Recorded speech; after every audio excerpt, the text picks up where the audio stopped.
I will not yield, Ifrit shouted as a strape pinned its body to the ground with her foot. Just kill me. I will not submit to anyone. Ifrit's angry shout reverberated within his domain. After being one of the strongest overlords of the Western continent, it prided itself as being the strongest among his peers. But now, after experiencing a strape's strength firsthand, it realized that it was wrong all along. There was someone stronger than it, and it made it feel as if all the hardships it had overcome in order to achieve its current strength was a lie. Ifrit started as a lowly fire spirit that managed to step into the rank of a demigod after hundreds of years of hardship. Because of this, it prided itself for being able to attain what others could only dream of. Even though it was getting beaten up to a pulp, its pride wouldn't allow it to submit. Not to a strape, and certainly not to the red-headed teenager that commanded the brutish woman. Master, this one is serious, a strape smiled. He would rather choose death than submit to you. Should I continue to beat him up? William shook his head. He and Ifrit had no quarrels with each other, so there was no need for excessive violence. Even so, he didn't plan to leave empty-handed. So he ordered a strape and Bronte to tie the demigod of fire up with shackles made from lightning bolts. Durin, who noticed the battle from start to finish, couldn't help but feel that he was being part of a momentous moment in history. Now that one of the 4 demigods had been subjugated, all of his doubts had disappeared completely. Sir Durin, where are we going next? William asked the dwarf to look at him with a respectful gaze. From here we head to the southeast, Durin replied. There the demigod of wind, Henkasesui, lives. I have been fortunate enough to see him, and I can describe to you in detail what he looks like.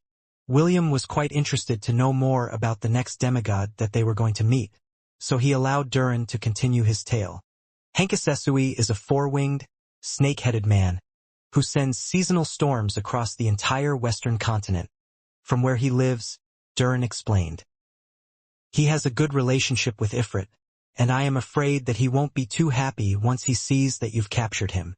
The half-elf glanced at the bound-up demigod of fire who was glaring in his direction. I don't know who you are or why you came to the western continent, but I can guarantee you one thing, Ifrit said with steam coming out of its mouth. None of us will submit to you and recognize you as our master. To the demigod's surprise, William just shrugged, as if making 4 lowly demigods his subordinates was the least of his concerns. A strape, who was standing beside Ifrit, chuckled. Fool! Do you still not understand? The strape sneered. My master has us by his side. So what makes you think that someone like you is worth his time? You think too highly of yourself. Then why do you want to make me submit? Ifrit countered a strape's words, making the beautiful lady look at him in disdain. However, before she could reply to Ifrit's question, William's words cut her off. We don't need you to submit, William replied. We just need to show your defeated expressions to the kings of the Gunnar Federation. That will be enough to make them understand who they are dealing with. William could tell that Ifrit wasn't joking when it said that none of them would submit to him, even if they were beaten senseless. Since that was the case, he decided to come up with a plan B, and simply show the kings of the Gunnar Federation that going against him was a very stupid thing to do. Although he didn't want to follow Nisha's way of doing things, he had no choice but to do it. The sooner he made everyone realize that going against him was a bad move, the sooner he could discuss things of importance without being ignored. Nisha had even told him before he left that, if the kings were to defy him, he should just pick a random beggar on the street and crown them as the new king of the kingdom. That way, the other kings would understand that the half-elf didn't really care who sat on the thrones of the nations belonging to the Gunnar Federation, as long as his will was followed without questions. Naturally, William didn't want to follow this path. If possible, he wanted to work hand in hand with the kings of the nations in the western continent. If things failed on his end, he would just order Nisha to take over. Since the veiled beauty was an expert in getting her hands dirty, the half-elf would just let the professional handle the job that he wasn't capable of doing. A few hours later, the flying ship arrived at a mountain range where strong winds blew non-stop. If not for the fact that several pseudogods were in the flying ship to protect it, the flying vessel would have long been blown away by the powerful winds, which was barring their entry to Henkasisu's territory. "Who are you, and what do you want from me?" A dignified voice spread in the surroundings, making Maple and Cinnamon look around, trying to look for the owner of the voice. "My name is William von Ainsworth, and I have come to ask you to accompany me for a short while," William stated. "Don't worry. I mean you no harm." "Accompany you?" the voice asked with sarcasm. "Did you also ask Ifrit to accompany you?" Just by looking at the demigod of fire, it was fairly easy to see that it didn't willingly come with the half-elf and his entourage. "I didn't ask him," William replied. "He attacked us on his own initiative and threatened to destroy our flying ship. Since that was the case, we used self-defense and made sure to beat him up good." The owner of the voice couldn't come up with an argument to the half-elf statement because he could also imagine how Ifrit would react if someone entered its domain. The demigod of fire would rather destroy things first and talk later, making him a very hard existence to socialize with. "Can I refuse?" the voice asked once more. "No," William replied. "Are you going to come with us willingly? Or must you come with us tied up like your friend here?" William no longer hesitated and acted like a bad guy. If being nice wouldn't work, then he would just use other means in order to accomplish his goal. A few minutes of silence passed. The half-elf simply crossed his arms over his chest as he patiently waited for the demigod to make a decision. Optimus had already pinpointed Henkasisu's location, so the moment the latter tried to escape, he would personally go and capture him. After being subjected to the Pope's holy light, William's strength remained at the peak of the demigod rank, allowing him to be on par with a pseudogod. It would be fairly easy for him to capture Henkasisu, even if the latter tried to flee with everything it had. "Fine, I'll come with you." A four-winged, snake-headed man appeared on top of the highest peak of the mountain range and gazed at the half-elf in a calm and collected manner. After weighing the pros and cons, Henkasisu deemed that the people around the half-elf were more than capable of beating him up, just like what had happened to Ifrit if he resisted. "Good choice," William commented. "Now come, we still have places to go." Henkasisu reluctantly nodded as he flew towards the flying ship and landed beside the bound-up Ifrit. The demigod of wind glanced at his pitiful-looking friend, which made the latter avert its gaze in shame. Now that two of the four demigods were already in William's hands, the only thing he needed to do was find the remaining two demigods and explain why the half-elf needed their cooperation. The red-headed teenager believed that after learning the truth, the four demigods would no longer resist him, and might even take the initiative to ensure that all the kings of the Gunnar Federation took his words seriously. "Who is the next demigod we are going to capture?" Astrape asked Durin in an excited manner. "Are they strong?" The dwarf looked at the pseudogod as if she was nuts.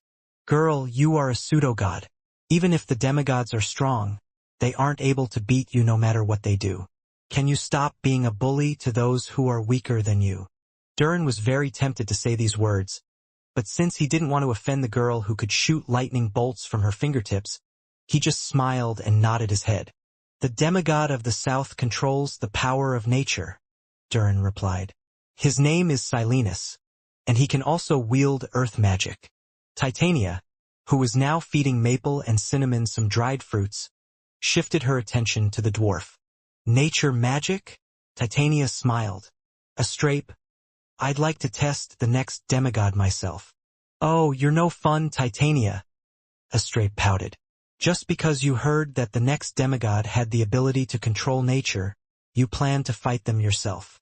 Titania smiled at her friend, who was still in the process of venting her frustration. "I won't deny that your reasoning is correct. I'm just curious about what kind of demigod the next one is. Also, Bronte talked to Master already.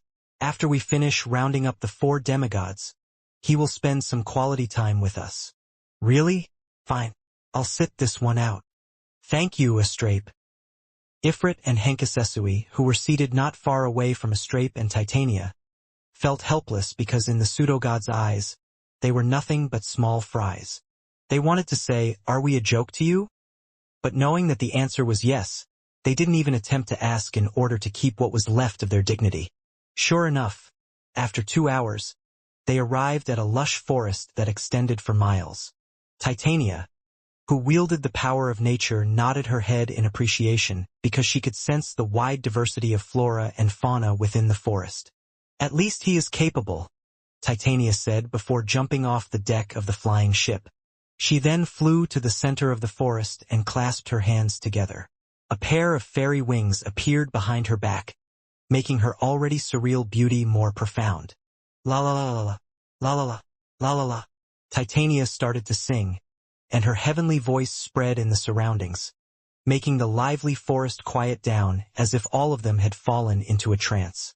A moment later, the sound of a lyre joined her singing, creating a symphony that made even Ifrit, who was the most fiery of the demigods of the Western continent, close his eyes to appreciate the heavenly music that calmed his raging heart. Maple and Cinnamon, who also liked to sing, swayed side to side with their hands interlocked together. The two of them didn't sing, and simply appreciated the song in their own way, making the half-elf look at them with fondness.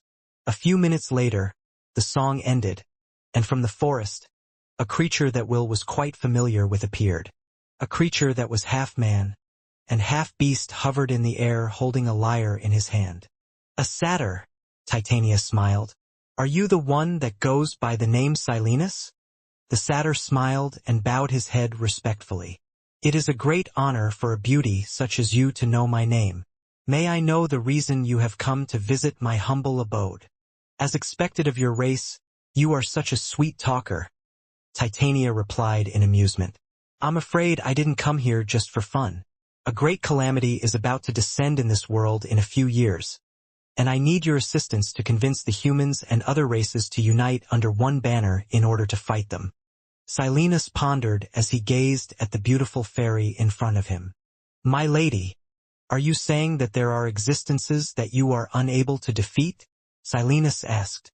"Someone like you who has surpassed the threshold of demigods could make the world obey your command. Why do you need the help of this humble demigod, as well as the help of the mortal creatures who are similar to ants under your feet?" Titania shook her head as if to deny Silenus' words. "Strong as I may be, it is not enough to tilt the tide of battle," Titania replied. "What we are about to face are invaders from the void, which are led by three gods of destruction. Their sole purpose is to destroy this world, as well as all lives on it." The expression of the satyr became grim as he listened to Titania's words. As one who lorded over the power of nature, it was fairly easy to speak lies and weave stories of fantasy. However, since he knew how to lie well and trick others, he understood that the beautiful lady in front of him wasn't lying, and was telling him a truth that he didn't expect to hear. "This world is about to be destroyed? How long do we have?" 2 years. No more than that." Silenus closed his eyes for half a minute before opening them again. "My lady, since we are fighting gods, is there any need to fight?" Silenus asked. "There's no chance of winning." Titania smiled because she could understand what Silenus was trying to say. If she were in the same position as him and hadn't met William, she would definitely have the same opinion. "Then, are you saying that we should just offer our necks to them and let them chop our heads off?" Titania asked. "No," Silenus replied. "Very well, my lady. Since a fight is inevitable, I'd gladly fight by your side. By the way, are you still single?" Titania chuckled because she found the satyr's straightforward courting quite amusing. "I'm sorry, but I'm already taken," Titania said before glancing at William, who was looking at her from the deck of the flying ship. "I see, that's quite unfortunate," Silenus replied. Although he didn't mind competing for the favor of beautiful women, he still had to consider who he was dealing with. A single glance was enough to tell him that William wasn't a soft persimmon he could pinch with his fingers. If he wasn't careful with how he conducted his manner, he might find himself losing his member, and forever lose the happiness of being a member of the male species. A minute later, Silenus landed on the flying ship and walked up to his two friends, who were looking at him with complicated expressions on their faces. "Why the sad faces, my friends?" Silenus asked. "All of us get to have front row seats for the end of the world. This is a story that will be talked about for generations to come." "Shut up," forest bastard, or I'll burn you. Ifrit snorted. Silenus didn't mind Ifrit's attitude because he was already used to it. In truth, the satyr was quite curious about what kind of adventure he was going to participate in. He had been living in the forest for hundreds of years, and it had been a very long time since he last had contact with the other races. If the world is really about to end, I might as well enjoy it while it lasts. Silenus smiled as the flying ship once again soared through the sky, heading west, where the last demigod of the western continent could be found. An hour passed. 2 hours passed. 5 hours passed. Astrape and Bronte, who had already visited all the lakes in the vicinity, both had irritated expressions on their faces. The last demigod, who went by the name Nabia, who had the power to control the element of water and lord it over the rivers and lakes of the western continent, could not be found. With Astrape and Bronte extending their senses far and wide, they were still unable to find the water deity, whose home was located in the place called the Union of Rivers and Lakes. It was a vast territory where several lakes, surrounded by rivers, could be found. After visiting every lake and scanning every river in the domain, they finally realized that the demigod might have left her territory, knowing that they were coming. This is not surprising, Silenus, who was eating an apple on the deck of the flying ship, stated. Nabia is a scryer. She might have foreseen you visiting every demigod here in the western continent and fled before you even reached her home. She might have thought that you guys would also take her prisoner. Ifrit and Hankasesui both agreed in Silenus' remark about their acquaintance. Among the four of them, Nabia was the most cautious, and would not fight a battle that she had no hope of winning. Ifrit, who had suffered under Astrape's hand, was feeling quite good at the moment. Seeing the pseudo-god's frustration made him unable to hold back the grin that had long appeared on his face. Good job, Nabia, Ifrit thought as he gave the water demigod 2 thumbs up in his heart. After 2 more hours of searching, Astrape and Bronte returned to the flying ship without any success. We've searched everywhere and even checked the nearby territory, but not a single trace of her can be found, Astrape reported. As a water deity, she is able to travel through the rivers, and the water had dispersed any clues as to which route she had taken, Bronte stated. Master, I'm afraid that we will be unable to find this Nabia girl. William nodded in understanding and thanked the 2 pseudogods who were feeling down because they were unable to accomplish their mission. Now that the last demigod couldn't be found, the half-elf was left with no other choice but to continue with the plan he had in mind. He believed that, even without Nabia, having the 3 demigods by his side would be enough of a deterrent force for the kings of the Gunnar Federation. Let's rest here for tonight, William said before shifting his gaze to Ifrit, Hankasesui, and Silenus. I would like to invite the 3 of you to enter my domain. Don't worry, you will not be harmed in any way. This is just insurance to prevent the 3 of you from escaping. Although the means we used to take you all into custody was a bit forced, we didn't lie when we said that we need your help in order to rally all the kingdoms in the western continent, in order to fight against a force that threatens to destroy this world. Ifrit sneered. You keep spouting this nonsense that this world is about to be destroyed. Do you think we are gullible human children who would believe such a tale? Hankasesui was of the same opinion as his friend, Ifrit. He didn't believe whatever the red-headed teenager was talking about and simply thought that it was an excuse to make them his underlings. Silenus, on the other hand, had no comment on the matter whatsoever. Whether William was lying or not, he didn't care. The only thing in his mind was to see the world again after spending hundreds of years inside the forest where he stayed. Since you want to see it so badly, allow me to show you, William said as he walked towards Ifrit, who subconsciously flinched because the half-elf was radiating a power that made him feel threatened. The half-elf then tapped Ifrit's, Hankasesui's, and Silenus' foreheads, making the 3 of them fall into a daze. When the 3 regained their senses, they found themselves in a world with a clear blue sky, and a sea that spanned as far as their eyes could see. Surrounding them were countless weapons that were embedded on the sea's surface, as if it were one of the battlefields of the ancient past. In truth, William's sea of consciousness had taken the form of the battlefield of Asgard, before it was completely destroyed. Countless numbers of weapons laid on the ground back then as their owners fought, until they drew their last breath, in order to protect everything they held sacred. This scene had left a great impact on William, who he had carried this scene with him subconsciously through the many lifetimes that he had lived after the fall of Asgard. Floating at the center of it all were two soul crystals. One was white, the other was black. Resting inside them were his two familiars, Elliot and Conan, whom William had kept inside his world, so that he could visit them any time he wanted. "I will now show you the army that we are about to face," William said in a calm manner. However, if one were to listen closely, a trace of sadness could be heard in his voice. Suddenly, the blue world disappeared, and was replaced by a hellish scene where flames scorched the land, and the heavens were as red as blood. The weapons that were embedded in the sea remained, but this time they were rooted in dirt, which was dyed in blood. Countless bodies of people, monsters, and giants lay dead on the ground, while the screams, roars, and curses of the warriors still fighting in the surroundings reverberated in the air. Then the three demigods saw him, a giant that towered above all of the other giants, carrying a flaming sword in his hand. With a single swipe of his sword, everything in the surroundings burned with scorching flames, that even Ifrit, who wielded the power of fire, felt as if his flames were nothing more than that of a candle when compared to the sword's flames that were akin to those of a flamethrower.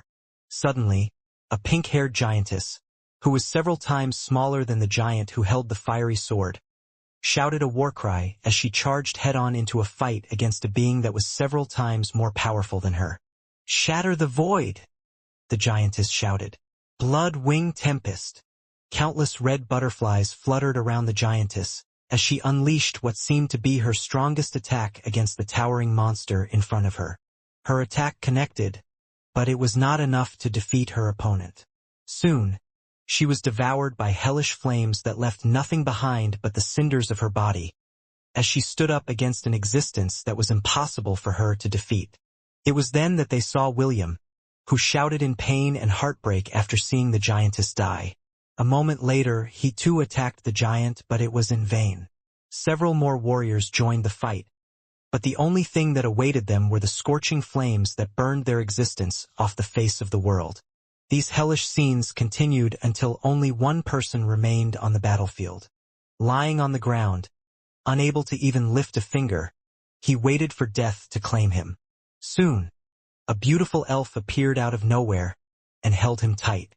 Silenus, who was a lover of beauty, couldn't help but weep at this scene because he was touched by the overflowing feelings of the elf who had come to hold the silver-haired Einherjar for the last time, before she and him were burned to ashes by the giant who led the army of destruction. The last thing that the three demigods saw was a world covered in flames, where no traces of life remained. They wanted to say in their hearts that everything they saw was just an illusion, a scene made from the whims of the red-headed teenager who wanted them to obey his will. And yet, the raw emotions they felt, while watching the battle unfold, remained in their hearts. This was something that couldn't be faked.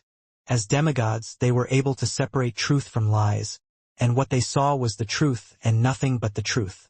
A few minutes later, the flames disappeared and they were once again back in the clear blue world that looked so serene and peaceful, which was a stark contrast to what they had witnessed just now. "That is what we will be facing in 2 years' time," William said softly. "Now, I will let you decide whether you will just watch from the side as the world burns into ashes, or make your last stand alongside those who seek to protect this world." The half-elf then waved his hand, and returned the three back to the real world, where they all looked at the red-headed teenager in a new light. "I'll give you a day to make up your minds," William stated before turning around to open a portal that led to the Thousand Beast domain. "Whether you flee or fight is up to you to decide. However, know that there is nowhere you can run to, even if you run to the ends of this world, in an attempt to save your lives. The only thing that awaits you is a slow and painful death. You will be the last survivors of a world that is about to fall into ruin, and you will die knowing that you didn't do anything to stop it." Silenus lightly strummed his lyre, while a bowl of water that was taken from the lake was placed on a barrel in front of him. Everyone had already gone to sleep, but he volunteered to guard the flying ship for the night. After watching the battle inside William's sea of consciousness, the half-elf freed Ifrit from the chains that bound him as a sign of good faith, letting the demigod of fire regain his freedom. William decided that he no longer needed to take the 3 demigods to the Thousand Beast domain, and just allowed them to do whatever they wanted to do on the condition that they would accompany him to the kingdom of Edelweiss when morning came. The half-elf was not afraid of losing any of the 3 demigods, if they chose to escape. Optimus had already placed a tracker on them, so no matter where they ran, they would be easily recaptured and brought back to the flying ship by a Strape and Bronte in a matter of minutes. As the music of the lyre played softly, a ripple appeared on the surface of the water in the bowl. A few seconds later, the ripple disappeared and the image of a beautiful woman with long blue hair could be seen on the surface of the water. "Are you well, Silenus?" Nabia, the demigod of water, who had successfully escaped William's hunt, asked in a worried tone. "Did they hurt you?" No words came out of the bowl, but the satyr could easily read his friend's lips, allowing him to understand her words. Silenus didn't reply and simply strummed the lyre in his hands. Right now, the two of them were communicating in a manner that only they knew, which prevented others from eavesdropping on their conversation. "It's good to know that you are well," Nabia said after deciphering the words behind the melody. "So, what are their reasons for capturing all of you?" The sound of the lyre once again played, allowing Silenus to tell William's story, using his musical notes. "Giants? Army of destruction." Nabia frowned. "What does that have to do with us?" Once again, Silenus answered through his music, making the frown on the blue-haired demigod's face deepen. "Do you really believe his tale? What? You're going to the kingdom of Edelweiss tomorrow? Such a roundabout method. Since he already has the means to make the 3 of you submit, couldn't they just go straight to the Gunnar Federation and threaten those kings with the pseudo-gods under his command? Why does he have to make things complicated?" A bitter smile appeared on Silenus' lips as he continued to play his lyre. Now that he had witnessed the might of the army that was about to descend to their world in 2 years' time, he decided that running away would not change anything. Since that was the case, he would just fight to the best of his abilities so that when the world was destroyed, he could die knowing that he did his best until the very end. Silenus was a lover and not a fighter, and yet he found the thought of fighting for the sake of the entire world to be surprisingly romantic in its own way. As someone who pursued love and happiness, it was a scary and yet satisfying endeavor, which he could be proud of when the curtain closed after his performance to this world was over. The minutes passed and Nabia had also stopped talking. She simply stared at her friend with a doubtful expression, as if trying to discern if he had been brainwashed or not. "I'm not going to appear and remain in hiding," Nabia said after several minutes had passed. "Please take care, old friend. If there is an opportunity to meet, let us meet again." After saying her farewell, the image of the blue-haired demigod disappeared from the surface of the water. Silenus sighed, but he once again strummed his lyre to play another song. Right now, he was too preoccupied to sleep, so he just played a lullaby, so those who wished to rest would find themselves held by sleep's embrace before they could even understand what hit them. Central Continent. Nisha sat at the throne where the Pope used to sit in the Palace of Light. In front of her, hundreds of round mirrors hovered in the air, showing the faces of the various rulers and influential people in the Central Continent. "Okay, I know that everyone is busy, so let's not waste each other's time, shall we?" Nisha said with a smile. "I know that most of you are curious about why I have asked for a conference, and with good reason. Unfortunately, I called all of you here to deliver some good and bad news." Nisha paused to allow the kings and emperors to digest her opening words, so that they could brace themselves for what was coming next.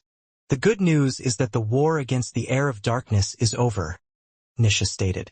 "The war with the Holy Order of Light is finished as well. Right now, the only one who has the ability to conquer the entire world is none other than the Ainsworth Empire, but it is quite unfortunate that His Majesty William von Ainsworth is not interested in expanding his empire to annex your kingdoms." A look of relief could be seen on most of the faces of the monarchs who were present in the conference. However, a few could tell that this was just the tip of the iceberg, so they remained silent and waited for Nisha to continue talking. Now, we talk about the bad news, Nisha said. I know that the military might of all the kingdoms in the central continent has significantly decreased after the war against the heir of darkness. Now that the wars are over, a time of peace and recovery would usually follow, allowing everyone to heal from the scars they have received from the previous war. Sadly, time is not on our side, and we are facing a threat that is far greater than the heir of darkness, Prince of Darkness, and the Holy Order of Light combined. A force that will easily trample your kingdoms as if your castles were made of sand. Just as Nisha expected, the majority of the rulers looked at her with doubtful expressions, but she had already taken all of this in consideration when she called for a conference. She wasn't like William. Unlike the half-elf, who didn't want to trample on the pride and dignity of other people, Nisha was of a different breed. She didn't care what methods she used, even if it was vile. As long as the job was done, she would do it with a smile on her face, while she carefully cleaned her bloody hand with a pure white handkerchief, staining it with the blood of those foolish enough to defy her. Right now, I am officially inviting everyone to a grand alliance, Nisha announced. This alliance will not only be composed of the kingdoms and empires of the central continent. No, this alliance will be the grand alliance that will unite the entire world. The southern continent, the Silver Moon continent, east, the Demon continent, north, and the Gunnar Federation, western continent, will all unite under one banner and fight as one. Nisha's words reverberated like thunder in the ears of the people that had attended the conference. They didn't expect that the veiled lady who served as the steward of Will's territories would make such a shocking declaration. However, for some reason, none of them thought that this was an impossible endeavor. Now that William had the Silver Moon and demonic continents under his control, all that was left was the southern, central, and western continents. If he would really be able to unite all of these divided factions together, then it would truly be a grand alliance which the world had never seen before and probably would never see again. Now, here is the fun part, Nisha said as her long and slender fingertips lightly tapped the armrest of her majestic throne. Those who refuse to participate will become my emperor's enemy, and would be the enemy of the Elf Osari. They are drows at the moment, the demons, as well as the Ainsworth Empire. We will not take no for an answer, and those who say that they will not participate in the alliance will have a nice little chat with this guy. The Bull Demon King appeared in the throne room and crossed his arms over his chest. All the kings and emperors knew who he was because he was an existence that all of them had dreaded to face on the battlefield. Now that the powerful pseudo-god was under William's command, it also meant that he was under Nisha's command, and could be ordered around as she deemed fit. Now let's start the voting process, Nisha said in a teasing tone.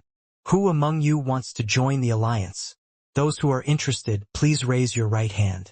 Those who are not interested, please prepare your coffin because the Bull Demon King will be heading to your kingdom shortly to personally end your royal bloodline, so that we can choose a random beggar on the streets and crown him the new ruler of your nation. With such a blatant threat hanging in the air, all the monarchs raised their right hands, stating their clear intention to join the Grand Alliance under William's command. Very good. Nisha clapped her hand lightly as if enjoying an entertaining performance. Since everyone is eager to join, we will now discuss the manner in which we will deal with the upcoming threat to the best of our abilities. Make no mistake, ladies and gentlemen, we are going to face a war that will put the dark era of gods to shame. Everyone needs to carry the responsibility of defending this world, and I will not tolerate any form of cowardice and dissension. Nisha's overbearing presence made all those who heard her words look at her as if they were looking at the empress of the entire world. An empress who was born to rule them all with an iron fist, not allowing anyone to defy her, and the red-headed teenager, who was doing his best to make the Gunnar Federation fall in line like everyone else. So, this is the kingdom of Edelweiss? Will smiled as he looked at the kingdom that was surrounded by floating islands, with waterfalls falling down from a height of hundreds of meters, creating several rainbows, showing a picturesque scene that was straight out of a fairy tale book. Yes, Ephemera said with pride. Welcome to Edelweiss. one of the 3 kingdoms that had remained standing in the western continent for 2 millennia. Durin snorted. If the Edelweiss kingdom had stood in the western continent for 2 millennia, then the dwarven kingdom of Beldril had stood for the past 4. However, the dwarf didn't voice this thought because Ephemera had clearly stated that her kingdom was only one of the 3 kingdoms that had remained standing in the western continent for the past thousands of years. Usually, kingdoms and empires rose and fell due to constant wars waged in order to expand their territories. Some rulers had this grand vision of being the one and true conqueror under the heavens, and unifying an entire continent under their banner, making them the one and true sovereign of the land. Unfortunately, no one had succeeded in doing this in the past. It was just an endless cycle of kingdoms rising and falling, giving birth to new kingdoms, and those who had lost the power struggle became nothing more than dust in the wind, and no one even remembered their names. The flying ship decreased its speed and slowly approached the beautiful kingdom of Edelweiss, with the majority of William's women looking at this scene from the deck of their ship. "I'm so envious," Silenus said when he saw over 20 young and beautiful ladies on the deck of the ship. He couldn't help but feel envious because he had rated every single one of the girls surrounding the half-elf, and none of them were below a 9 out of 10 on his personal beauty scale. Even the little ones like Medusa, Arenice, and Cherry received a high score because, although they were still young, they were all promising beauties that could topple entire nations in a few years. "Master, can we go sightseeing later?" Medusa asked as she pointed at one of the floating islands in the distance. "I want to play over there." "Me too." Cherry, who had grown very close to her 2 playmates, Medusa and Arenice, also raised her hand. "I want to go as well." "I'll go with them too," Arenice replied, "just in case they get into trouble." Among the 3 little girls, Arenice was the most sensible of all, so the half-elf thought that it would be fine if they all went together. However, since the 3 girls were so adorable, he was afraid that they might attract a lot of flies that would hover over them while they were exploring on their own. "Okay, but the 3 of you won't be going on your own without a companion," William replied after pondering for a minute. "Titania, please look after the little ones." "You want me to babysit them?" Titania arched an eyebrow at the half-elf who had pushed the 3 little troublemakers to her. "Yes," William nodded. "I'm worried about them." The half-elf knew that if Titania were to go with Medusa, Cherry, and Arenice, the 3 girls would be safe even if the entire army of the Kingdom of Edelweiss tried to get in the way of their enjoyment. "Fine." Titania reluctantly accepted her babysitter role. "But you have to give me a proper reward later." "Okay." "Good. Remember your words, Master." William smiled because he already knew what Titania wanted from him. In truth, he could tell that the Fairy Queen was also itching to explore the Kingdom of Edelweiss, so he decided to make her babysit the 3 girls to give her an excuse to take a stroll. The moment they neared the Central Islands, hundreds of griffins took flight and headed in their direction. This was the aerial force of the Kingdom of Edelweiss that protected their capital city, Navali. "Halt! Your flying ship doesn't have the banner of the Federation," one of the griffin riders shouted as he maneuvered his flying mount to hover beside the flying ship. "If you enter our airspace without stating your affiliation, we will commence an attack on your flying ship." The captain of the Griffin Battalion was a man in his early 40s, and a scar could be seen on the side of his face. Clearly, he was a veteran on the battlefield and a staunch defender of his homeland. He didn't even bat an eye after seeing the many beautiful women on the deck of the flying ship. For him, beauty was enough to befuddle the minds of young men. But for people like him who had seen many deaths during his lifetime, it was not something that could move his heart. Before William could even state his name and announce his affiliation, a giant fireball shot towards the captain, making the latter immediately urged his flying mount to evade. Fortunately, the fireball wasn't moving very fast, so the griffin was able to dodge it at the last minute. A minute later, a powerful explosion reverberated in the surroundings as the giant fireball exploded mid-air. Before William and the griffin riders could even react to what happened, a domineering voice reached everyone's ears. "Who dares block my way?" Ifrit asked as he hovered on top of the flying ship with his entire body burning in bright flames. Did you mortals grow a pair of balls while I was sleeping in my domain? To think that I, Ifrit, would be barred from going where I pleased. Are you insects that eager to die? The Griffin riders, who finally recognized the being that was talking to them, all had grim expressions on their faces. The 4 demigods of the Western continent were all untouchables. Anyone who dared to annoy them would either die a quick death, or suffer a long and very painful life of torment. Ifrit, don't scare them too much, Silenus said with a frown. What will you do if they all suffer a heart attack? We must handle this peacefully, you know? What's wrong with making them understand who they are dealing with? Henkasesui asked. If they don't recognize who we are, then they don't deserve to live. Oi, you, Captain over there, do you know who we are? The scar-faced man almost pissed himself after the snake-headed man pointed in his direction. The portraits of the 4 demigods hung on the barracks, as well as gallery of all the kingdoms of the Gunnar Federation, so that the members of the military, the nobles, as well as the members of the royal family, don't accidentally offend them if they were to meet them within the boundaries of their territories. However, the captain didn't expect that not 1, not 2, but 3 demigods would suddenly appear within their kingdom, and it made him feel as if he had woken up on the wrong side of the bed when he woke up this morning. Your Excellencies, forgive me, I didn't notice all of you right away. The guard captain smiled, but his face was so scrunched up that he looked as if he was crying instead of smiling. It is our honor that the great Ifrit, the noble Henkasesui, and the benevolent Silenus have graced our humble kingdom with their presence. Please, allow me to escort you, and your friends, to the capital. The captain then waved at his men, making them all fly to the side, removing the wall of griffins that barred the flying ship's path. All of his men had beads of cold sweat on their foreheads because they felt as if they had been given a royal pardon, and they were no longer in any danger of being killed. Block that path of 3 demigods. Sorry, but I don't plan on dying anytime soon. What? We are not doing our jobs properly? How about you go and ask the king if he has the guts to stop them? These sirs want to live.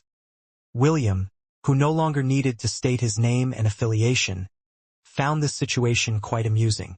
Getting the help of the demigods was now showing its effect, allowing him to brute force his way through the obstacles that barred his way.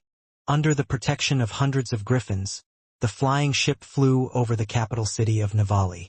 The citizens raised their heads to look at the grand procession, which made them wonder if a member of the royal family had arrived after their journey outside of their domain. If they only knew that the 3 notorious demigods of the Western continent were currently on the deck of the flying ship, a citywide panic might ensue, making everyone go back inside their houses and shut their doors tightly, in fear that one of these powerful overlords would sneeze and wipe their city from the face of the world. As the flying ship got nearer the capital city of Edelweiss, Shauna thought of something funny. Ephemera. If this was like those telenovelas I watched a few days ago, you would undoubtedly be a secret princess of Edelweiss, right? Shauna inquired. Do you remember that T.V. show called The Kingdom? That one has a very deep plot, don't you think? Your imagination sure is something. Ephemera smirked after hearing Shauna's words. I am not a princess of Edelweiss, but it is true that I am their distant cousin. Oh, so does that mean that if the members of the royal family were wiped out, you and your family could legitimately claim the throne? Invidia, who had taught Shauna the wonders of fashion, commented from the side.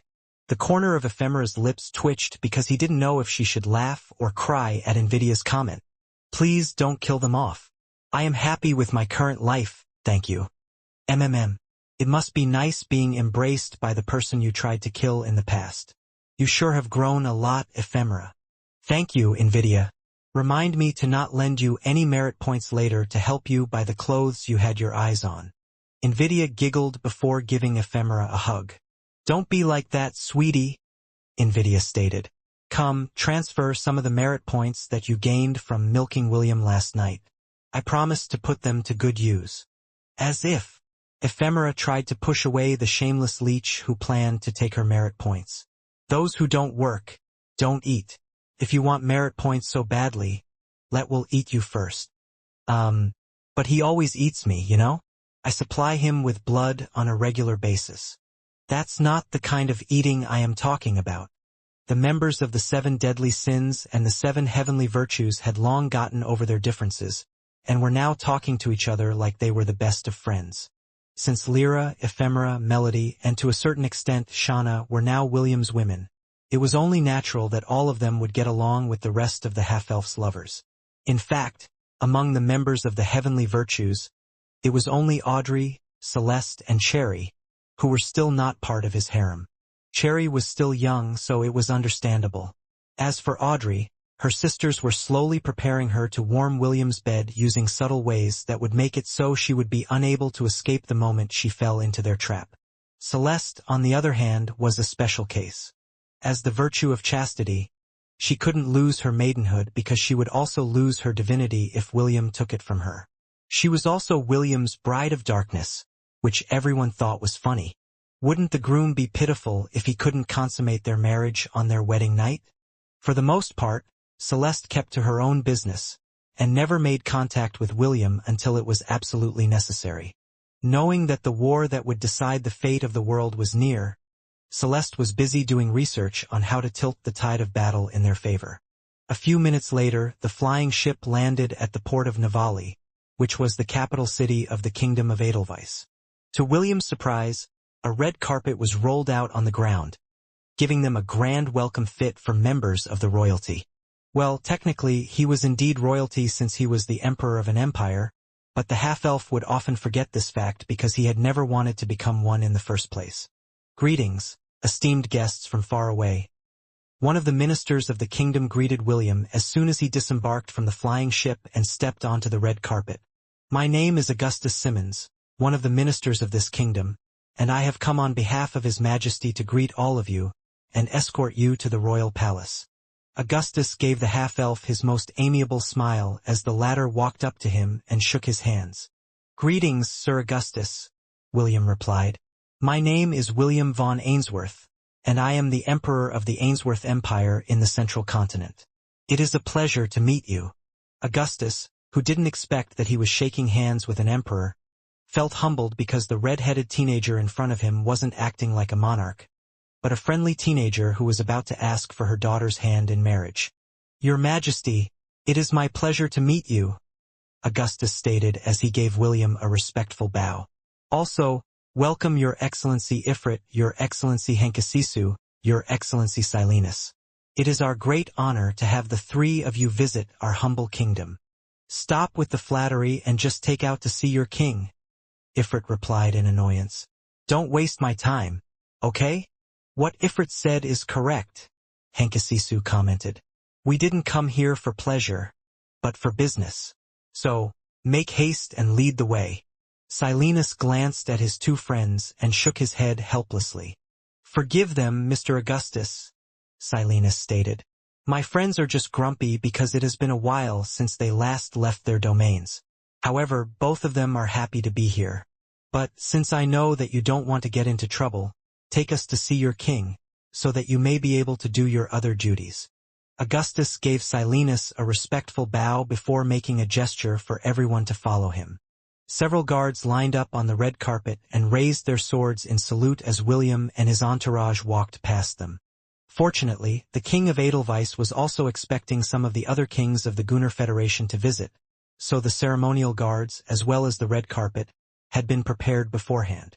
This was why, as soon as they were told that the 3 demigods of the Western continent had come knocking on their doors, everyone scrambled to set up a proper welcome for their guests, so that they wouldn't get annoyed and smash their city to a pulp.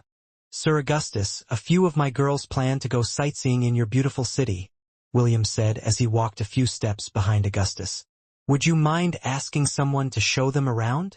Of course, Your Majesty, Augustus answered in a heartbeat. I will ensure that your ladies will enjoy their stay here in the capital. William nodded his head in satisfaction and wondered if Augustus had a younger or older brother. He believed that, if there was someone like him in the Ainsworth Empire, things would be a lot better because he could tell how competent he was. Soon, several flying carpets descended from the sky. These would be the artifacts that William and his entourage would use to reach the royal palace where the king was waiting for their arrival. Medusa, Arenice, and Cherry, who were being escorted by Titania, rode on a flying carpet, alongside the female guide who was tasked to operate it. Augustus talked to the lady who was controlling the magic carpet and gave her explicit orders on what to do, which the latter took seriously as if her life depended on it.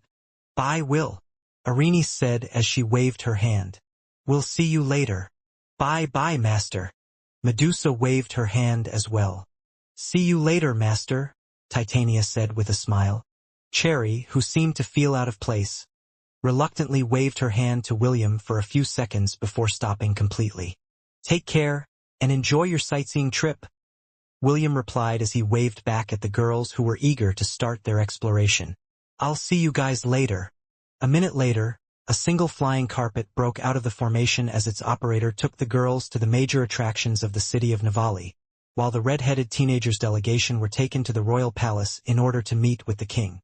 Perhaps, knowing that the demigods weren't in the mood for a leisurely trip, the flying carpets didn't make any detours and flew as fast as they could to the palace.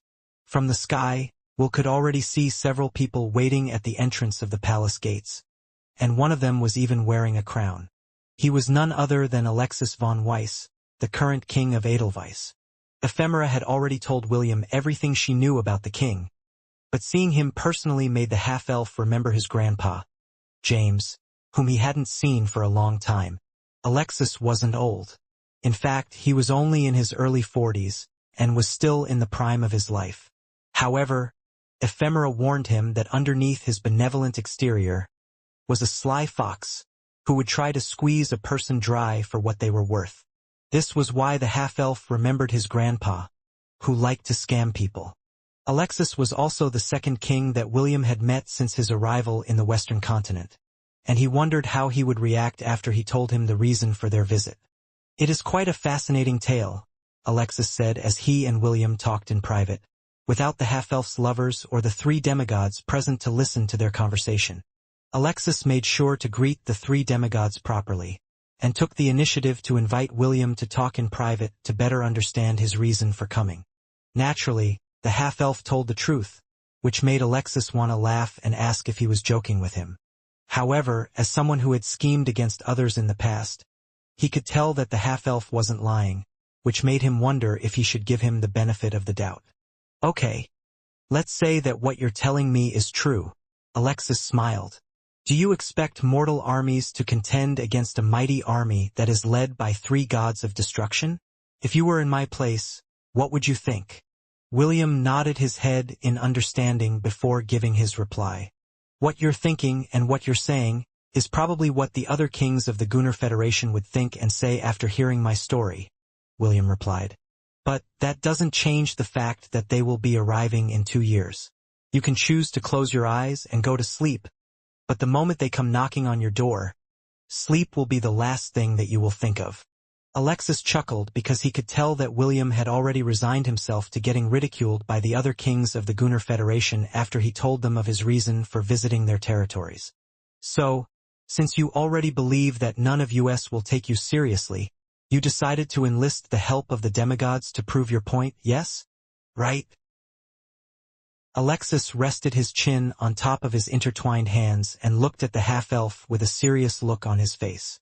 There were no longer any traces of mirth in his eyes, only a solemn expression that befit a monarch, who was about to make a hard decision that would decide the fate of his kingdom, could be seen. "So, what will you do if none of us partake in this grand alliance of yours?" Alexis asked.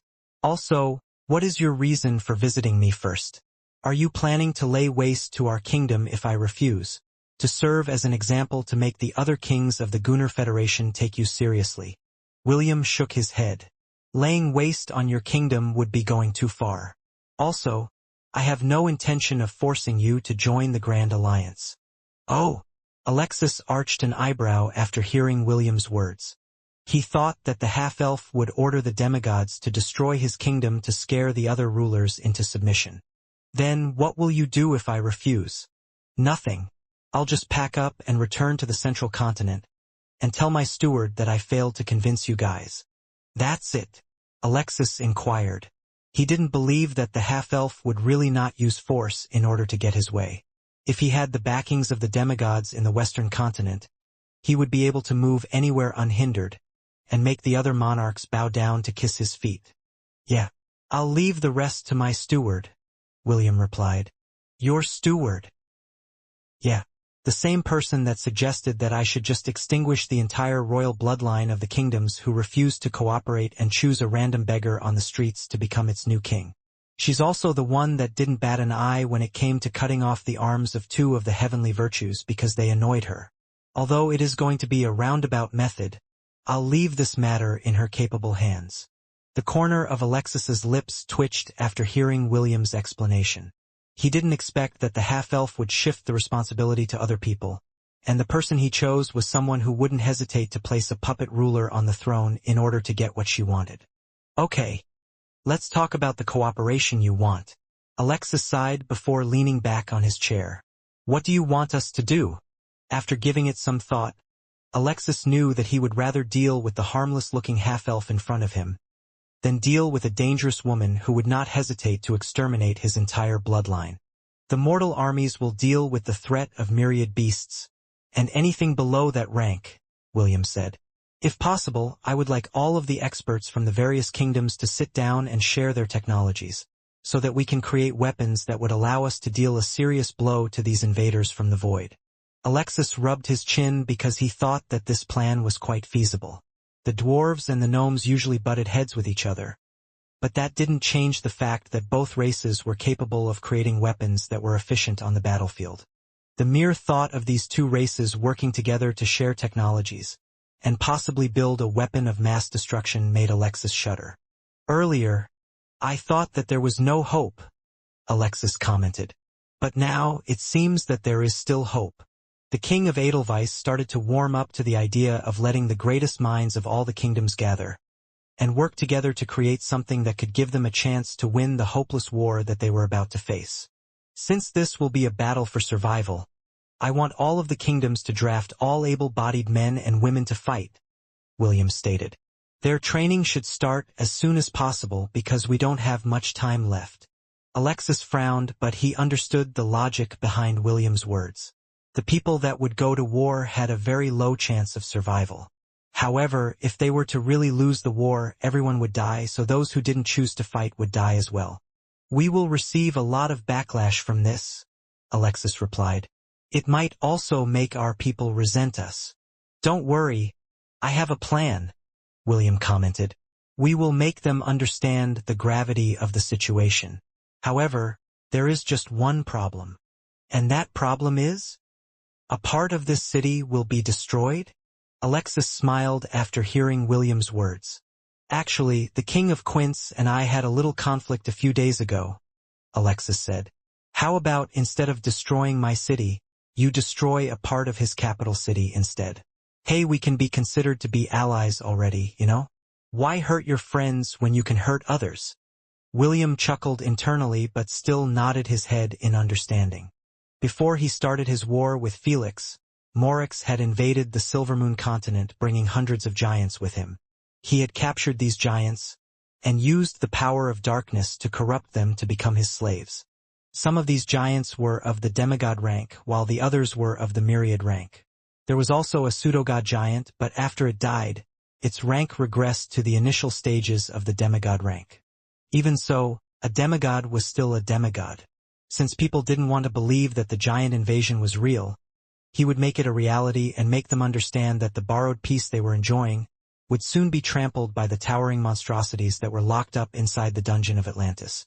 A moment later, the sound of laughter echoed inside the room as Alexis drafted a well-thought-out plan that would make his good friend, the king of Quince, pee on his robes once he saw the calamity that was about to descend on top of his head. Kingdom of Quince.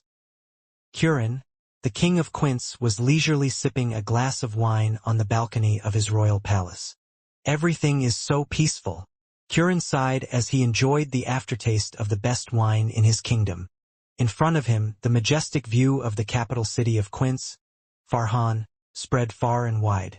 He had seen this view countless times in the past, but even now, he still felt as if he was sitting on top of the world as he looked down on the city from the balcony of his palace. Has there been any news about that fart, Alexis? Curin asked. It has been 3 days since that so-called emperor from the central continent arrived, right? Our spies said that the flying ship is still docked at the city of Navali, the king's aide replied. There has been no news about what King Alexis and the half-elf had talked about. Ha! Kirin scoffed. If I don't know any better, I bet that Alexis is scheming something again. HMP. Knowing him, he'd probably send trouble coming my way. Kirin was quite annoyed after he heard the news that the red-headed emperor went to the kingdom of Edelweiss alongside the 3 demigods, Ifrit, Hankasesui, and Silenus. The demigods very rarely left their domains, and whenever they did, a series of unfortunate events would befall any kingdom they visited. However, it had been 3 days since the red-headed emperor had arrived, and the kingdom of Edelweiss remained peaceful. Kirin had been smiling ear to ear when he heard that the 3 calamities had arrived at the kingdom of Edelweiss, but his good mood disappeared when no news of destruction reached his ears. Just what are those demigods doing? Kirin thought. Can't they do something good for once and smash that bastard, Alexis, capital city? Just as Kirin was about to refill his wine cup, the sound of something breaking reverberated in the surroundings. The king of Quince immediately stood up as he looked at the sky in disbelief. From that crack, over 100 giants descended, and crash-landed 2 miles away from the city walls. The wine glass in Kirin's hand fell on the ground, breaking into dozens of pieces. The king of Quince stared in disbelief as these towering monstrosities started to walk towards his city, with the intention of razing it to the ground. Sounds the alarm, Kirin shouted as he pointed his scepter towards the city gates. Immediately a barrier enveloped the entire city, shielding it from the sudden invasion that had appeared out of nowhere. The sound of tolling bells spread across the city of Farhan, as its citizens wondered what was happening. However, their confusion was replaced by fear when they saw a giant boulder smashing against the barrier of their city, sparking widespread panic among the crowd. Giants! A man on the street shouted. We are being attacked by giants. It was then when the people saw hundreds of hippogriffs rise from the city barracks and fly towards the city walls in order to stop the giants' advance before they could even reach the city. Officers shouted their orders from the sky, telling the people to head to the nearest shelters to hide. The Western continent wasn't that peaceful several hundred years ago.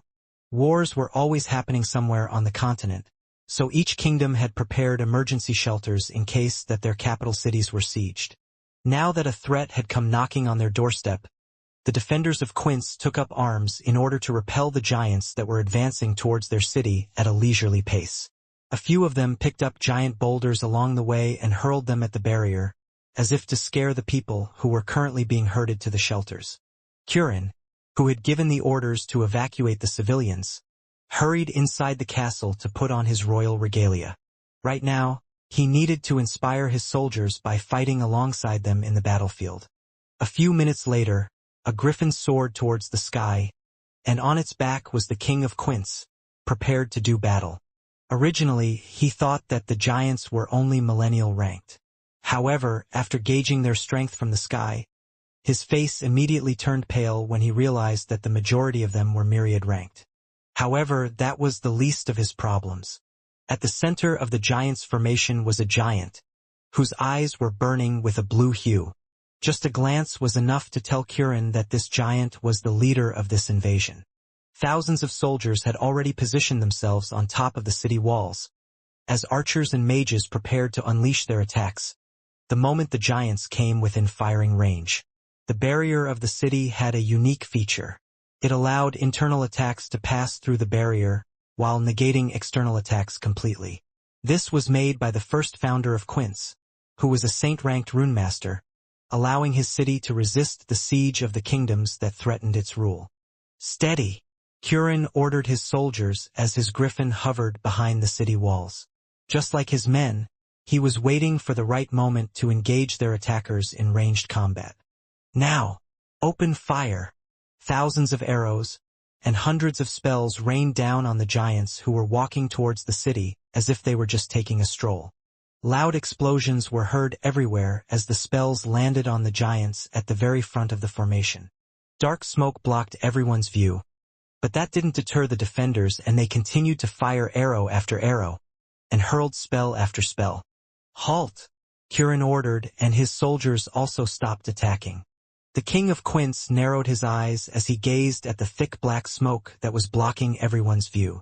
He wanted to know if the countless attacks decimated their opponents, but his hopes were crushed when several figures passed through the black smoke, holding giant swords, axes, and war clubs. Kirin's face paled when he saw the sneering faces of the giants who now started to run towards their city, making the ground and the defenders' hearts tremble. "Attack!" Kirin roared. "Do not let them enter the city." All the soldiers gritted their teeth as they once again unleashed a barrage of arrows and spells at the monsters, who were shrugging off an attack that could already decimate human armies. Unfortunately, they weren't fighting humans, but giants, whose strength far surpassed the defenders that were stationed in the city. Kirin watched in horror as the vanguard of the giant army started hacking away at the barrier protecting the city, making it tremble with each strike. Shouts of fear rang out among the ranks of soldiers as they forced themselves to hold their ground and continue to use their strongest attacks in order to kill the enemies that were staring down at them as if they were ants, waiting to be trampled. Suddenly, a cracking sound was heard, which made Kirin, as well as the soldiers defending their city, feel as if all of their blood had turned cold. A moment later, the barrier that was holding the giant army at bay creaked, before shattering into thousands of pieces. "No!" A single word was muttered helplessly by one of the soldiers on top of the city walls, and yet, this was the collective thought of everyone facing the giants, who were now poised to demolish and annihilate everything that stood in their way. "No!" That one word was like a small spark that ignited the collective thoughts of everyone defending the capital city of Quince. Soon, the sound of laughter was heard as all the giants started laughing. It was as if they found the expressions of the king and his soldiers quite amusing, that they all just stood there and mocked the soldiers, who tried to desperately protect their homeland. Please stop," Kirin said while his entire body shook due to fear and panic. "We surrender. Please, stop this at once." The giants stopped laughing and glanced at each other. However, the next second another round of laughter ensued, as if they found Kirin's pitiful plea for surrender the funniest thing that they heard in their lifetime. Just then, the giant army parted as one of the giants, whose eyes were burning in a blue hue, appeared. The giant stopped a few meters away from the city wall, towering over it like an omen of death. "No," the giant stated. "We don't accept surrender. Now, die!" Without any warning, the giant kicked the city walls, breaking them apart and sending soldiers flying in every direction. However, before these soldiers could fall to their deaths, a gust of wind picked them up and allowed them to land safely on the ground. "Fall back.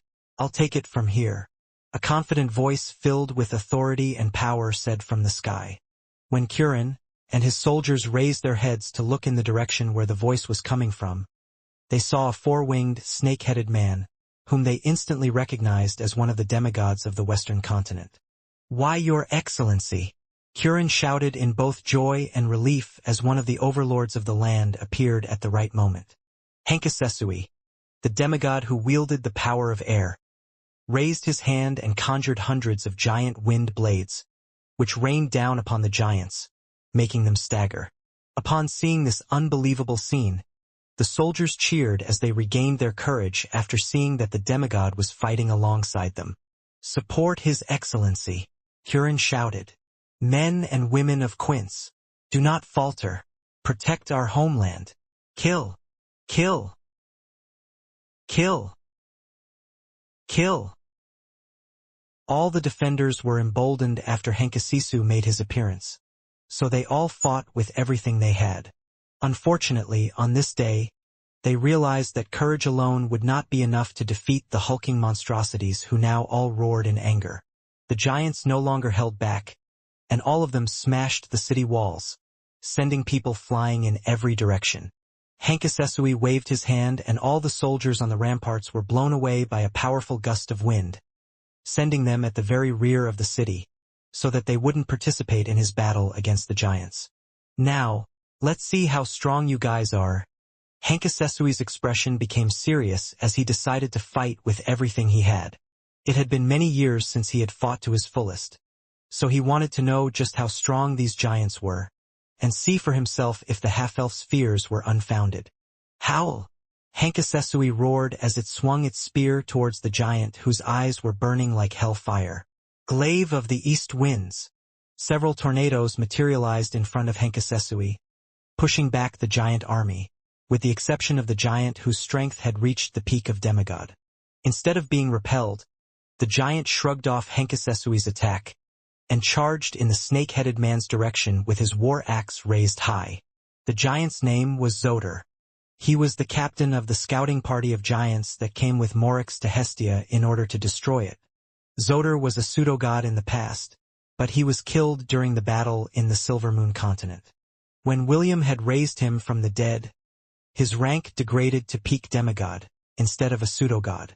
Even so, he was still quite strong, allowing him to resist the tornadoes and strike at the demigod, who was calmly hovering above the city. The air itself seemed to tear apart as Zodor swung his axe towards the snake-headed demigod. "Too slow," Hankasesui said, as he nimbly dodged to the right, allowing the axe's strike pass him, or so he thought. Just as the axe started to pass his body, Zodor stopped his attack midway and swung his axe sidewards, using the flat of its blade to hit Hankasesui's body, sending the demigod crashing towards the ground, destroying hundreds of houses along the way. Kurin, as well as all the soldiers, stared in disbelief as the demigod whom they thought was the strongest existence in the world, was casually swatted aside like a fly by the giant who had a sneer plastered on its hideous face. Blood dripped from the corner of Hankasesui's lips as he propped himself up from the rubble. "This bastard is stronger than I expected," Hankasesui thought as he wiped away the blood that had come out of the corner of his lips and once again rose towards the sky. That first exchange taught him that he must not underestimate his opponent at all cost, or else he would lose in a show of strength.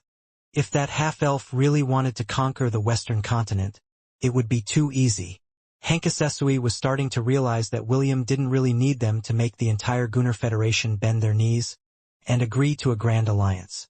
All that the half-elf needed to do was to casually bring out these giants from the Thousand Beast domain and let them wreak havoc across the land, and everyone would be on their knees, begging him to allow them to join his side. However, William didn't do that. He'd much rather put up a farce, in order to make the kings understand just what kind of enemy they would be facing in the future. In fact, this battle wasn't just happening in the kingdom of Quince. It was happening in all the kingdoms that belonged to the Gunnar Federation, including the dwarven kingdom of Beldril. Durin had already informed Eldon, according to William's wishes, and the dwarven king surprisingly agreed to the half-elf's plan. However, Eldon asked that the giants make their appearance at one of the strongest fortresses of the dwarven kingdom, instead of their capital city. The half-elf agreed to this plan, and sent an adequate number of giants to each kingdom, numbering just over 100. When Moryx and Zodor attacked the Silvermoon continent, their force consisted of over 1,000 giants. 1 peak demigod, 30 demigods, hundreds of myriad-ranked giants. That was the strength of the giant army under the red-headed Tianger's command. Originally, he planned to use them against Felix when he fought against them in the war. However, he never had the opportunity to use them because his main forces were more than enough to overwhelm the opposition. This also allowed William to keep their presence a secret, which allowed him to now use them to their fullest potential. Right now, all the kingdoms were being attacked by hundreds of giants, led by 3 to 4 demigods each. Hankasesui shrouded his entire body inside a giant tornado and flew straight towards Zodor, who was prepared to meet his opponent's strongest attack. A moment later, the snake-headed demigod once again crashed into the city, destroying every structure it collided with until it came to a complete stop. Hankasesui couldn't believe that his opponent had managed to withstand its strongest attack and was even able to make a counterattack. If he knew that Zodor was a former pseudo-god, he might have cursed William internally for going off the script and making him look pitiful in front of the people, who thought that their hero had come to save them. Fennel Kingdom. This isn't part of the script. Good thing I managed to protect my handsome face. Silenus muttered as he tossed aside the house that collapsed over his body after one of the giants had sent him flying with a palm strike. I was supposed to be the prince in shining armor that was going to save the princess from the tyrant giant. But this is just too much. Silenus was currently facing four demigods, who had now started to wreak havoc on their surroundings. Just like what was happening in Quince, the giant army had breached the city wall and was currently destroying the structures around them. Silenus had chosen this time to make his appearance to embolden the people, but after a short exchange, one of the giants slapped him, sending him crashing towards the city face first. I can't disillusion the hopes and dreams of the ladies that admire me. Silenus casually flipped his hair as he looked at the four demigods who made him look bad just a minute ago. I guess it's time to use 100% of my power. A devilish grin appeared on the satyr's face as the ground started to shake. The hundreds of years that I spent living in peace have dulled my fighting prowess, Silenus muttered. Still, William said that the giants we are going to face number in the millions, and within those millions are thousands of demigods, and hundreds of pseudo-gods. The future doesn't look too bright. Silenus could now understand that this was certainly not the time to be living peacefully inside his forest because this kind of threat was about to descend in the world. William told them that he would stage this battle to make the people of the Western continent understand the dangers that they were about to face. He then told the demigods to try and stop this staged invasion and see for themselves just what kind of foes they would be facing in the future. Suddenly, the ground under Silenus' feet burst apart, and a giant ant tree, that towered hundreds of meters, rose from the ground, carrying the satyr on its shoulders. Crush my foes, Silenus roared. Rise, Amdusias. The giant ant then smashed its fist into the giant's face, smashing its entire body to the ground. A powerful explosion shook the entire city as Silenus used his trump card, whose power reached the initial stages of the pseudo-god rank. The satyr was an easy-going fellow, and most people thought that he was the weakest among the four demigods of the central continent. However, they didn't know that when the flirtatious satyr became serious, his strength would surpass the power of his peers. Giant vines rose up from the ground and wrapped around the three other demigod giants, holding them firmly in place. The earth rumbled as the satyr and his giant ant fought with everything they had, laying waste to the city that they were supposed to protect. Kingdom of Zinnia. Shit! Ifrit cursed as he unleashed a barrage of giant fireballs at the giants that were pushing him back little by little. After getting beaten up by a strape, Ifrit had long wanted to vent his frustration on something. This was why, when William devised his plan with the help of the King of Edelweiss, the demigod of fire thought that this was a good opportunity to finally let loose and show the half-elf that he wouldn't lose if it was a fight against demigods. However, contrary to what he expected, he was only fighting a single demigod and he was actually getting pushed back. The three other demigods ignored him and started to smash the houses within the city like little kids that had somehow found a new toy to play with. This ticked off Ifrit because he felt that the giants were looking down on him and thought that he wasn't much of a threat. Because of this, he had unleashed his strongest attack to send his enemy to the afterlife, but contrary to what he expected, the giant he was facing endured his blow, and even managed to counterattack by hurling a random house it had grabbed from the ground in his direction. Ifrit didn't know that William had personally handpicked the giants that they were going to fight against. The demigods assigned to fight against Ifrit were the giants from Muspelheim that had been born in the hottest regions of the planet. Because of this, they were more resistant to fire more than anything else, allowing them to shrug off Ifrit's flames, as if they were nothing but water being splashed on their bodies. When the town was half destroyed, a black lightning bolt hit one of the demigod giants and pushed it back outside the city. Several more lightning bolts descended, hitting all the giants that had managed to reach the center of the capital city of Zinnia. A moment later, hundreds of wyverns appeared behind a stape, carrying the members of the demon race, who now hurled spells against the giants, pushing them back. The defenders of the Zinnia all cheered after seeing this scene. They thought that when Ifrit arrived, all of them would be saved. But, contrary to their expectations, the demigod whom they revered was actually losing ground against his opponent. After seeing that reinforcements had arrived, Ifrit roared as he clashed against his opponent, and unleashed a flurry of blows using his full power. "He lost it," Bronte commented as she erected a barrier to protect the rest of the city from the rampaging demigod that was sending flames flying in every direction. "True," Astrape commented. This might have been a shock to him. Before William initiated the plan he had in mind, he had made sure to set a limit to the destruction that was about to unfold. The giants were to only attack the city in full when most of the citizens had evacuated safely, and then they could slowly advance, destroying everything in their path. They were also ordered to not kill any of the soldiers. This required great control, but since the giants were under William's command, they reigned in their strength, making the defenders only suffer injuries that weren't life-threatening. To William's surprise, among the three demigods, it was actually Silenus who managed to repel the invasion, which made the half-elf look at the satyr in a different light. However, there was a problem. The one that destroyed the city was not the giants, but the satyr who got carried away as he unleashed his full powers, almost turning the entire city into a forest that strengthened the power of his ability. "Master, the attacks on all the kingdoms have stopped," Opus reported. "But won't they get suspicious because the kingdom of Edelweiss didn't suffer during this invasion?" "It's fine," William replied. "That's Alexis' problem now, not ours." The king of Edelweiss asked William to destroy the capital cities of all of his neighbors, so that all of them would know the severity of the situation. Of course, in order to not make it look like the kingdom of Edelweiss wasn't attacked, the giants destroyed one of its fortresses, which Alexis said that he planned to demolish and rebuild anyway.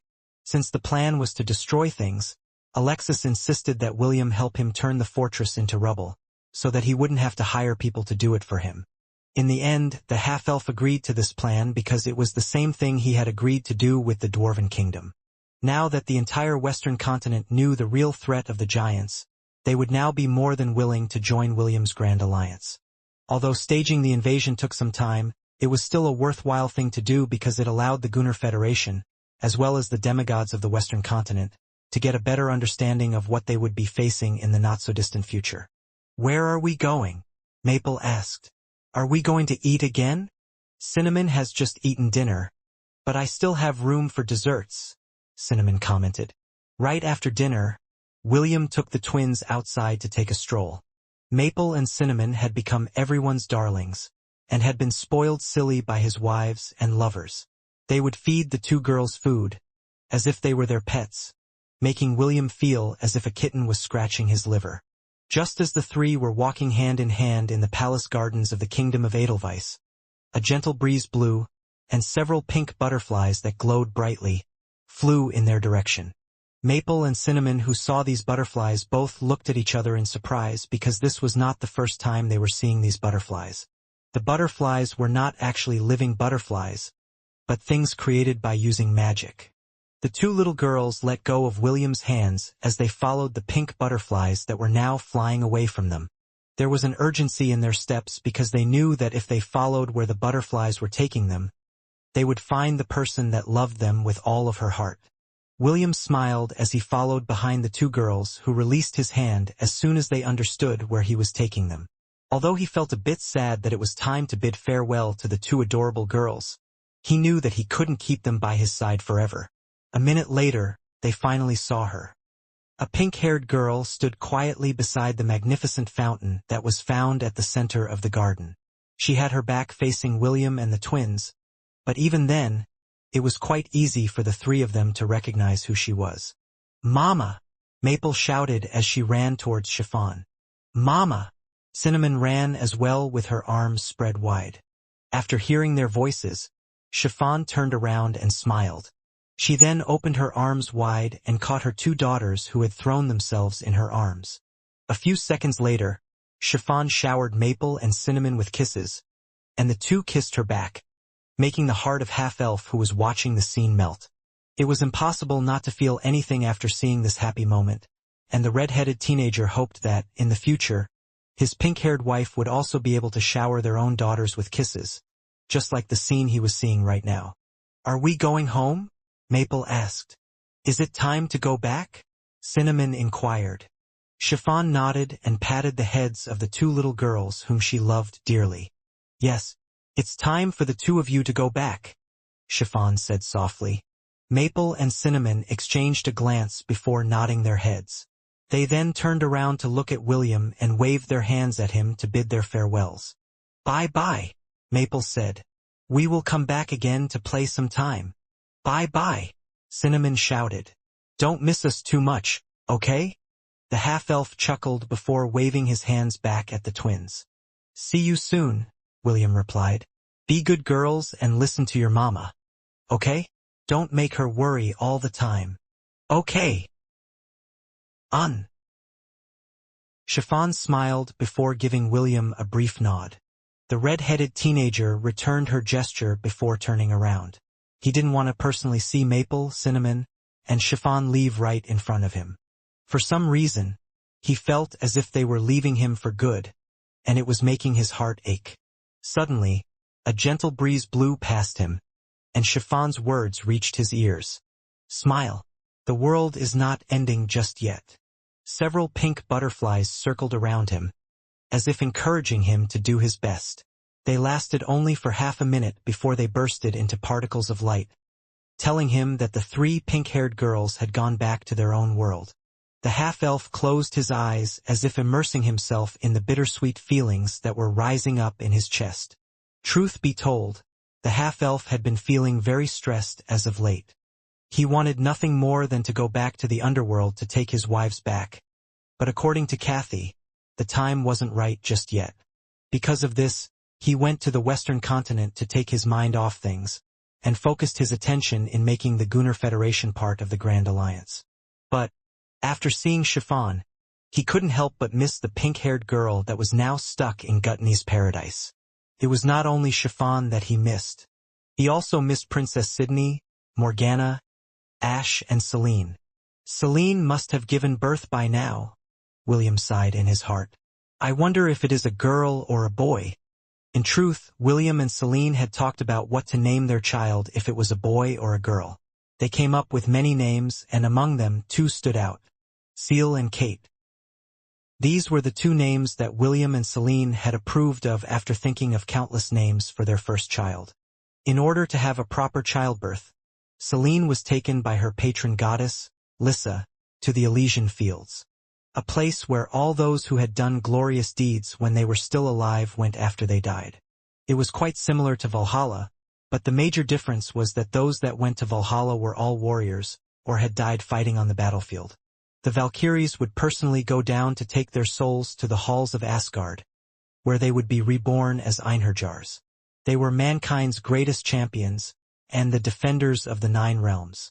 During the Battle of Ragnarok, these brave warriors fought tooth and nail against the army of destruction. Everyone fought to the last man and woman, leaving their bodies and weapons on the ground as they drew their last breath. Now, this same scene would once again happen not in Asgard but in the world of Hestia. This time it will be different, is what you're probably thinking of right now, right? The half-elf abruptly opened his eyes as he turned around to look in the direction where the voice had come from. Since he was lost in his thoughts, he didn't notice that anyone had approached him, but that didn't mean that he had let his guard down completely. If someone were able to get near him without detection, that only meant that their rank was as high or higher than his. I found some good booze while I was taking a stroll, the old scammer of Lant said as he appeared in front of William with a smug smile plastered on his face. Come, Will.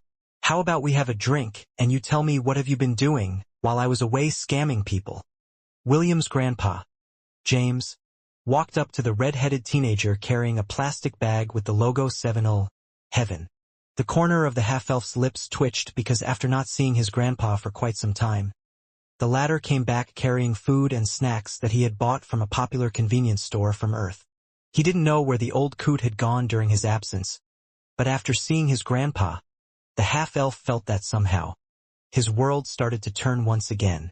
I see, James said before heaving a sigh. You have been through a lot while I was gone. The old man filled William's cup with some cheap wine that he had bought from a convenience store before returning to Hestia from his expedition. William took a sip and found that the wine that James had given him wasn't really wine, but grape juice. Men need to be sober when they are talking about important matters, James said as he poured himself a cup of the grape juice he'd bought. We can get drunk as much as we want when the occasion calls for it, but today is not that day. Besides, I didn't bring enough cash with me to buy the wine I like. Apparently, Earth doesn't accept gold coins. So, I bought the next best thing, which is grape juice. The old man chuckled before taking a sip from his mug. After that, he took some roasted salted peanuts and tossed them inside his mouth. The half-elf couldn't help but smile after seeing his grandpa's antics, which made him feel a lot better. What are your future plans, Gramps? William asked. Are you going to take a stroll somewhere again? James didn't reply right away, and instead just ate more peanuts. The half-elf wasn't in a hurry to hear his answer, and just sipped his grape juice sparingly, as if enjoying the taste of a beverage that he hadn't drunk for a long time. Each of us have a role to play in the grand scheme of things, James said softly as he stared at the moon in the sky. No one is free from suffering. Even the smallest ant must work hard every day to gather resources, so that their queen will be able to give birth to more ants, and thus make their colony grow. The same can be said for death. Everyone is dying, just at different speeds. Some people are born great, while some are born to be great. I am one of those people who were born great, while some are like you who were born to be great. The old bandit of Lant smiled as he closed his eyes. He recalled a scene from thousands of years ago, when the heroes of Asgard rose up to answer the call of Ragnarok. All of them were the finest warriors the world had ever seen. Some were born great, while others were born to be great, just like William, who had been on the front lines of the battlefield, when the world was bathed in flames and his wives and lovers perished right before his eyes. Odin remembered the time, when he sat in the great hall of Valhalla, toasting the brave men and women who had gathered to defend the 9 realms. The finest foods, and rivers of sparkling mead, flowed ceaselessly as everyone feasted to their heart's content. James reminisced the words he had said back then, as he walked through the halls of Asgard, in preparation to meet the new day. What kind of a dream is it, in which just before daybreak, I thought I cleared Valhalla, for coming of slain men? I waked the Einherjar, bade Valkyries rise up, to strew the bench, and scour the beakers, wine to carry. As for a prince's coming, here to me I expect, heroes coming from the world, certain great ones. So glad is my heart. So glad was he back then, standing up above mortals, sitting on the throne of one of the strongest pantheons, if not the strongest pantheons in existence. The bittersweet memories flowed inside James' head, just as the grape juice flowed down his throat. It wasn't as delicious as the mead he drank back then, but he appreciated it because it was made by mortal men. They had grown these grapes, and waited for the time to harvest them before sending them to the factories to process them and sell them to the masses. It wasn't 100% natural, but James was fine with that. This was why he decided to take it upon himself to cross the void, in order to prepare for the battle that once took everything away from him. James wasn't afraid to die, for he had died and died and died some more, entering countless cycles of reincarnation, in order to fulfill a promise, for those who fought with him at the end of days. Will, this time let's win. 5 words. 5 simple words, but they carried the fate of an entire world.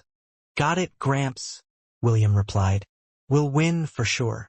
James and William lifted their cups and toasted each other. They then drank it all down until no drop was left, creating a promise between men.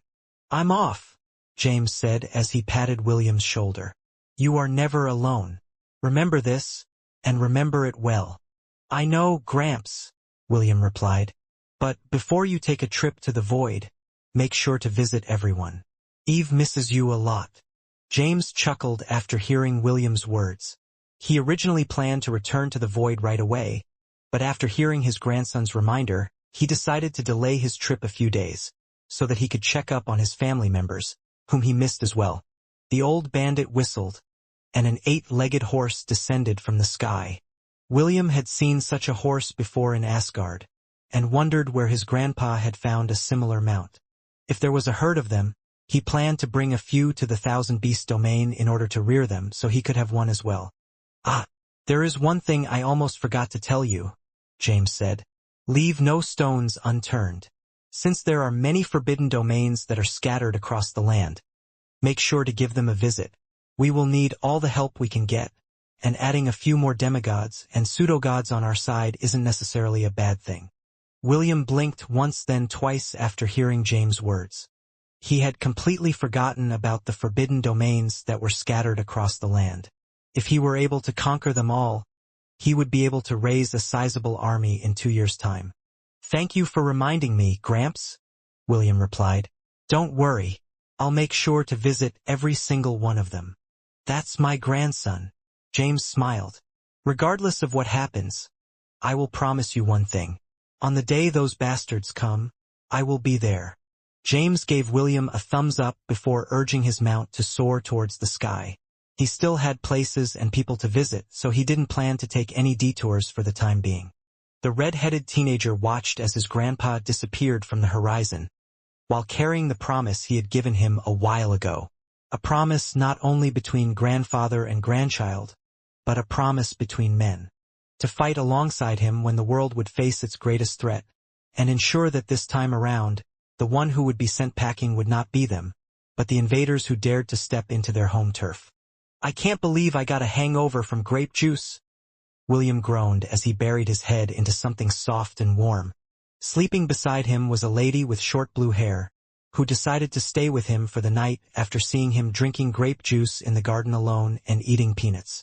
It was none other than the virtuous lady of prudence, Shauna. When the half-elf opened his eyes, he found his head nestled on her soft and tender breasts, which he found comforting despite the headache he had at the moment. His relationship with Shauna wasn't that of a lover, but more like a friend with benefits. At first, the virtuous lady was inspired by Nvidia to enter the world of fashion, and since then, she had been pestering William to give her merit points, which was used as currency inside the Thousand Beast domain. The young lady would often go look for William whenever she ran out of merit points after spending it all in buying the fashionable clothes in her favorite fashion store, Vicky's Secret. Why were you drinking here alone? How about you drink my blood instead? It is only 10,000 merit points, so you're getting yourself a bargain. These were the words they exchanged last night, and before he knew it, one thing led to another as he drank his fill of her blood. Shauna was still a chaste maiden, not because she cared for it, but she felt that now was not the right time to let the half-elf go all the way with her. Unlike William's lovers who always wanted his attention, Shauna was a spirited individual. She went at her own pace and didn't want to be tied down by a relationship where she would have to compete with other women in order to get the half-elf's attention. Right now, the half-elf had so many lovers that he could make love with a different woman every night. Shauna didn't want any part of that, and William respected this. However, since she had become a fashionista, she would often look for the red-headed teenager in order to get some merit points by offering her blood in exchange. Just as the half-elf was enjoying the soft warmth that was pressing against his face, he felt a hand brushing his head, making him look up to see a sleepy lady looking down on him. That will be 5,000 additional merit points, Shauna said before kissing William's forehead. Thank you for your patronage. William couldn't help but smile after hearing the young ladies attempt to squeeze more points than usual. Do I have to pay for the kiss as well? William asked.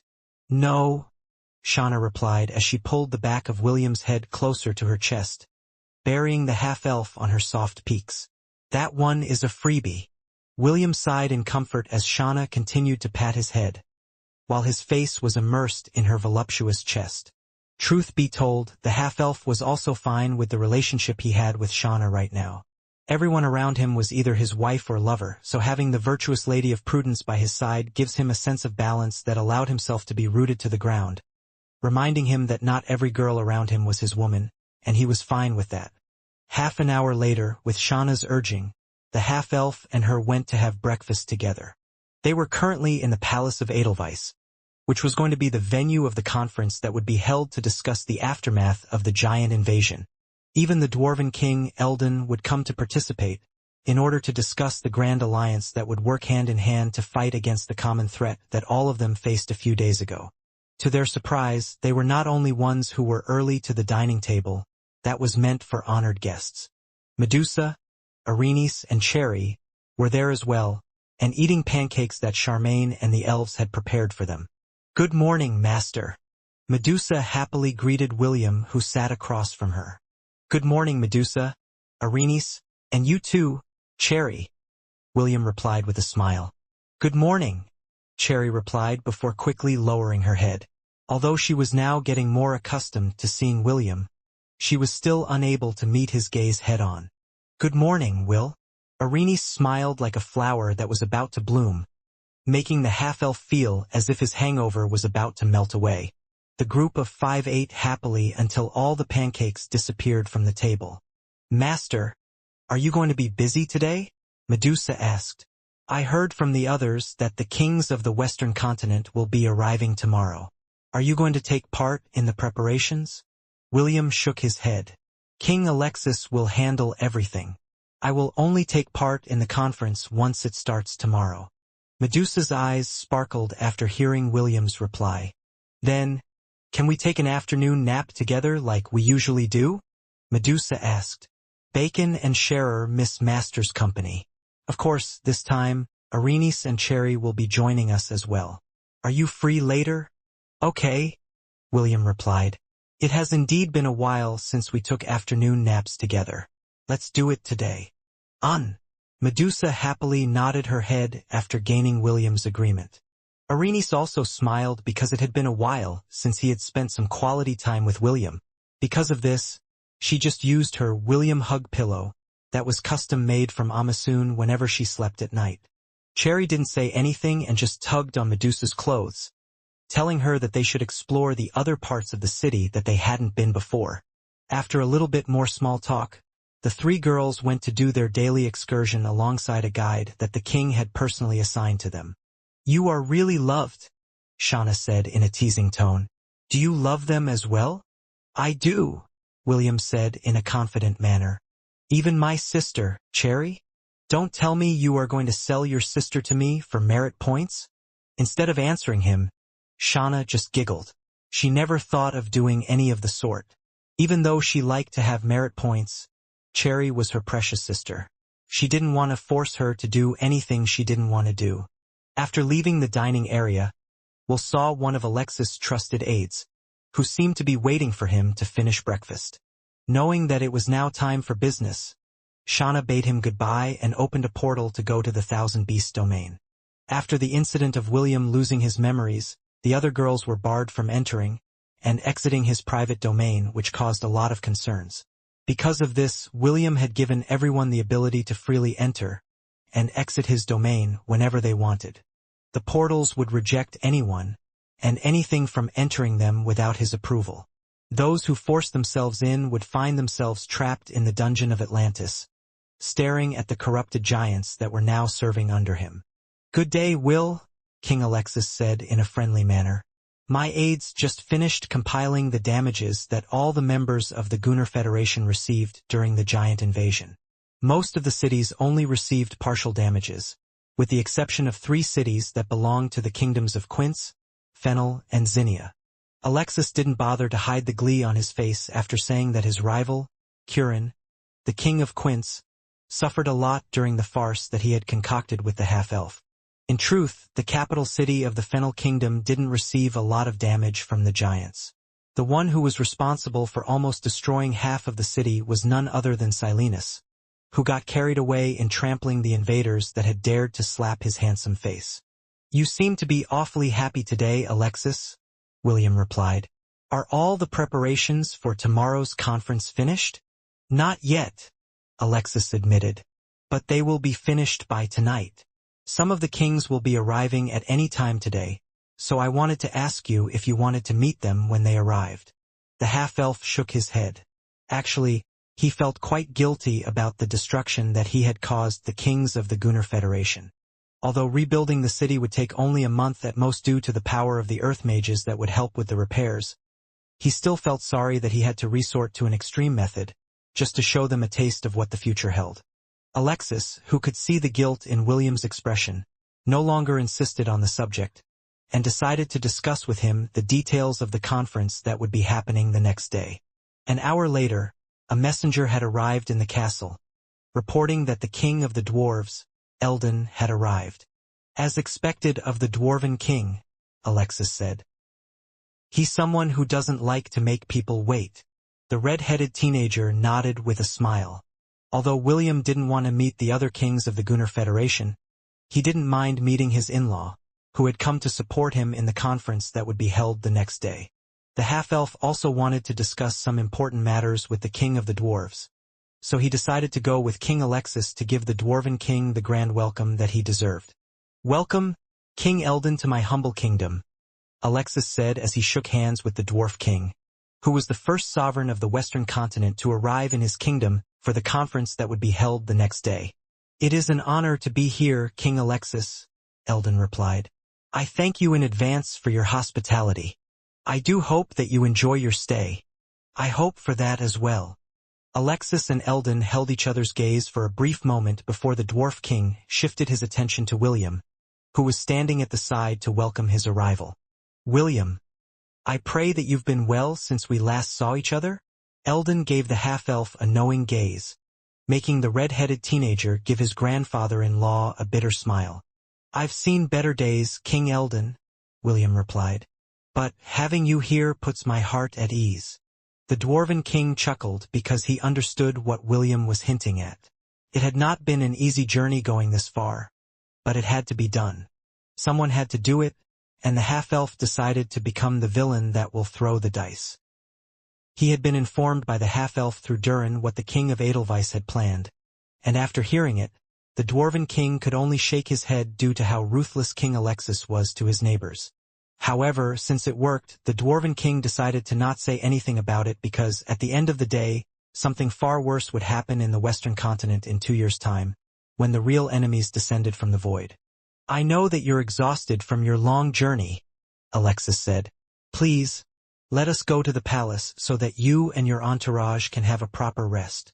Eldon nodded because he had many things to discuss with William and Alexis that were not meant for the public to hear.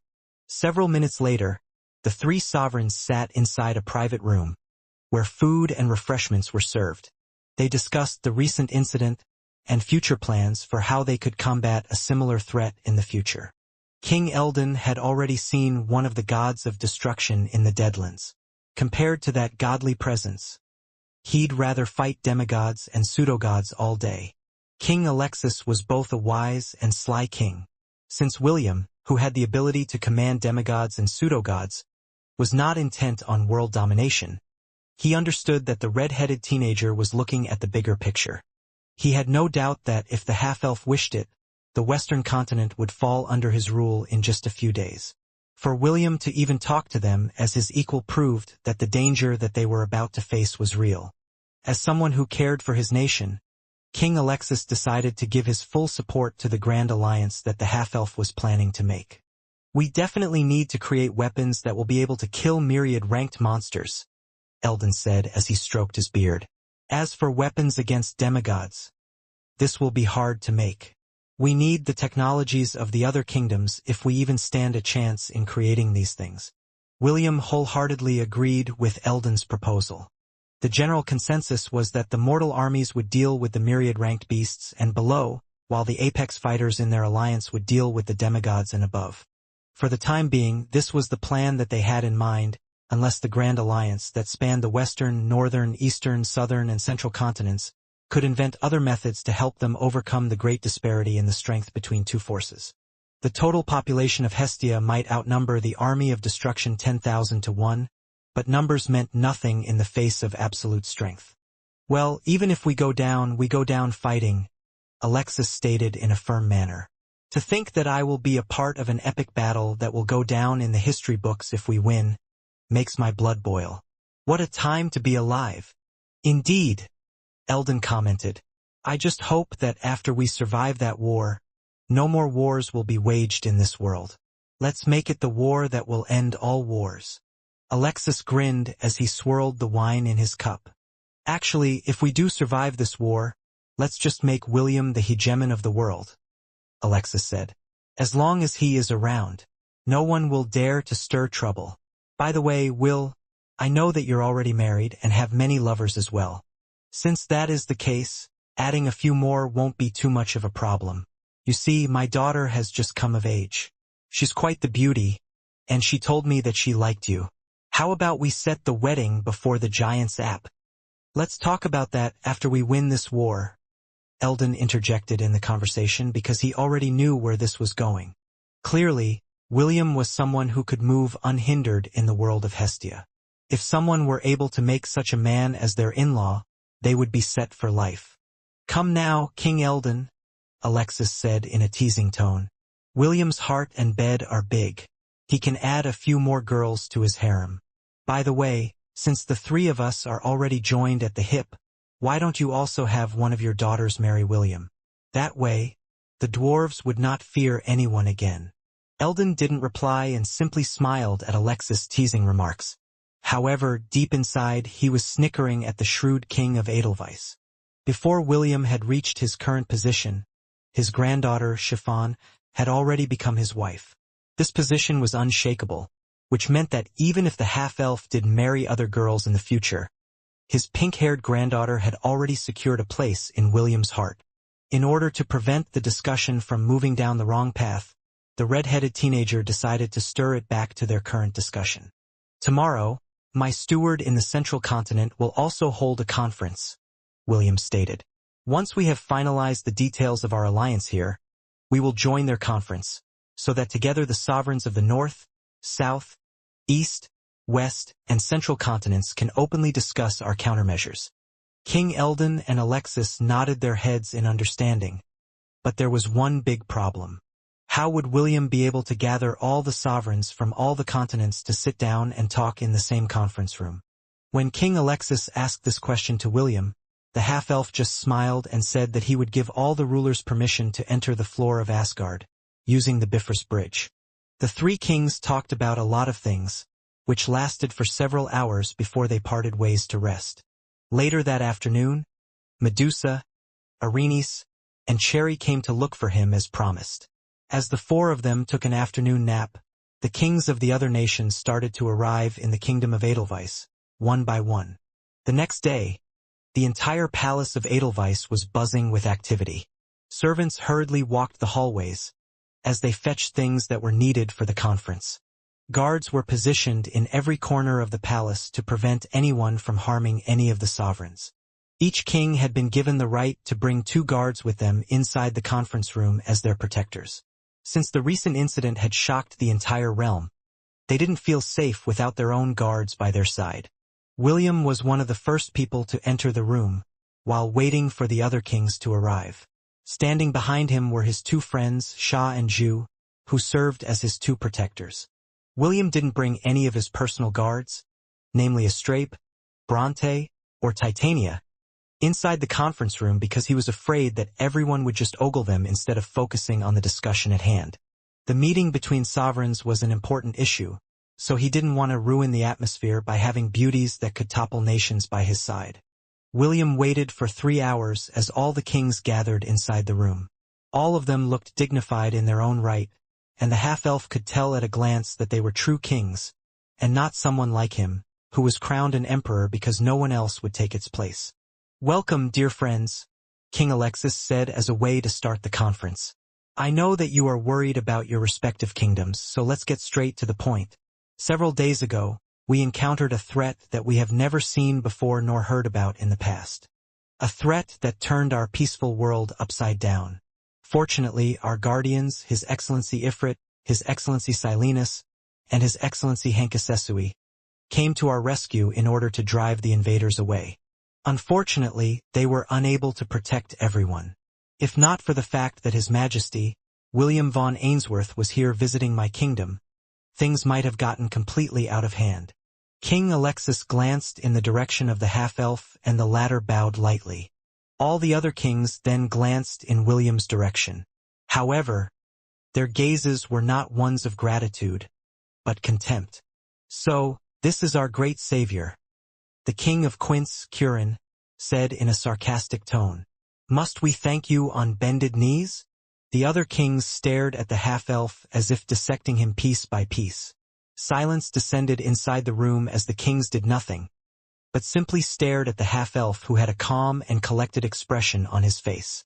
Do not think for a moment that we didn't find this call for a conference suspicious, Kirin stated. I mean, if you are going to create a farce, you should go through with it until the very end. You're losing your touch, Alexis. The King of Quince snorted before continuing his statement. Imagine. Only a day had passed after the invasion, and you immediately sent a messenger to inform all of us to gather here in your kingdom to discuss a grand alliance. Oh please. We were not born yesterday, Alexis. At the very least, you should have waited for a week to make it look like it was all a coincidence, no?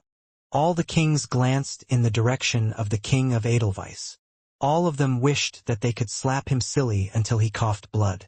Their capital cities were attacked, and yet, he only had one old and decrepit fortress destroyed as proof that his kingdom was attacked as well. This made all the kings' teeth itch. Since the Gunnar Federation was established, all of them had been fighting in the shadows. No large-scale wars were held, and yet each one would intentionally make things difficult for the others. Even so, none of them went as far as to break the delicate balance that they had created for the past 100 years. Alexis remained calm as if he was enjoying everyone's attention. A moment later, a laugh escaped his lips, breaking the tense atmosphere that had descended inside the conference room.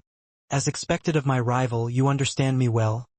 Alexis commented with a smile that made all the guards standing behind their respective rulers want to draw their swords and stab him until he became a pin cushion. But, allow me to correct your little misunderstanding, Kirin, Alexis stated. A farce, was it? You call this a farce? Tell me, if William didn't send reinforcements to save your capital cities, do you think this farce would have ended with just a part of your city being destroyed? Alexis laughed once more, and this time, his laughter grated on everyone's ears, similar to nails scratching a chalkboard. Well, let's get straight to the point. Alexis finally stopped laughing and lightly tapped the table with his hand. What you all experienced is just a preview of what is going to happen 2 years from now. If you think those hundreds of giants were already a threat to your kingdoms, then what will you do facing millions of them? Tell me, compared to that farce, would you rather see the real deal? Oi oi, don't even think that you will get away with just a capital city being destroyed. Alexis then snorted. Fools, you should thank us for showing you such a farce. Because if we were serious, none of you would be standing here right now. Why you? Kirin roared as he pointed his finger at Alexis' face. Who gave you the right to play with the lives of others? Alexis smirked as if he had just heard the greatest joke in his lifetime. Play with the lives of others? Alexis sneered. Excuse me? Is there anyone inside this room who doesn't play with the lives of others? Are you that innocent? How did you become king then? Don't make me look down on you, Kirin. Just admit the fact that in the face of absolute strength, the schemes that you used to become the King of Quince were useless. The King of Edelweiss, Alexis, raised his voice as he stood up from his chair. Last year, the granary that was newly built at the border of my kingdom, which was meant to feed the villages near the border, was burned down, Alexis said coldly. Do you know how many people suffered last year? Do you know how many people went hungry? Alexis then raised a finger and pointed it in Kirin's face before his words, filled with restrained fury, reached everyone's ears. Do you know how many people died? Alexis asked. All the kings frowned, but none of them spoke. For them, this was just one of the many things that they had done to each other over the past 100 years. So, Kirin asked back with a sneer on his face. Do you know how many died when you built a dam, cutting off the flow of the water that went to one of the cities on my border as well? Do you know how many farmers lost their only source of water with which to irrigate their crops? Be grateful that I only burned a granary. I would have burned the villages along your borders if my wife didn't beg me to stop. Alexis snorted. Exactly my point. The King of Edelweiss sat down on his seat once more and patted the top of the table twice. All of us are guilty of playing with other people's lives, Alexis stated. The only difference is the severity of how we play with the lives of others. But there is one person who is very different from us. An emperor who rules an empire whose lands far outstrip our own. And yet, he refused to play with the lives of others in order to get what he wanted. The King of Edelweiss then raised his hand and pointed at the red-headed teenager, whose head was lowered. "It is him," Alexis stated. In order to make a grand alliance, he decided to meet with the demigods and used force to make them bow down to his will. Those are demigods. They're not a cabbage that you can see growing in your fields that you can buy in bulk. For what reason did he do that? Simple. He wanted to ask them to talk to you guys about joining an alliance for the sake of defending, not only your people but your kingdoms and everything you hold dear. He did all that because what he wanted to protect was not just his empire, but this whole world. Do you know? While talking to him, I felt extremely dirty. It was as if all the filth in my body was oozing from my very pores. If it were me, I would have gone on a quest to make this entire world bow to me. But he didn't do that. He'd rather go and beat up some demigods, so a peaceful resolution could be made. Alexis took the cup of water by his side and drank. It seemed that all of the talking had made his throat dry. A moment later, he gently placed the cup down on the table and scanned the faces of the kings inside the room, who were all looking at him with conflicted expressions on their faces. "Now let's stop talking nonsense," Alexis said with a determined look on his face.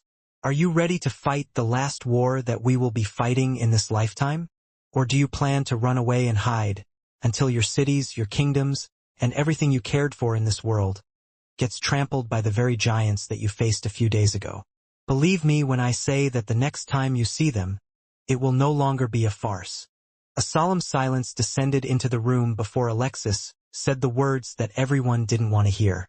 "The next time you see them, it will be the real deal. And I hope that, when that time comes, you will be standing alongside me, in a battle not for our sake, but for the future of the next generation." After Alexis finished his speech, no one in the room said anything. They were fully aware that if what happened a few days ago had not been a farce, they and their kingdoms might not be standing here today. All of them felt bitter about it as they glanced at the red-headed teenager, who was staring at the table in front of him, and seemed to be pondering the meaning of life. When they finally understood that those horrifying giants were under his beck and call, they had no choice but to reevaluate the half-elf who was probably the youngest emperor in Hestia. A few more minutes passed before someone broke the silence. It was not any of the human kings, but the dwarf king Eldon, who wasn't part of the Gunnar Federation, who took the initiative to address the issue at hand. "I'm sure that all of you are now aware of the dangers that we are facing," Eldon stated. "All of you may still hold grudges in your hearts, but that is fine. That is your right as sovereigns of your own kingdoms. Even so, we must make a decision now. What Emperor William wants is to unite the entire world so we can face this danger together. This proves that even he, with all the forces under his command, is not confident to win against these invaders. Believe me when I say that I do understand what all of you are thinking right now. If we can't even beat 100 giants, how could we hope to fight against millions of them?" Eldon paused to allow everyone to focus their attention on him. "The answer is simple. We can't fight," Eldon stated. "We can't win. There's no way that we can ever hope to overcome this hurdle. I mean, we are about to fight not one, not two, but 3 gods of destructions. If I look at this rationally, why should I even bother? Let's just enjoy these 2 years to the fullest, and face death in resignation." The dwarven king smiled.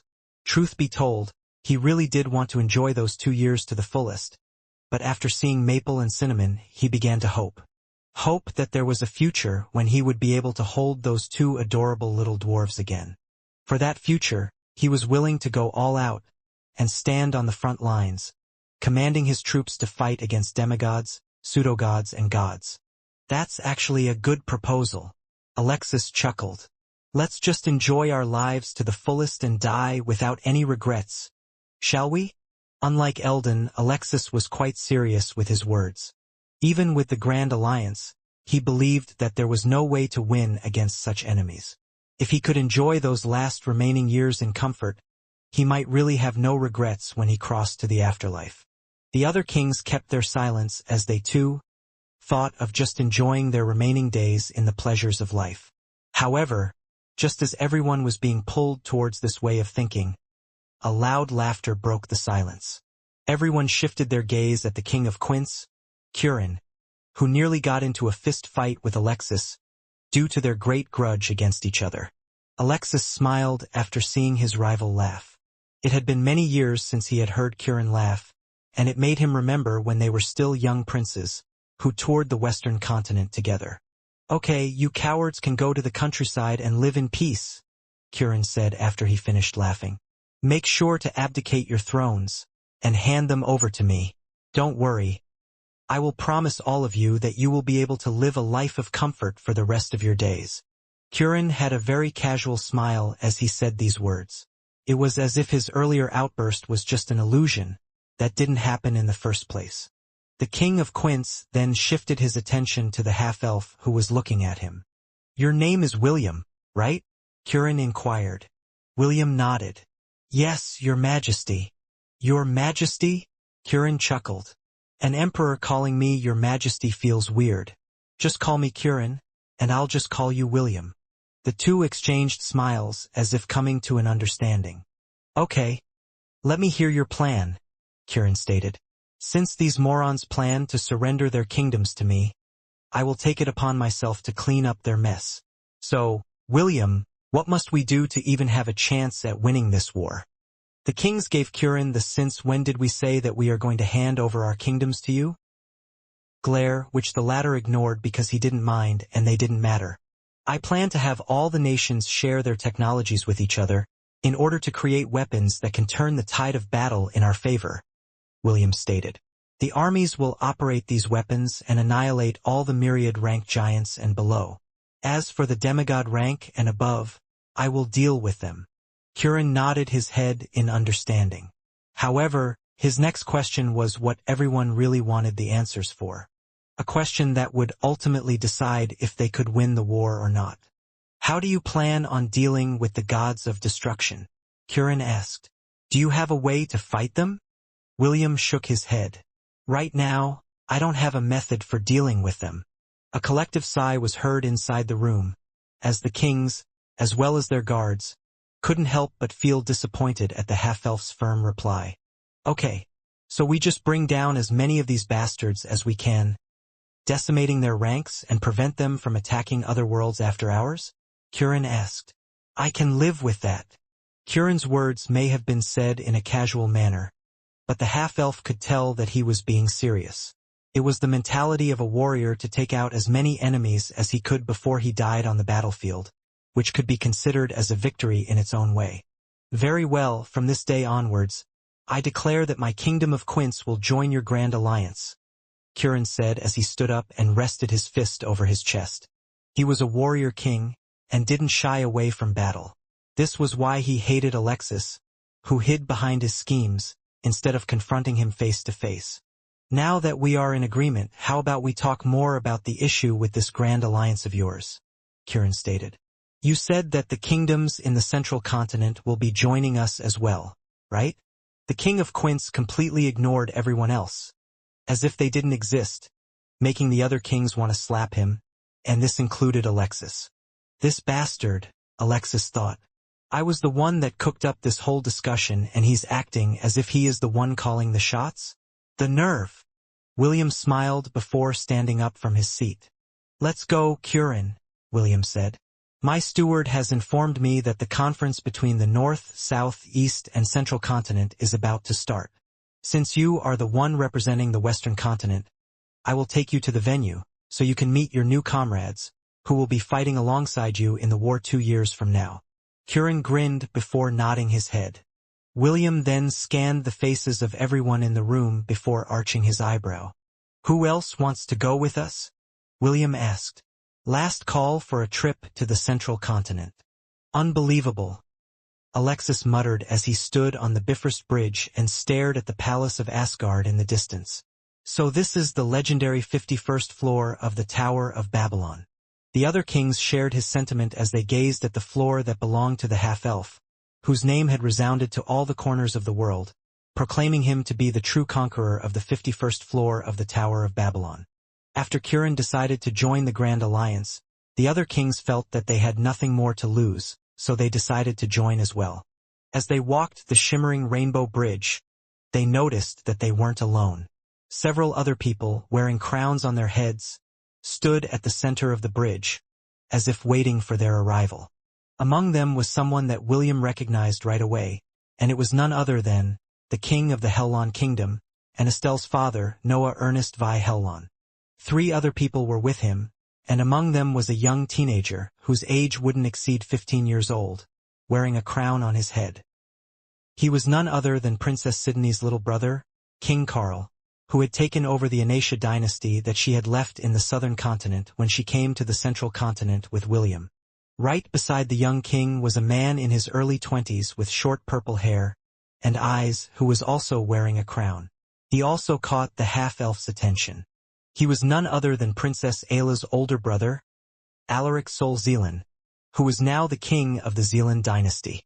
The 4th king was the king of Frisia, who was Princess Sidney's birth father. He was already in his early 60s, and yet he still looked like he could ride a bull just by using his 2 legs. They were the sovereigns that represented the southern continent, and they had answered William's call and joined his grand alliance. "Your Majesties, welcome to the floor of Asgard," William said as he gave the 4 kings a brief nod of acknowledgement. Nisha had painstakingly told him that he shouldn't bow down, and should get used to addressing other people of the same rank with a brief nod as a sign of respect. The half-elf almost always forgot this because in his heart, he didn't feel like an emperor, but in order to not make his steward, who had been overworked as of late, nag at him, he decided to pay heed to his actions, so she wouldn't force him undertake an etiquette training on how an emperor should act in front of other people. "It has been a long time, William," King Noah replied. "I still can't believe that the young man whom I had knighted as my knight commander is now an emperor. You have really come a long way, my boy." "A lot of things happened," William stated. "Things that were outside of my control." King Noah nodded in understanding. "How is Estelle? Is she well?" "Yes, she is currently inside my domain." "When will your wedding be held? It's not good to delay these things since the end of the world is fast approaching. I still want to hold my grandson before we all kick the bucket." The kings who heard King Noah's words gave him a weird look. "Bruh, this is not the right time to be making babies. Are you mad?" Even William, who wanted to have babies of his own, knew that now was not the time for this. Estelle was one of the fighters that would participate in the battle, so he didn't want her to fight so soon after giving birth to their child. Also, he didn't want to make babies irresponsibly, especially when the world was facing a crisis. This was why his child with Celine, who was currently in the Elysian fields, would be his only child, until they had won the war against the army of destruction. "Let's go inside the palace," William said in order to change the subject. "The other kings are gathered there right now." The half-elf walked briskly, almost leaving everyone behind. King Noah chuckled as he followed the boy whom his daughter had liked since the day they had undergone the trial of courage together, and fought against the Cyclops monster with everything they had. A quarter of an hour later, William arrived in the halls of Valhalla, where the kings were waiting for him. All of them were seated as they waited for his arrival. Nisha, who was William's steward, stood beside the high throne, where Odin would sit whenever he dined with the Einherjars during their feasts. She was waiting for the half-elf to take his place, and looked down on the other sovereigns, who were seated on an elevation lower than the throne. However, instead of going to the throne, William summoned an ordinary chair, and sat down at the base of the steps, leading to it, and faced the kings who had come to join him to fight against the war. When Nisha saw this, the latter only bitterly shook her head before walking down the stairs, to stand by his side. She was William's steward, and the manager of his harem. If his emperor wanted to sit on a simple wooden chair, then she would let him do it. However, once the conference was over, she would make sure to have a private talk with him inside his bedroom while the 2 of them were connected. The majority of the kings gave William a nod of approval in their heart because he was treating them as equals, and not someone who was in a position that was higher than them. This made those who didn't know him change their opinion of him, which made the atmosphere inside the halls of Valhalla, where the bravest warriors in the world gathered, become less tense.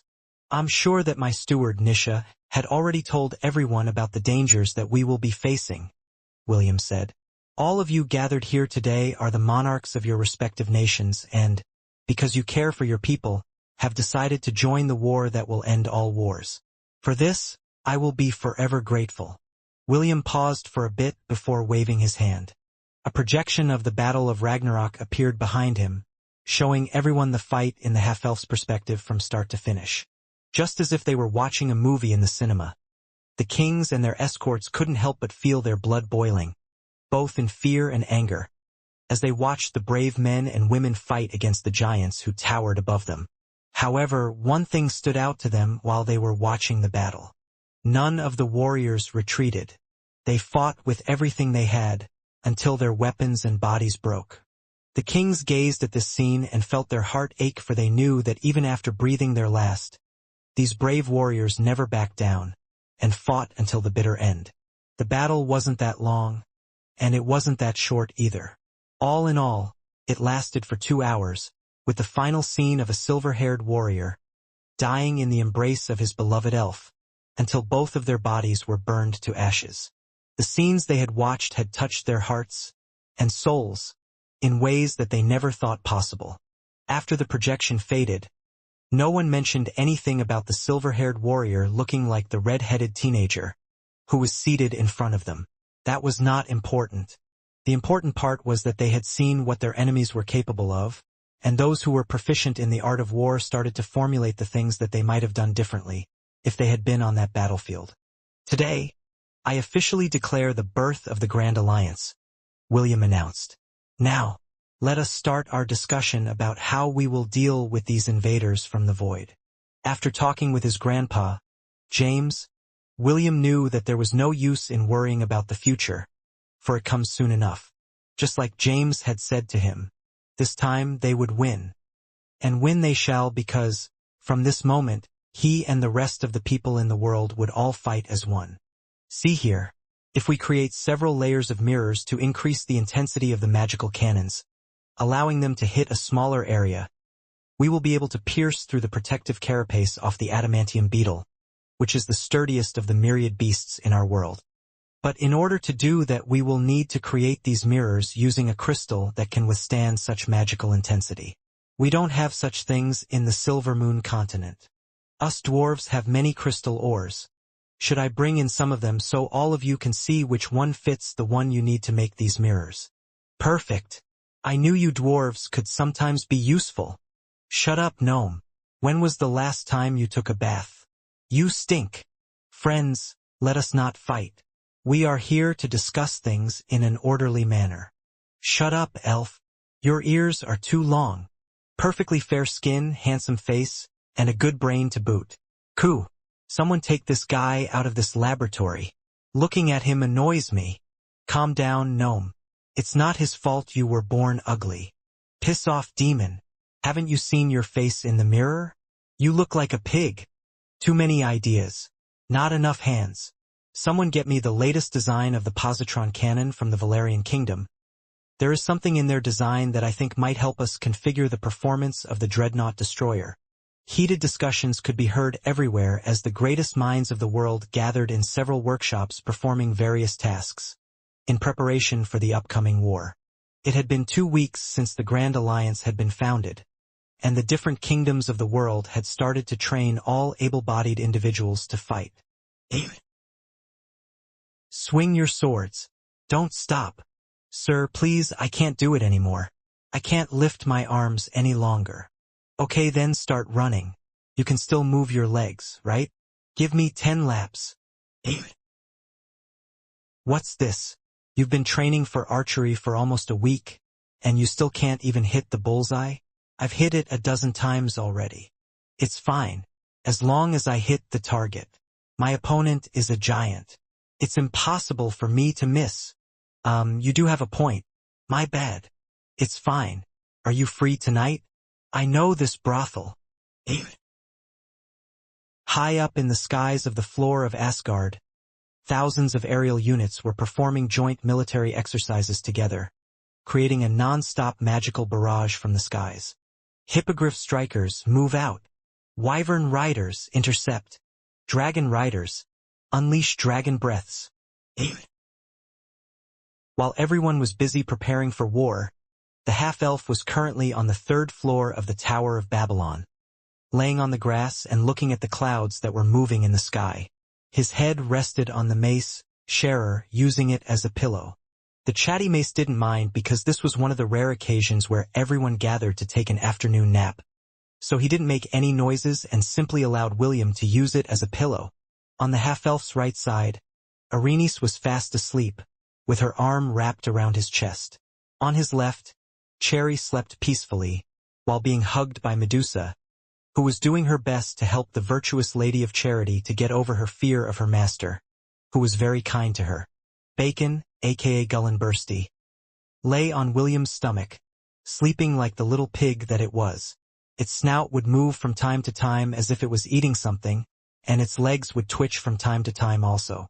Whenever the red-headed teenager wanted to escape the hustle and bustle of his surroundings, he would go to Owagwe's domain, where he had spent some time with Chiffon when the two of them had to climb the Tower of Babylon. Owagwe's disciples, Donutella, Leonardud, Michelangelo, and Narnia, were busy sparring with each other in the distance, while making as little noise as possible. The third floor was one of the most beautiful floors in the Tower of Babylon. It was a domain filled with many waterfalls, so several rainbows could be seen at any given time depending on where you looked.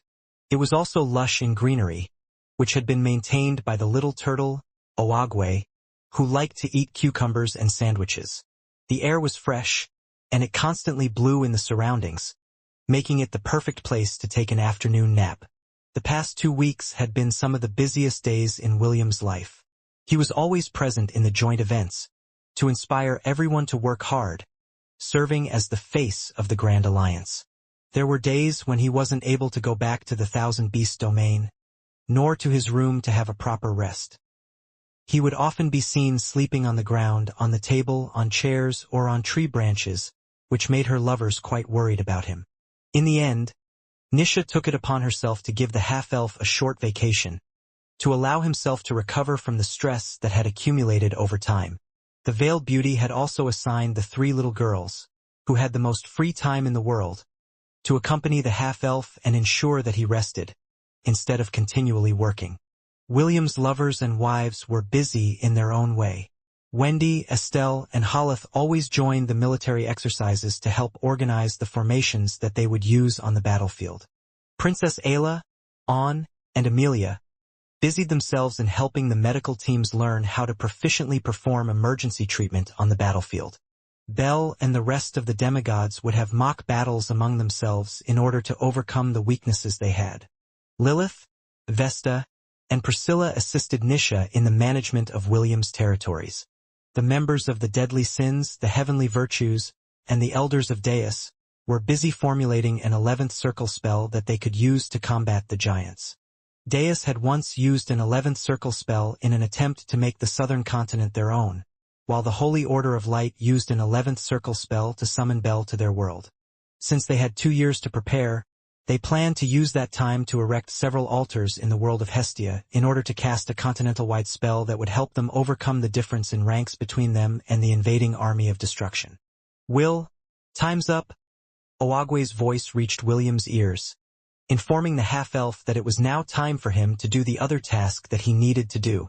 As the guardian of the 3rd floor, Owagwe could pass his message from anywhere from inside it.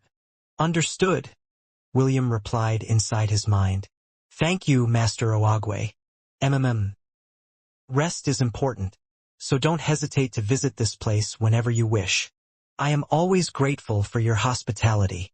William turned to his right side where Arenice was sleeping beside him and kissed her forehead. Arenice, it's time to go, William said softly. Please wake up. The doll-like beauty then opened her eyes before looking up at William with eyes filled with affection. Did you sleep? Arenice asked before kissing William's lips. You're supposed to rest, but seeing that you're wide awake, I'm guessing that you didn't sleep. My mind is too awake to sleep, William replied before lightly shaking Cherry, who was sleeping beside him. Wake up, Cherry. It's time to watch the movie you wanted to watch. Fway! Cherry abruptly opened her sleepy eyes before looking at the half-elf. A moment later, she once again closed them and returned to sleep, making Arenice, who was looking at her friend, giggle. William arched an eyebrow as he looked at Arenice, who had a sweet smile on her face. You think this is funny? Arenice nodded. Look at the bright side. At least, she's no longer that scared of you, right? If this was in the past, she would have bolted and ran away with all her might. The half-elf couldn't refute Arenice's words and simply nodded his head in agreement. Just as he was about to wake Cherry and Medusa again, he heard Nisha's voice inside his head, informing him that they had discovered some demon tribes that were hiding deep within the mountains of the demon realm, and wanted to know how William wanted to deal with them. A round mirror then appeared in front of William showing Nisha's image. Sorry to cut your vacation short, but I will need you to personally speak to the 2 patriarchs of these demon tribes, Nisha said. They are claiming that they know you, so they want to talk to you personally. Arenice, who was by William's side, frowned as she looked at Nisha. The half-elf had just started his vacation, and it hadn't been a day before he was called to work again. However, she didn't say anything because she knew that William had many responsibilities, and this was one of them. Soon the image of a boarkin appeared on the round mirror. Upon seeing its face, William's body stiffened because he had seen that face before. In fact, there was even a time when he had been tempted to slap it silly due to how annoying it was. The two stared at each other for a full minute before William broke the silence. "Swiper, no swiping," William said with a teasing smile on his face. "You motherfucker," Swiper replied in anger. "I knew you'd say that." Indeed, the one in the projection was none other than the boarkin that William had met in the Deadlands. It was none other than Swiper, who led the demon faction, and worked as Morix's subordinate, which seemed like a lifetime ago. Although he was quite reluctant to part with Arenice, Medusa, Cherry, Bacon, and Scherer, the half-elf still went to the demon continent using the Bifrost Bridge to meet with an old friend that he hadn't seen for quite some time. "Why didn't you tell me that you were from Hestia?" William asked. "You didn't ask," Swiper snorted. "Also, even if you did, what makes you think that I'd have given you an answer?"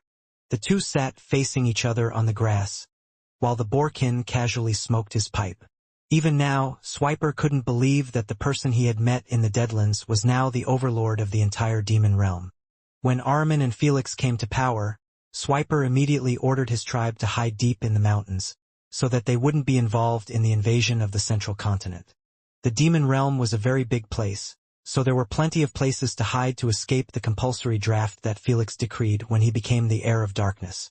It was not only Swiper and his tribe that managed to hide away in the mountains.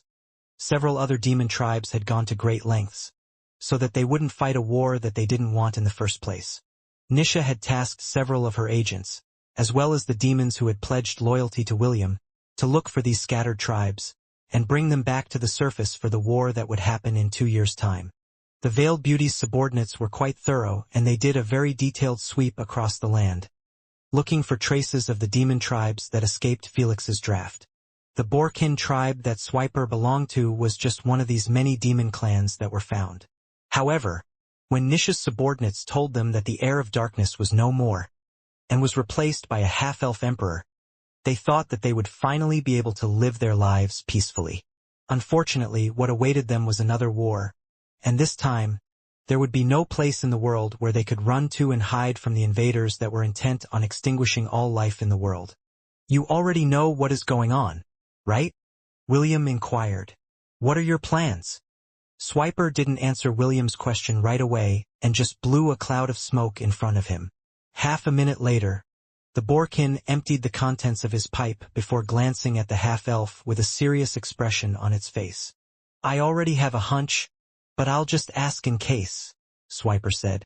"Back then in the Deadlands, a giant grabbed Morix and allowed him to escape. Is that the same giant that you are going to fight against in this upcoming war?" William nodded. "Yes." Swiper groaned after confirming his suspicion.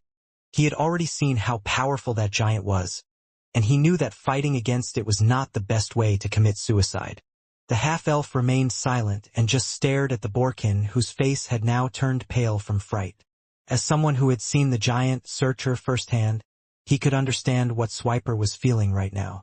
"Fine," Swiper stated after a few minutes had passed. "At least promise me that you will die before me. I am afraid of dying, you know?" The half-elf smiled before giving the boarkin a middle finger. Swiper grunted because the red-headed teenager refused to die before him. which made him have the great urge to look for a place to hide, and somehow survive the end of the world. Just as he was contemplating these things inside his head, Swiper suddenly remembered something important.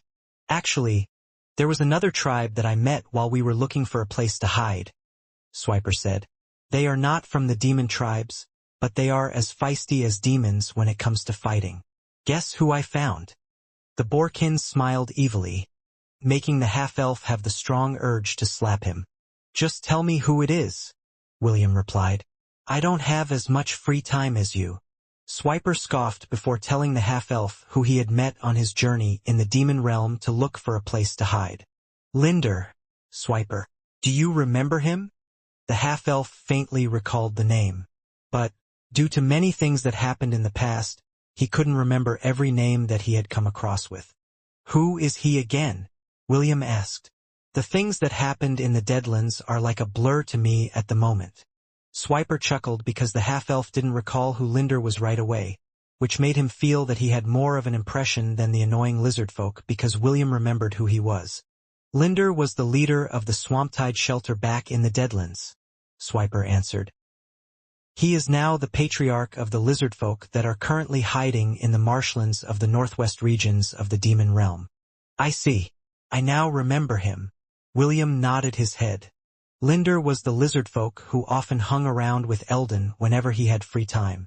However, his presence wasn't that big during their time in the Deadlands, and the lizard folk's territory was far from the Glory Shelter, where he, Lilith, and Rizel stayed. Do you know the exact location? William asked. Might as well drop by and ask him to join the Grand Alliance. Swiper smiled because this was what he wanted to have happen in the first place. Since he couldn't run away from William's grasp, might as well drag his acquaintance along. This way he would not be the only one who would suffer, but both of them would suffer at the same time. The half-elf didn't know what the Boarkin was thinking, nor did he care. However, he found it quite amusing how the casual encounter he had with Eldon, Swiper, and Linder in the Deadlands would somehow tie them all up together back in Hestia, making him feel that fate was truly a fickle lady who did things in a roundabout manner. By the way, how is that demonic dog Soglav doing? Swiper asked as he walked side by side with William in the marshlands. We fought side by side during the war, and we were able to kill Wade together back then. He's dead, William replied. He fought against a pseudo-god in order to protect me. Ah, that's too bad. I thought that someone like him would live a long life because he was afraid of death, just like me. True. William didn't refute Swiper's words because that was indeed Soglav's mentality. He would not allow himself to be killed so easily because for him, his life was very precious. Still, in the end, the demonic dog didn't back away and faced Princess Ironfan with everything he had. He died bravely for the sake of friendship, and the bonds that he shared with the other beasts in the Thousand Beast domain. It didn't take long before the two of them found Linder's lizardfolk tribe, who had managed to camouflage their hiding place quite well, using the terrain, creating blind spots in every direction. If not for the fact that William had Optimus who could map his surroundings and detect the presences of living things, the half-elf might have missed the lizardfolk tribe that had hidden themselves well. When William and Swiper entered their tribal domain, all the lizardfolk warriors took out their weapons and encircled the two trespassers with the intent to kill. If not for the fact that they had recognized Swiper, who was an acquaintance of their chieftain, they would have already attacked without mercy. Oi, Linder, get your sorry ass out here now, Swiper shouted. I brought an acquaintance with me. He's someone you know as well. A minute later, a 2-meter-tall lizardfolk emerged from the biggest hut in the tribe and looked at his uninvited guests with annoyance. Swiper, you bastard, Linder shouted. Why aren't you dead yet? How can I possibly die when you're still alive? Swiper shouted back. Come here. Someone is looking for you. The lizard man clicked his tongue as he walked to where the crowd was gathering. The lizard folk all parted to let their chieftain pass, allowing Linder to finally see the one accompanying Swiper. Linder's body stiffened when he saw the familiar red-headed teenager, who had fought head-to-head with Morix in the past. To everyone's surprise, Linder shouted in alarm before shaking his hips side to side. A moment later, his tail fell off, which made all the lizard folk around him gasp in shock. With a pained face, Linder picked up his tail with both of his hands and walked towards William. He then knelt and offered his tail to the half-elf in a very respectful manner, making William's and Swiper's lips twitch. "Bruh, we just came here to talk to you. Why are you offering your tail to us like this? It's not like we came here to kill you or anything." These were the thoughts that passed through the half-elves and the Borkins' heads the moment they looked at the tail, who was still twitching in Linder's hand. "I offer my tail as an offering of peace," Linder stated. "Please take it and leave our tribe alone. We don't want to be involved in the wars of the Demon and Central Continent. We just want to live in peace." William glanced at the wriggling tail, which was at least 2 meters long, before shifting his gaze to the lizard man, who had his head bowed in submission. "Are you taking it?" Swiper asked with a complicated look on his face. William shook his head. "Of course not. What am I going to do with a tail?" "What? Are you not a cultured person? Don't you know that the tails of lizard folk are a delicacy?" Swiper looked at the half-elf as if he was a country bumpkin. "Why do you think they shed their tails whenever they face a strong monster?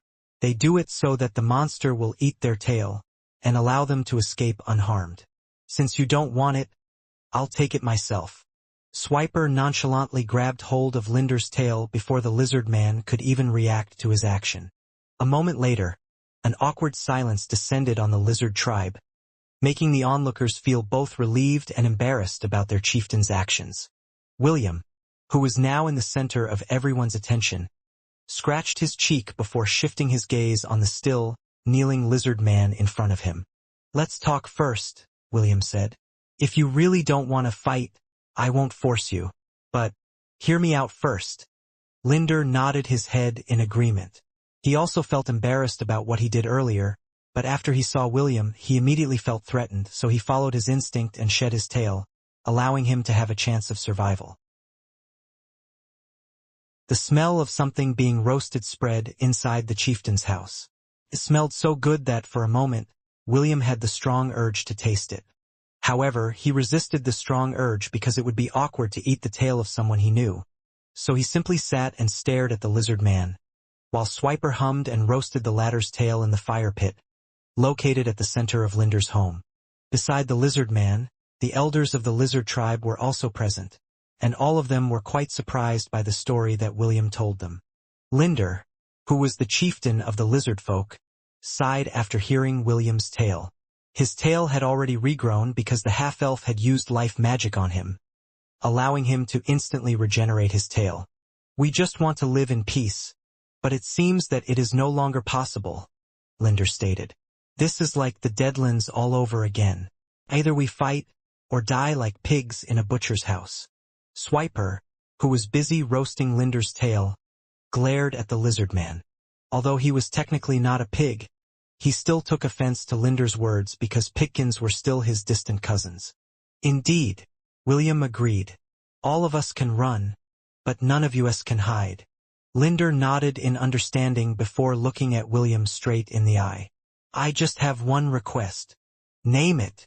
William could tell that Linder had already decided to join his alliance, so he decided to hear him out and grant his request if it was within his ability.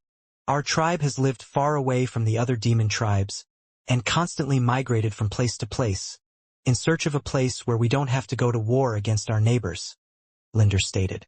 "If we survive this war, I want you to promise me that you will give us a piece of land where we can live permanently. It doesn't have to be big, but it must be enough for all of us to build our homes and hunt. Also, I want you to become our guarantor that no other clans, demons, or other races would seek to harm us in any way possible. If you can promise me this, I will devote everything, even my life, to fight for your cause." The half-elf smiled before nodding his head. "Deal." Aside from the floor of Asgard, there were other floors that belonged to him after he had kicked their previous owners out. He would give one of these floors to the lizard clan, so that they would no longer have to fear the bullying of other races again. The half-elf and the lizard man then shook hands in order to seal the alliance, making the elders of the lizard folk nod their heads in satisfaction. 2 hours later, The half-elf had taken all the lizard folk to the Tower of Babylon. Now that William had given them a promise that they would be given a land of their own, they no longer needed to constantly migrate again, which had left them feeling like they had no place that they could call their home. Days passed. Weeks passed. Months. It had been 3 months since the Grand Alliance was founded, and slowly, but surely things were starting to take shape. The geniuses of each kingdom, tribe, and clan all gathered and made significant breakthroughs when it came to weapons, battle formations, and high-level spells that made everyone feel a little more confident that they would be able to make the giants feel a world of pain once they descended into their world. Right now, William was having a private meeting with the 2 most powerful existences in the world of Hestia, who had come to look for him of their own accord. Seated across him were 2 men whose ages he couldn't ascertain due to their features. Both of them had long white hair that flowed down to their waists and were wearing gray clothes. The half-elf already knew one of them, which was Leviathan, the guardian of Atlantis. He was the overlord of the ocean. William had fought him once, but their battle was a tie. Even with Sun Wukong's perfect fusion, Leviathan was a true powerhouse, making him a very dependable ally in the upcoming war. The second one was the overlord of the lands of Hestia, and he was known by the demigods as Tarask. This was the first time the red-headed teenager was meeting Tarask in person, and although the pseudo-god's human form looked amiable and even gentle, the power that was radiating from his body wouldn't lose to Leviathan in the slightest. They were the 2 true protectors of the world, and they had come to William in order to discuss some important matters with him. "I am very happy with how you handled this situation," Tarask said with a smile. "Even during the era of the gods, when the world was covered in darkness, and the gods were fighting against each other, the races of the world didn't unite as one like what I'm seeing today. It's quite heartening and fills me with hope." Leviathan nodded his head from the side because he, too, shared Tarask's sentiment. "I am glad that you feel that way, Your Excellency," William replied. "But I'm sure that you didn't come to find me just because of this, right? Getting straight to the point. I like this attitude as well." Tarask nodded. "Very well. Since you want to know why we came to visit you, I will no longer tarry and give you some good news." Tarask leaned forward on his chair and smiled. "What if I tell you that we have a way to turn all the demigods in this world into pseudo-gods?" Tarask stated. "But in order to do that, you must gather all of them here first, including those that are currently inside the hidden domains." Leviathan, who had been quiet on the side, spoke up as well. "This is just a one-time thing, so in order to not waste it, we must gather all the demigods in one place, and have them all transform into pseudo-gods," Leviathan commented. "I know that you have already started to visit the Forbidden Grounds one by one, in order to add them to your army, but you must make haste if you want to maximize this once-in-a-lifetime opportunity." "Is there perhaps a time limit?" William inquired. There was a sense of urgency in Leviathan's tone, making the half-elf feel that there was a deadline for this once-in-a-lifetime opportunity, making him a little anxious. "Yes," Leviathan replied. "You have 10 months to gather as many demigods as you can, and bring them all here in the central continent. The reason being that is when the magical power of this world will be at its peak. It is strong enough to empower an 11th circle spell, which can be used to raise the ranks of all the demigods to the next stage."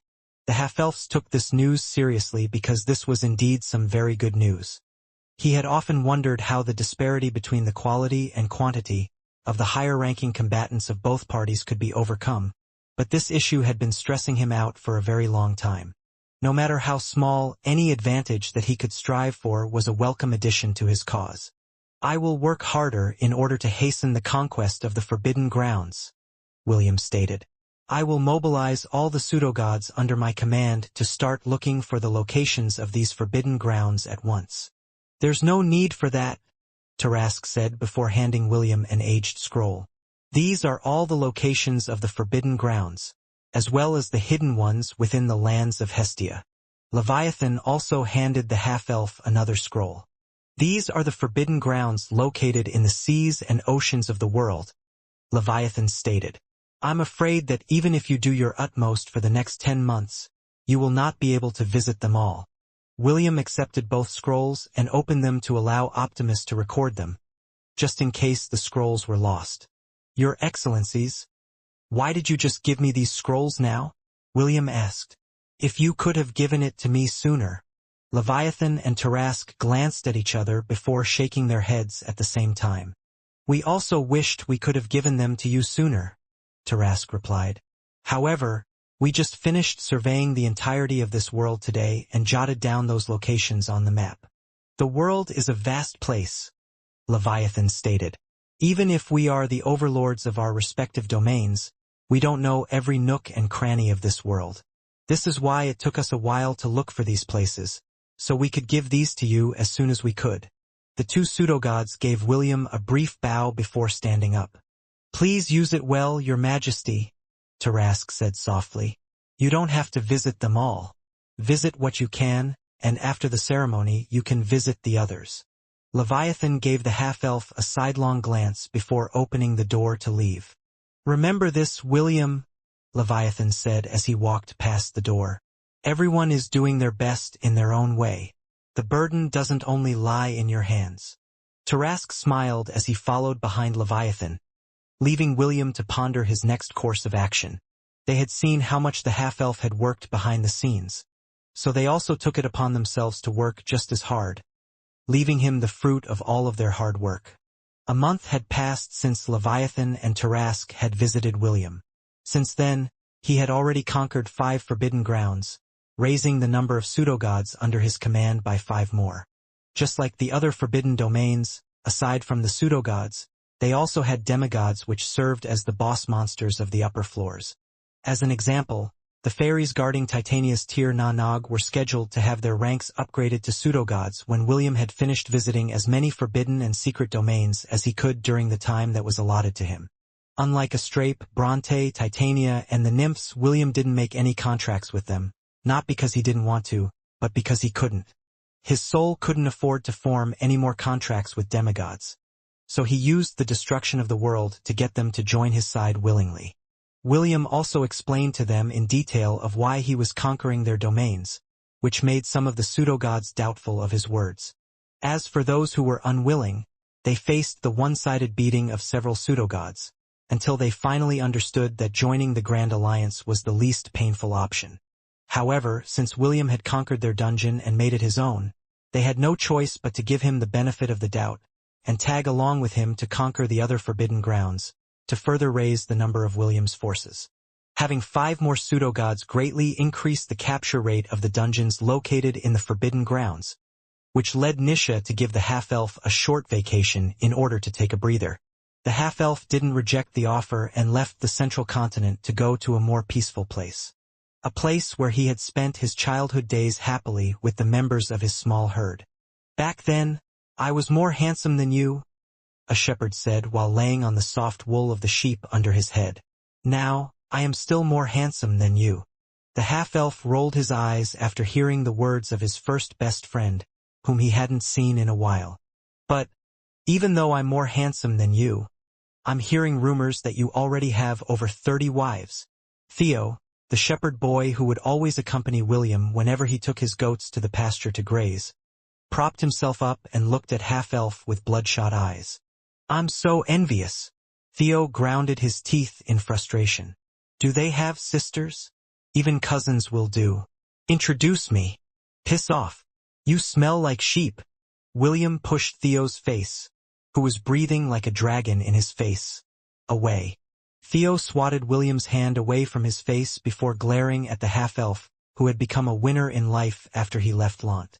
"Shut up, milk drinker." Theo glared. "Is that your secret? Because you drank goat milk when you were young, you became super popular with the ladies?" "No, bro. It's all about the looks." William wagged his finger in front of his best friend, who had remained in Lant and lived his life peacefully. "Can't you see how handsome I am? Even if you take a bath every day, you will not reach this level of handsomeness in your lifetime. It would be a sin if the ladies didn't flock to me." Theo clicked his tongue before rubbing his hands over his face. "To think you even made Princess Ayla your lover," Theo said grudgingly. "I had a crush on her back then. I thought that she would be my girlfriend after a year. but that old fart Owen took her with him when he went to the central continent. I missed my chance to confess. William arched an eyebrow before looking at his friend from head to toe. Theo used to be a chubby boy when they were younger. Now, he was a young man with a well-toned body, as well as above-average looks. Truth be told, Theo was quite popular with the young ladies in Lant. It would not be hard for him to find one whom he could spend his life with. However, William didn't expect that the frog had tried to eat a swan, which he had eaten, after it flew to the central continent before following him to the demon continent.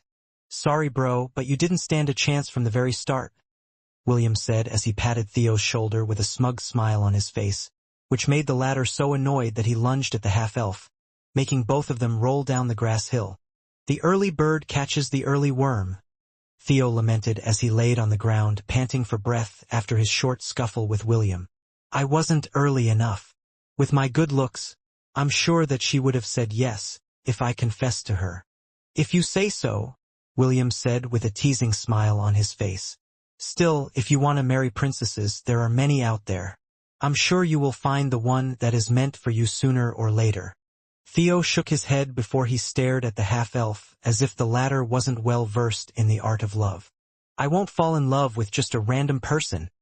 Theo patted his chest proudly. It must be similar to love at first sight or none at all.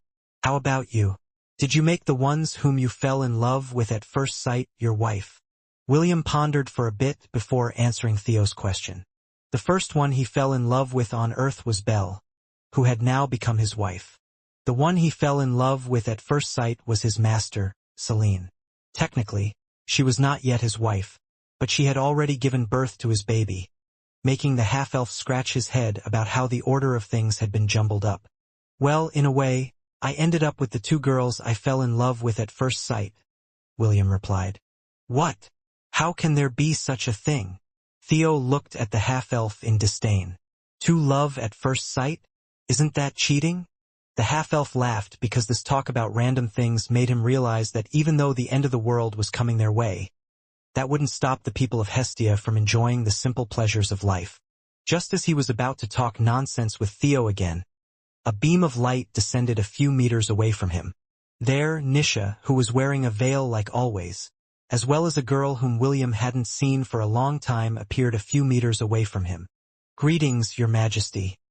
The young lady beside Nisha gave William a respectful bow before raising her head.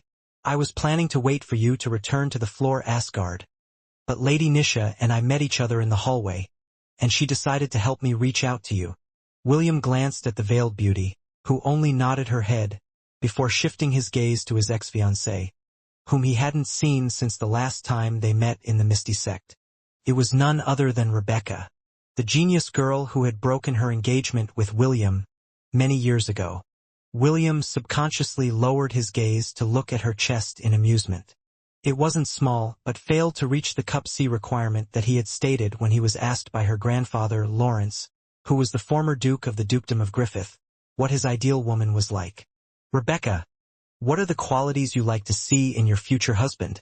Grandfather, I think it's too early for me to answer this question. Indeed, you are still too young. But humor me. Tell me the qualities that you want your husband to have. Well, first, he must be stronger than me, Rebecca stated. Second, he must be good-looking. Third, he must be someone with ambition. I don't like mediocrity. There is one last condition, Rebecca said. He must be in a position of power. That was the scene that appeared inside Rebecca's head after she reunited with the half-elf, who had risen to heights she could never hope to imagine within the short time that they had parted ways with each other. Many years ago, she really thought that she was too good for a dirty shepherd, who spent his days herding goats and sheep in the countryside. To this day, whenever the disciples of the Misty Sect talked about William von Ainsworth, they would remember her, the person that broke their engagement, and wondered if she regretted her decision back then. Truth be told, Rebecca was a bit regretful, but she didn't fully regret her decision. No one knew what the future would hold. When she decided to break the engagement with William, she had already thought of the possibility of him surpassing her in the future. Even so, she was still firm in her decision. If she were to be given the opportunity to return to the past, she would make the same decision. After all, she understood more than anyone else that the half-elf had faced challenges that surpassed even her wildest dreams, in order to reach the rank and position he now had. The young lady with long, light brown hair and green eyes held William's gaze, whose eyes were of the same color as hers. However, a second later, his gaze moved downwards, looking at her chest, making Rebecca remember the words that the half-elf had said to describe his ideal lover. First, she must be cup C, William stated in an arrogant manner. I will not accept anything smaller than that. Second, she must have a good head on her shoulders. Third, she must be loyal. Lastly, she must be a beauty that can bring the downfall of a nation. Only this kind of lady is deserving of my love and affection. She didn't meet the first, and she couldn't say that she met the second requirement either. As for loyalty, she was willing to devote her life to someone that had earned her trust. Right now, she hadn't found that person, but she firmly believed that once she had chosen someone to love, she would be loyal without a doubt. As for the last condition of being a beauty that could bring the downfall of a nation, Rebecca was a beauty, but her beauty didn't reach Princess Sydney's, Titania's, Nisha's, Celine's, Princess Ayla's, or even Irene's standards. Among William's wives and lovers, these women had the beauty that could topple nations. Of course, his other wives and lovers were extremely beautiful women. The 8 deadly sins and the 8 heavenly virtues were all beautiful in their own right, and any man in the world would fight to have one of them as their lover. Belle, Wendy, Estelle, Ash, Lilith, Astia, and the rest. There were simply too many to list. In short, William didn't have a shortage of women in his harem, which could be said to be the dream of all the men in the world of Hestia. It's been a while, William said softly. Have you been well? Yes, Rebecca replied. Life has been full of ups and downs, but we must continue to move forward in order to grow as individuals. After Nisha had brought Rebecca to William's side, the veiled beauty didn't stay for long and returned to the floor of Asgard. However, before she went, she dragged Theo, who had the look of, "This is some juicy gossip material," away. Nisha knew that the two needed some alone time together. She had investigated William's background and had made sure to memorize the faces and names of the people that were close to him. Among those that struck an impression to her was Rebecca. She was William's ex-fiancée, and the girl who decided to break the marriage agreement because she found him lacking. Nisha couldn't help but giggle after reading this piece of information, and made sure to always keep an eye out for William's ex-fiancée, whom no one had seen for the past hundreds of chapters. An awkward silence descended between the two after that brief exchange. This silence lasted for a full 5 minutes before Rebecca took the initiative to restart the conversation. The reason why I came to the floor of Asgard is to represent the collective decision of the elders of the Misty Sect, Rebecca said. All of us will participate in the Grand Alliance, and wish to have stronger ties with the Ainsworth family. William chuckled and crossed his arms over his chest. I am honored to have the Misty Sect join the Alliance, William replied. But I'm curious, who was the one that made you say the last part of your declaration? My master, Lady Eleanor, Rebecca stated with a bitter smile. She wanted to know if you still hold a grudge over what had happened several years ago. The half-elf smiled and nodded his head in understanding. You know, back then, when I first heard that my Gramps had already planned for my future marriage partner, I felt that the old man was in too much of a hurry, William said as he looked at the sheep and goats grazing in the distance. He couldn't possibly tell Rebecca that he had been aware of their engagement since he was a baby because the old coot, James, would often brag to him that he had nabbed him a beauty before he could even learn to walk. I too was surprised when I learned that I already had a marriage partner, Rebecca commented. I believe I was 6 years old when my grandfather told me about it. As a child, I didn't really understand what having a marriage partner was. Because of this, I felt that someone was deciding my own future for me, which made me hate the idea as I grew older. You don't like someone manipulating your life for you, right? Yes, this is why I decided to break the marriage agreement. If I were to fall in love, I wanted to fall in love on my own terms, and not because my grandfather agreed to marry me to someone whose face I hadn't even seen once. William once again nodded his head in understanding. In truth, he also hated the idea of someone forcing him to marry someone he didn't like.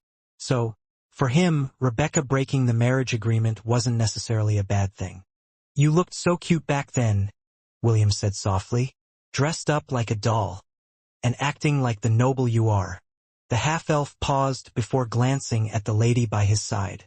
"Now you have grown into a beauty," William commented.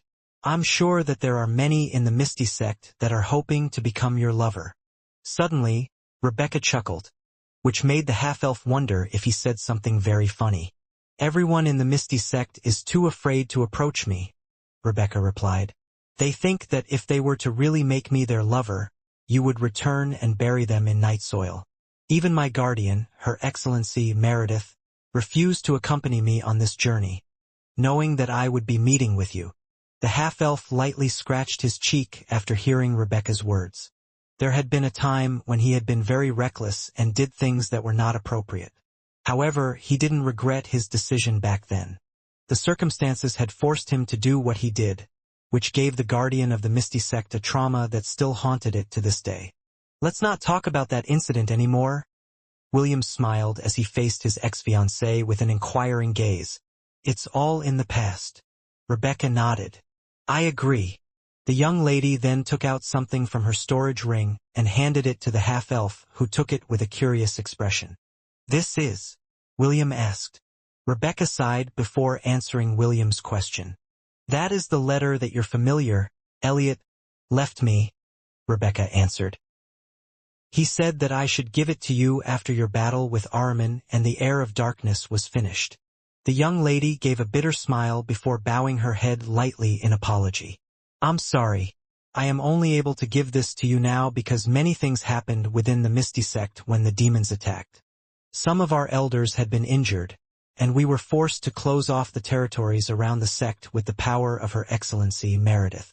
Then, your battle against the Holy Order of Light reached our ears, which prompted me to wait until the outcome had been decided before I came to see you." The half-elf's expression became solemn as he broke the seal on the letter, so that he could read it.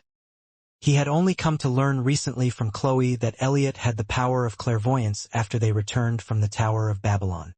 With that said, the familiar might have already foreseen his death, and might have written the letter as a last will to tell William the things that he wanted to pass to him after his death. "To the destined person who is lucky enough to find my letter, 752,648,000 heartbeats. That is the number of times my heart was supposed to beat before I passed away. But, alas, it was not meant to be. I, who lived a short, yet happy life, have many regrets, and among those regrets was to die a virgin. Ahem. Don't look at me with those eyes filled with ridicule and contempt. For I am sure that you, yes you, the one reading this right now, is the same. Both of us are virgins." The corner of William's lips twitched as he read the opening paragraphs of Elliot's letter. The words that were written were very familiar to him, and somehow, he felt too embarrassed to continue reading it because he already had an idea of what would come up next. The half-elf was no longer a virgin, and had become a veteran in the arts of love-making. Since Elliot was a part of his soul, he was sure that his familiar was just poking fun at him in order to make him relax a bit more as he read the letter.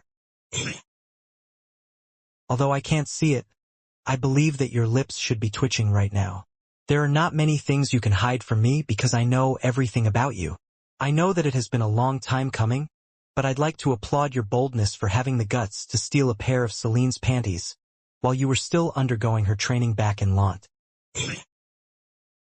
The half-elf folded the handwritten letter in his hands for a brief moment before looking at the sky to contemplate the meaning of life. Rebecca, who was standing beside him, wondered what was written in the letter because the half-elf's expression had changed so many times in just a short period of time. Elliot's letter must be very profound, Rebecca thought. William's face is a bit flushed right now. Is he all right? What she didn't know was that the half-elf was planning to burn Elliot's letter as soon as he finished reading it to erase any evidence of what had happened in the past. If Celine or any of his wives and lovers were to accidentally read it, they would probably look at him in a weird manner, making the half-elf unable to know how to react to their stares. After regaining his composure, he once again opened the letter and started to read. Fortunately, Elliot had stopped teasing him and finally got down to business. By the time you are reading this letter, I have long been dead. It's quite funny, you know? People think that seers that can see the future could prevent the bad ones from happening completely. But this isn't the truth. The most we can do is help steer the future to a more favorable one by laying out foundations in advance. Perhaps you didn't know, but the giants had attempted to attack Hestia in the past. I didn't tell you this because there were other things that needed your immediate attention, so I decided to make Rebecca my subordinate, as well as enlist Chloe's help, in order to prevent the giants from arriving in this world sooner. Back then, no one in the world was ready to face them. Not Malachi, who was traveling the world of Hestia to look for remnants that were left behind during the era of the gods that could help win the war against the invaders of this world. Not our Gramps, who is probably off somewhere, looking for never mind. This is not something for me to say, but know that the old coot is doing his best in his own way. And not you, who still don't know your true identity. I tried so hard to reach a point where I could guide you to reach your full potential, but sadly, that is not possible now. The battle with Ahriman should have ended with you being defeated, and your core being absorbed by Felix, making him the true hegemon of this world, enveloping it in endless suffering and darkness. In order to prevent that from happening, I talked to those that could help prevent the worst-case scenario from happening. Kasaganaga and Conan agreed to my selfish request, and had already prepared themselves to sacrifice their lives for your sake. My vision of the future ended with Ahriman, and I couldn't see past that, which only meant one thing. That meant that I would no longer be around to see whether my plan to save you succeeded or not. Still, I believe that you will be able to survive. I also apologize because I'm sure that you would have experienced excruciating pain after Conan and I died. But pain is a good thing. It means that you are still alive to experience it. I really wish I could have seen how things turned out, but if you were to really read this letter, that means that all has been well, and our sacrifices have not been in vain. Will, on behalf of Conan, we would like to thank you for bringing us to this world. Our life was short, but it was fun. I am very happy to have been your friend and familiar. Although I did things behind your back, know that I only did it for your sake, and for your sake alone. Do you know? I confessed to Chloe, but she rejected me. I can't believe someone as handsome and awesome as me was rejected. But that just means that the one she chose over me was better, right? Make sure to treat her well, because she loves you very much. Also, Rebecca might be a proud individual, but she is not inherently bad. She made the choice back then, knowing that the future is uncertain. What I'm saying is that it would be a shame if some other guy hit her up. So since you were her ex-fiancé, can you add her to your harem as well? I'm sure that Gramps and his friend Lawrence will be happy with this outcome. Of course, you are free to reject this proposal. After all, I don't want to force you to do anything you don't want to do. I can't even imagine what the world is like after you read this letter of mine. I'm pretty sure that if you manage to survive Ahriman and Felix, you will be facing off against the giants. I'm guessing that you'd rather fight Ahriman than them, which makes it even harder to envision what the future will be like several years from now. Still, I ask of you, do not lose hope. Live not only for my sake, but for Conan's as well. Wherever we may be, we will always watch over you and pray that you will find all the happiness this world has to offer. Yes. I already mentioned it, but Rebecca is a good girl. Although she isn't a C-cup, she is a very loyal person. She will also give birth to healthy babies, so Gramps will be happy to have her around. Lastly, be safe, Will, and may all the promises you made in your past and present lives be realized in full. The half-elf slowly closed his eyes as he controlled the surging sadness that was slowly rising up from his chest. The handwritten letter already had dried up tear stains in it, which proved that Elliot had cried while writing the letter. His angelic familiar was a calm and collected person, who seemed to be a devil in disguise. He was very different from Conan, who seemed to be more of a good guy, despite being a devil familiar. He carefully folded the letter and placed it inside his storage ring. He no longer had any intention of burning it because it was the last remaining legacy of his familiar, who did everything in his power to give him a future. Rebecca, who noticed that tears had started to stream down the side of the half-elf's face, took out her handkerchief, but hesitated to wipe them away. After a brief internal struggle, she took a step forward and dabbed her handkerchief on the half-elf's cheeks, drying his tears. Although her relationship with William was more of an acquaintance, rather than a friend, the sadness emanating from the half-elf had moved her heart, making her take a bold step to reach out and cross that gap that had separated the two of them, since the day that she had decided to break off the marriage agreement that had been forced on her, regardless of her will. Feeling the soft handkerchief touching his face, the half-elf opened his eyes and looked at Rebecca with a profound sadness that seemed to be coming from the very depths of his soul. "I'm sorry, but can you let me borrow your shoulder for a while?" William asked. Rebecca nodded and reached out to hug the half-elf and rub his back, allowing the latter to cry on her shoulder. William was someone who held the highest authority in the world at this moment, and for him to show her this side of him made her feel that even someone as powerful as him could still shed tears like a normal person, making her have a better understanding of him. As the sun disappeared from the horizon and the first stars appeared in the sky, William's ex-fiancée, who was once promised to become his wife in the past, accompanied him until he no longer had tears to shed. The sounds of the night, as well as the crackling of the campfire, could be faintly heard in the background. "Have you ever thought that something like this would happen between us?" William inquired. "No," Rebecca replied in a heartbeat. William chuckled. "Me neither." Right now, the half-elf was resting his head on Rebecca's lap, as he looked at the star-studded sky. After he recovered from his grief, he already found himself lying on Rebecca's lap. He couldn't remember how he ended up in that manner because he had been in a daze after reading Elliot's letter. The half-elf thought that he had already overcome his sadness for the loss of his two familiars, but that was only on the surface. Elliot's letter was proof that he was still saddened by their deaths, and was merely keeping himself busy, so that he wouldn't think about them more. "What is it like to be born a genius?" William asked. "Do you want me to hit you?" Rebecca replied. "You of all people shouldn't ask me this question." The half-elf smiled because, after realizing what he just asked, he had undoubtedly stepped on a landmine. "I already said that when I first saw you. I found you very cute and adorable," William stated. "Back then, I thought that my grandfather's decision to have an arranged marriage wasn't necessarily a bad thing. How about you? What was your first impression of me?" Rebecca didn't reply right away. Instead, she closed her eyes as she recalled the first time she had met the shepherd, who had come home covered in dirt and grass. "Dirty, smelly, and looked like an obnoxious brat," Rebecca replied. "I am older than you by a year, and just the thought of spending a lifetime cleaning up your mess made me want to get rid of you as soon as possible. You're not holding back with your praises, are you?" "Because it's the truth. A shepherd isn't really my ideal husband. Back then, I wanted to marry a prince like those in the fairy tale books I read when I was younger. Also, as a member of the nobility, and the daughter of a duke, I was bound to marry a person with high social standing." William rolled his eyes after hearing Rebecca's answer.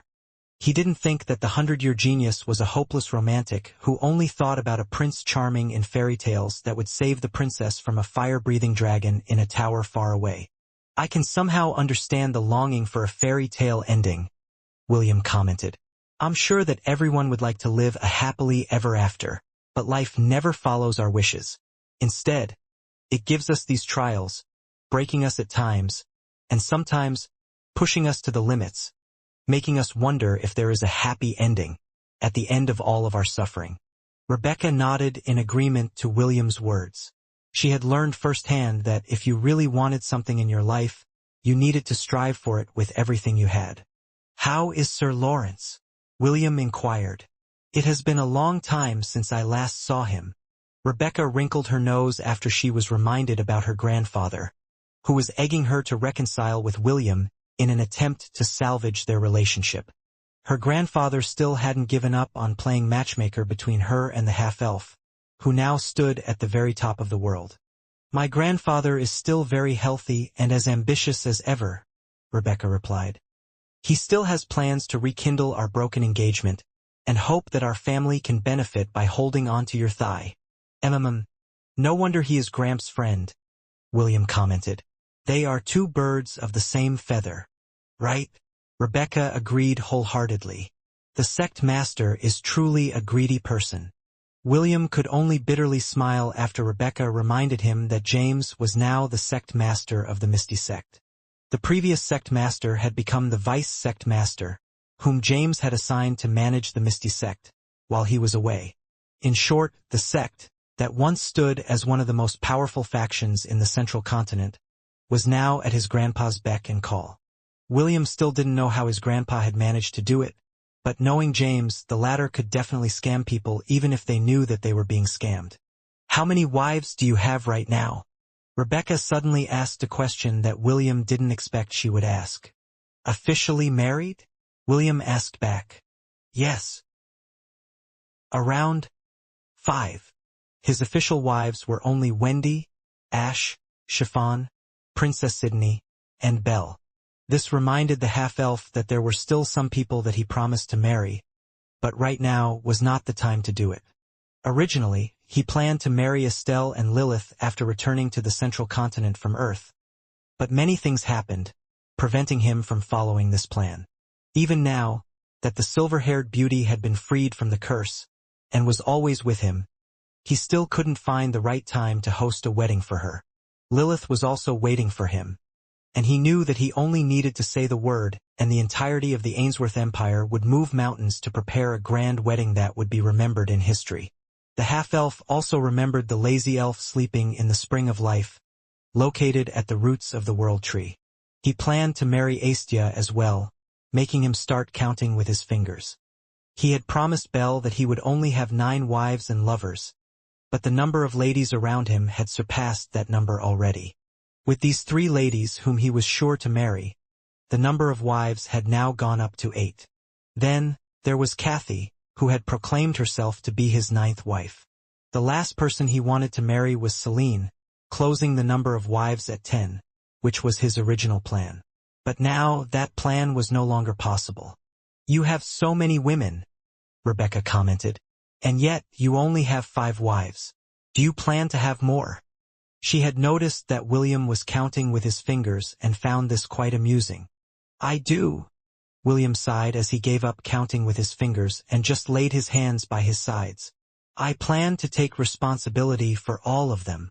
"Did you plan to become a harem king from the start?" "I didn't choose the harem life chose me." Rebecca could only smile upon hearing William's reply. Whatever he wanted to do with his life, she didn't have the right to have a say in his affairs. "Say, Rebecca, if I ask you a hypothetical question," William said, "can you give me a hypothetical answer?" Rebecca arched an eyebrow, but still nodded her head in the end. "Would you marry someone like me?" William asked. Rebecca's body stiffened because she didn't expect William's hypothetical question to be something like this.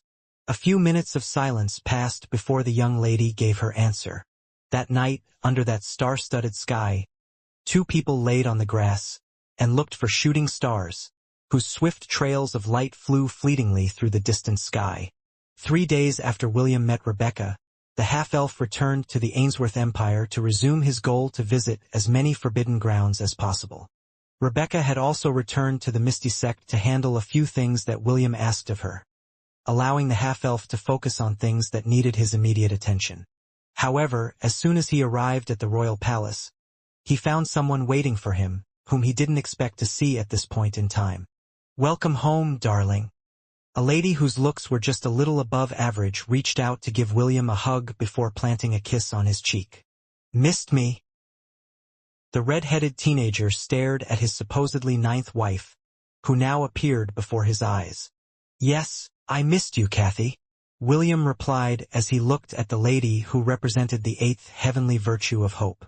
"What are you doing here?" "Boo!" Aren't you supposed to kiss me back? Cathay pouted. Well, I can't just arbitrarily kiss you, you know? William replied. Especially when you're sharing that body with other people. You say that now, but we've done more things than just kissing, remember? This is this, that is that. Besides, it is best to not force this issue in order to respect their feelings as well, right? Instead of pouting more, Kathy smiled after hearing the half-elf's reply. She and William knew that Vesta, Pearl, Priscilla, and Amelia were still not too comfortable when it came to being intimate with him, so the half-elf refrained from doing things like kissing, since the last time the two of them had met. But William was fine sucking Kathy's blood because it was truly too irresistible to resist. Among his lovers, the virtuous Lady of Hope had the most delicious blood of all, and he could drink to his fill without any worries. Okay, I'll leave aside the fact that you won't kiss me for now, Kathy commented. But, have you forgotten about some other important matters that you had put on hold? I told you last time, didn't I? We still need to go to the underworld to bring your wives back to the surface world. Or are you fine letting them stay there? William's expression immediately became serious after hearing Kathy's words. Although he hadn't forgotten that he needed to go back to the underworld to bring the souls of his wives back to Hestia, Kathy had told him that they would need some help in order to get to the underworld because all the entrances that led to it had been forcefully closed by Thanatos, to prevent William from going back to save his wives. Did the two of them manage to escape again? William asked. He was referring to none other than Maple and Cinnamon, who could almost travel anywhere due to their special ability. Yes, Kathy replied with a smile. The little ones managed to run away from home again.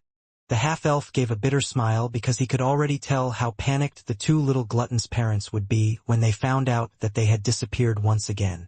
However, he also felt that this was a good opportunity to go to the underworld and rescue his wives once and for all.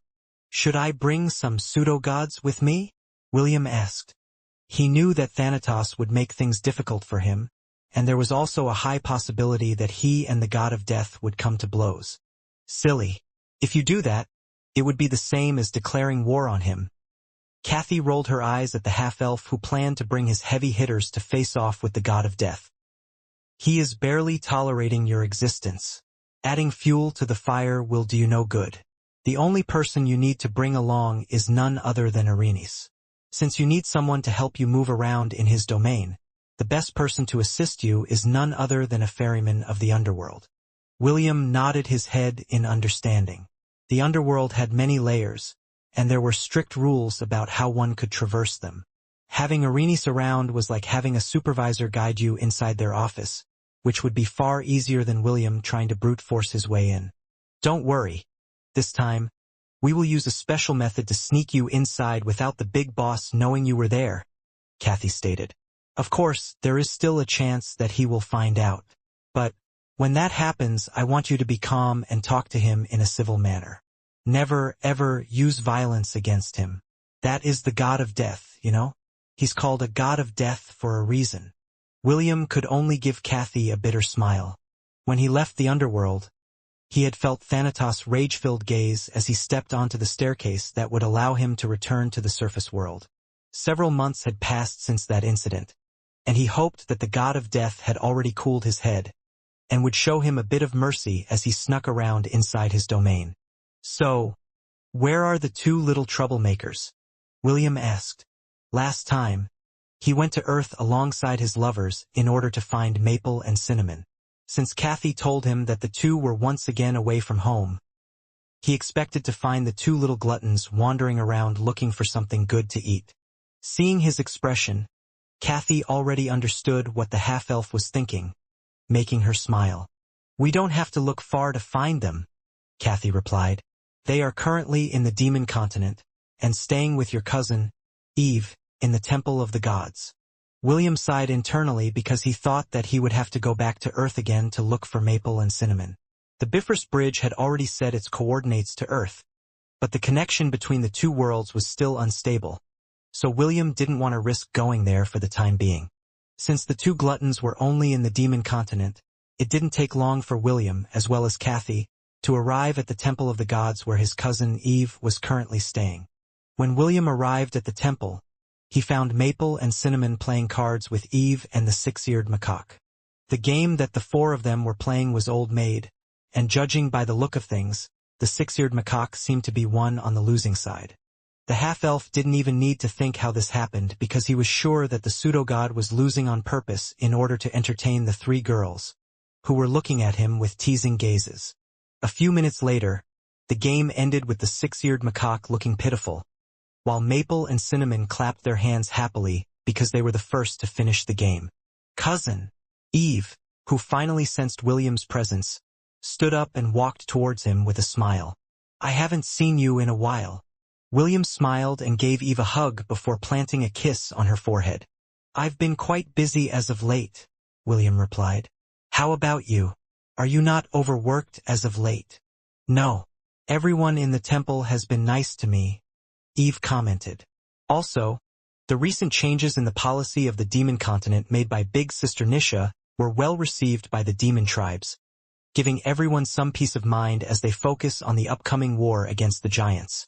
William nodded his head in satisfaction because Nisha had really gone above and beyond in order to ensure that the demon realm would no longer have any civil strife. Eve was also widely loved and respected by the demons. With the six-eared macaque guarding her, no one in their right minds would dare to even touch a strand of her hair, or else they would face the wrath of the pseudo-god, who only acted like a fool and a loser on the surface. Have you come for Maple and Cinnamon? Eve asked as she glanced at the two little girls who had also walked up to William with expectant faces. Yes. William nodded before shifting his attention to the two pink-haired girls who were being petted by Kathy. Have the two of you been good girls since the last time we saw each other? I am always a good girl, Maple replied. Cinnamon has always been a good girl, Cinnamon answered. William smiled because in his eyes, the two little troublemakers were indeed good girls. Deep inside he gave a silent prayer to their worried mother, who was still not used to seeing her two daughters suddenly disappear from time to time.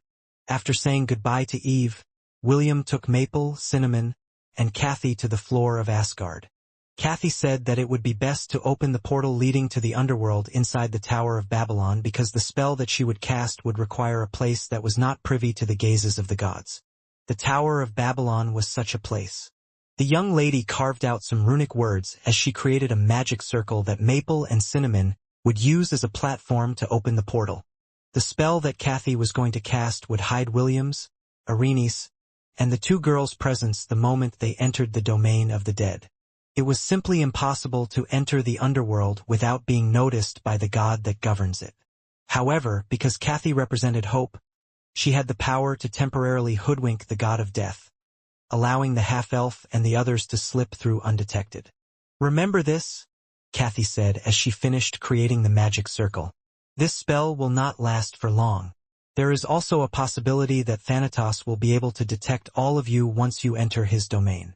He has already prepared for the possibility that you will find a way to sneak past his blockade, so be extra careful. I already told you to talk things out with him, but there is a chance that he will not listen to your reason or excuses. Kathy then tossed 3 empty vials to the half-elf, which the latter caught easily using wind magic. You can store the souls of your wives there, Kathy explained. You don't need to look for Celine.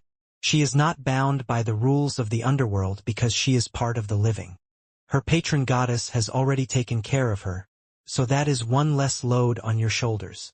Kathy's expression became serious as she looked at the half-elf, who had a determined look on his face. Maple and Cinnamon can open a portal to enter and exit the underworld, so no matter what happens, protect them at all costs, Kathy stated. If there is no other choice but to fight against Thanatos, remember this, do not let his death scythe hit you no matter what, because when that happens, your soul will be cleaved in two, which is similar to an eternal death. Kathy's body glowed briefly as she undid the fusion with the other girls. However, before she disappeared completely, the half-elf heard her encouragement. May fortune be with you always. That was the last thing Kathy said before her body turned into particles of light. A moment later, 7 ladies stood before William, looking at him with different expressions on their faces. Through Kathy, They knew that the red-headed teenager planned to go to the underworld in order to rescue the souls of his wives. This act of bravery moved them, and even Pearl, who hated William the most among the 7 girls that represented hope, looked at the half-elf who was about to face the god of death with steely eyes. "Aren't you scared?" Pearl asked. "I am," William replied. "But nothing scares me more than living the rest of my life without the women who love me with all of their hearts by my side. If I have to go to hell and back for us to be together again, then so be it."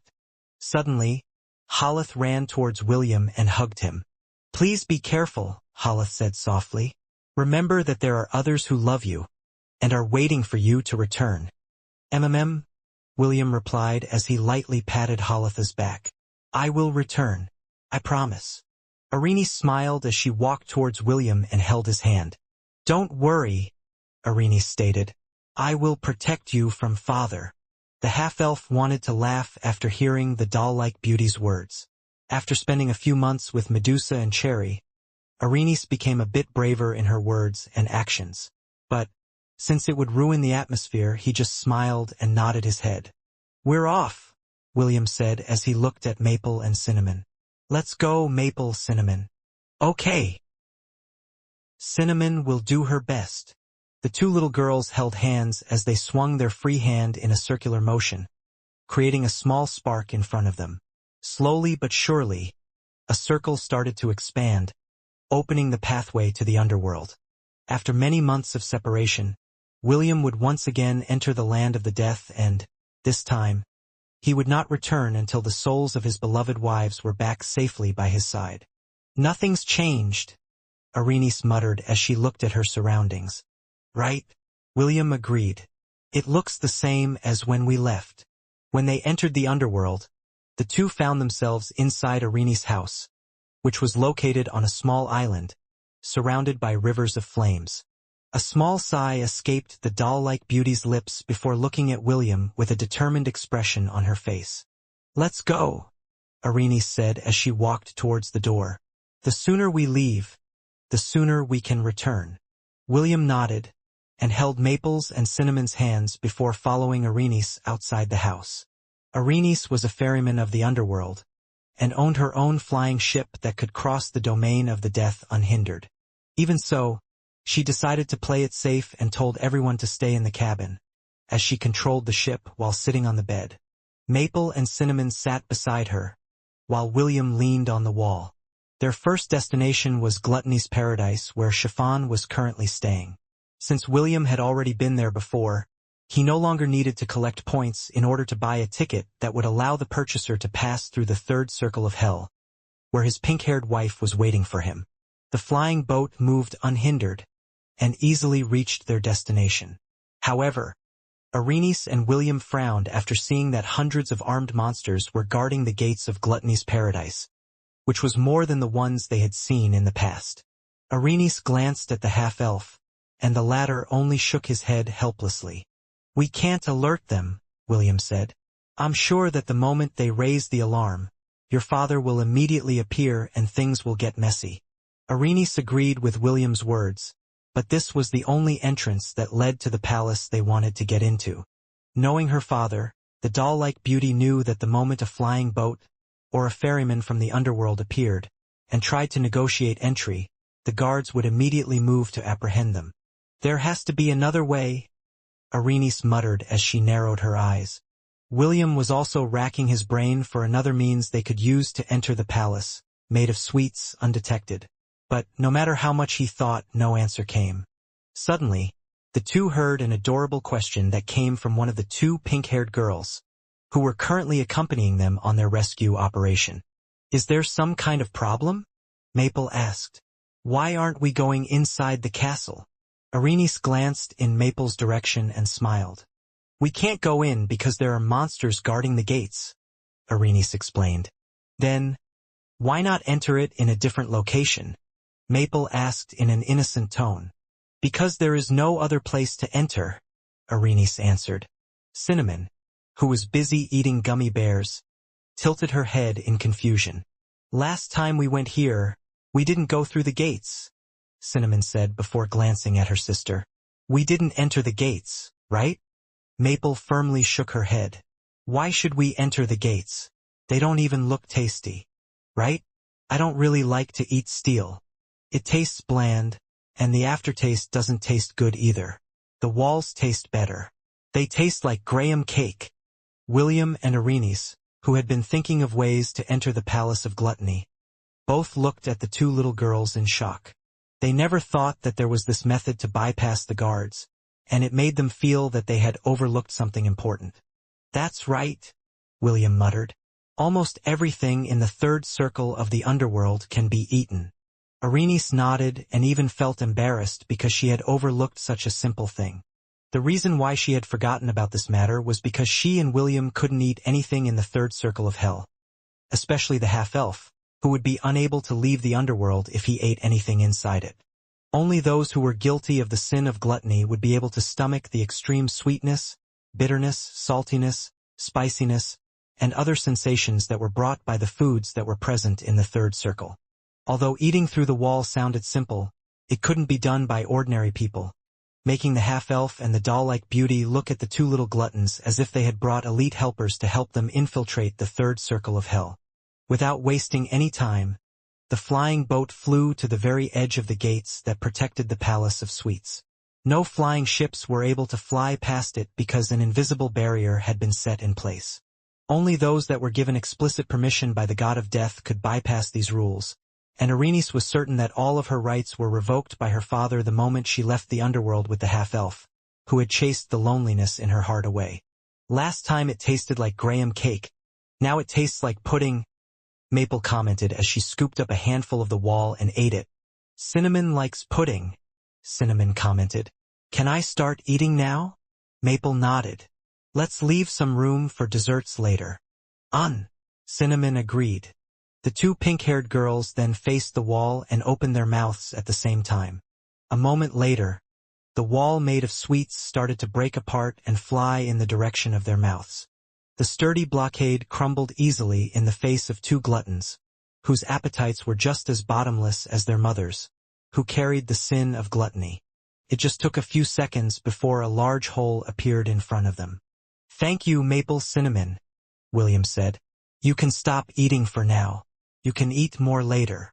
Hearing the half-elf's reminder, the two girls stopped eating and gave him two innocent smiles, which made Irenes shake her head helplessly. If she didn't know what the two little girls were capable of, she might find it extremely hard to believe the scene that she had witnessed just now. Let's go, Irenes said. We will be using this method as we break through the palace. Although it doesn't look like it, there are gingerbread men that guard the hallways. One shout from them, and the others will be alerted. I like gingerbread men, Maple commented as she walked while holding William's hand. They taste really good. Cinnamon likes them too, Cinnamon stated. The last one I ate was a bit noisy. It was screaming just before it entered my mouth. William and Irenes pretended that they didn't hear the two girls' comments. Both of them said a silent prayer for the pitiful gingerbread men, who would be unlucky enough to get in their way. Fortunately, no gingerbread men blocked their path, so they were able to enter the inner palace without too much problem. Just as the four of them were sneakily making their way to the giant white lotus that floated in the river of hell, where they believed Chiffon to currently be, a teasing voice reached their ears, making the four of them almost jump up in fright. About time you got here. William, Irenes, and the two little gluttons all turned around to see who the owner of the voice was.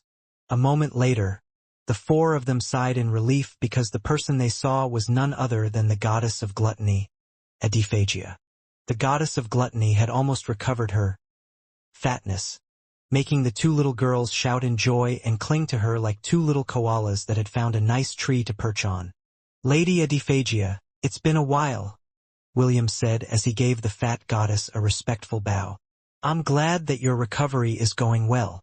Adaptation chuckled because she had indeed mostly regained her strength after eating her fill in the third circle of hell.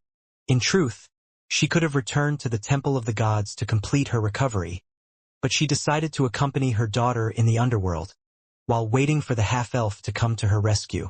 I know that you came here for Chiffon, so it is best that you see her as soon as possible, Adaptation said. Thanatos has been very cranky as of late. He has even increased the number of guards at the entrance, just to make sure that you will not be able to rescue your wife without a fight. The fat goddess chuckled as she patted the heads of the two little darlings that were still clinging onto her legs like little koalas. Just be careful, Will, Adiphagia advised. He has assigned someone to always check whether Chiffon is still here in Gluttony's paradise or not. Fortunately, the last inspection happened yesterday. He usually comes here once every 2 to 3 days, so you have a day or two at most to finish your rescue operation. Do you understand? William nodded her head. I understand. Thank you, Lady Adiphagia. The goddess of gluttony smiled before grabbing Maple and Cinnamon and lifting them up so they could sit on her shoulders. Follow me, Lady Adiphagia said. I will ensure that none of the residents inside the palace say anything. They might be living in the underworld, but their fate lies in my hands. None of them have the guts to defy me, so you all can rest easy. True to her word, Adiphagia escorted them to the White Lotus where Chiffon was currently resting, making the half-elf's heart start to beat wildly inside his chest. He had missed Chiffon terribly, especially after seeing Maple's and Cinnamon's mother, who had come to talk to him several months ago. Although they looked the same, the half-elf knew that the pink-haired lady was not his Chiffon, and never would be, making him long to embrace his own dear wife desperately. Will. Chiffon hugged William tightly as soon as she laid her eyes on him. I missed you. I missed you too, William replied as he hugged Chiffon just as tightly as she was holding him. This time I came here to take you back to the surface world. Are you ready? Chiffon nodded.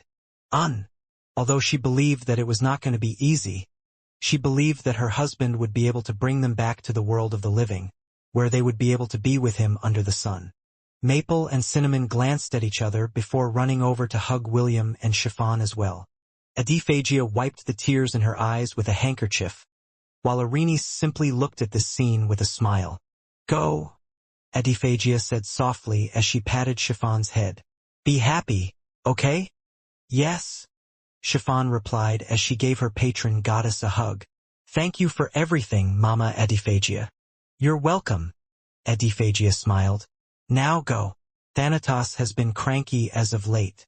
The sooner you leave the underworld, the sooner I'll be able to breathe easy. Chiffon nodded as she held William's hand. The half-elf bid Adiphagia goodbye and led everyone along the path that they had used earlier. Only when they were safely aboard Arene's flying boat did they all breathe a sigh of relief. Our next stop is Lust's abode, Arene said with a worried expression on her face. Because I can no longer use the routes that are meant for a ferryman of the underworld, we will have to take a long detour. But even then, that place might have someone guarding it as well. Will, I want you to prepare for the possibility of us being discovered. When that happens, we will no longer hesitate and bulldoze our way to the other layers of hell in order to escape this place. The half-elf nodded in understanding. He had already prepared himself for the possibility of getting discovered, so he had already prepared himself to fight his way out of the underworld if need be.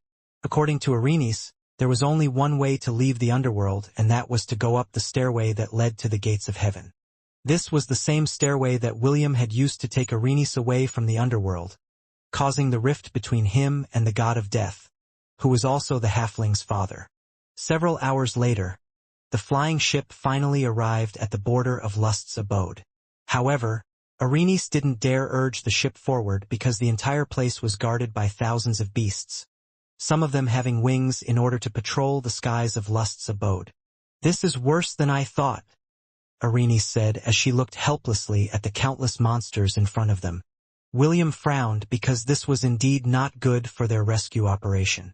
Unlike Gluttony's paradise, where the defenders were mostly stationed at the gates of the palace, the defenders this time were all over the place.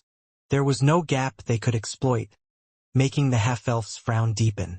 Even Maple and Cinnamon didn't know what should be done in this situation, as they sat beside Chiffon on the bed and hugged her from both sides. Just as William and Arenes were thinking of other options, they noticed a small carriage in the distance that was headed towards the gates of Lust's abode. Arenes, who immediately recognized the flag that was waving on top of the carriage, immediately grabbed hold of William's hand before saying, "This is it. Without another word, the halfling urged the flying ship to land on the road and block the path of the carriage completely, making it come to a complete stop. "Who dares to block our way?" an anteater lady asked. "Don't you know who is inside of this carriage? How dare you block Lord Kazo? Do you want to face the wrath of our fan club?" A dozen anteaters emerged from the carriage and glared hatefully at the flying ship that was blocking their path. They had worked hard in order to convince Lord Kazo to accompany them to Lust's abode for sightseeing purposes, when in fact, they planned to make baby anteaters with the most popular star in the underworld. "It's me, Diana." Arenice jumped off the ship, making the anteaters on the carriage all jump up in surprise. "It's the president." The anteater whose name was Diana exclaimed happily. "Good to see you, President. All of us have missed you." Diana was the vice president of the I Love Kazo Fans Club, which Arenice had founded in the underworld. Because of Arenice's backing, the fan club grew in popularity, and most of its members were lady anteaters who had fallen in love with the rainbow-colored anteater that had taken the underworld by storm. "President, where have you been?" "President, we have recorded Lord Kazo's latest soundtrack. Don't worry, we also managed to have it signed." "President, there will be another live concert next month. Will you be able to come and watch it?" The anteaters all encircled Arenice and happily asked how she was doing. When the club was just founded, it was the halfling who had taken good care of her members, and because of this, everyone in the club adored her. "Ah, it's you, Arenice." Kasaganaga stepped out of the carriage with a smile. "Is Will perhaps with you?" The rainbow-colored anteater was wearing black sunglasses, and clothes similar to what Elvis Presley wore when he was still alive, which made him stand out from the crowd. "I am here," William said as he landed in front of his anteater friend. "It has been a while, Kasaganaga." "I knew you'd be back sooner or later, Will," Kasaganaga replied with a smile. "Do you know? You are on a wanted poster that has been spread all over the underworld. Anyone who catches you will be given a chance to enter the cycle of reincarnation with the ideal life of their choosing. For most of the residents of the underworld, it is a once-in-a-lifetime chance, so make sure to not let yourself get caught. Okay." William nodded before telling Kasaganaga the current situation. A few minutes later, the rainbow-colored anteater nodded his head in understanding. "Let me get this straight," Keisosanga said. "You want me to look for your wives in Lust's abode and tell them to try to leave the gates using Princess Sydney's powerful charm, right?" William nodded. "As long as she is able to charm everyone, they will be able to leave without too much problem." Kasaganaga agreed to this plan and climbed back into his carriage, along with the other anteaters. Due to his popularity, Kasaganaga and his entourage could go just about anywhere in the underworld. William, Arenice, and Chiffon watched with bated breath as the carriage made its way to the gates of Lust's abode. Because they had been concentrating so hard on Kasaganaga's carriage, they were unable to see a single flying ship that was hovering in the air, a kilometer behind them. "So you're back, Arenice," Callie said softly. Arenice had been her best friend for many years, and she could recognize the halfling's flying ship a mile away. Right now, Callie was hesitating if she should inform the god of death that his daughter had returned to the underworld, or keep this information to herself, allowing her best friend to pursue the happiness she had yearned for all of her life.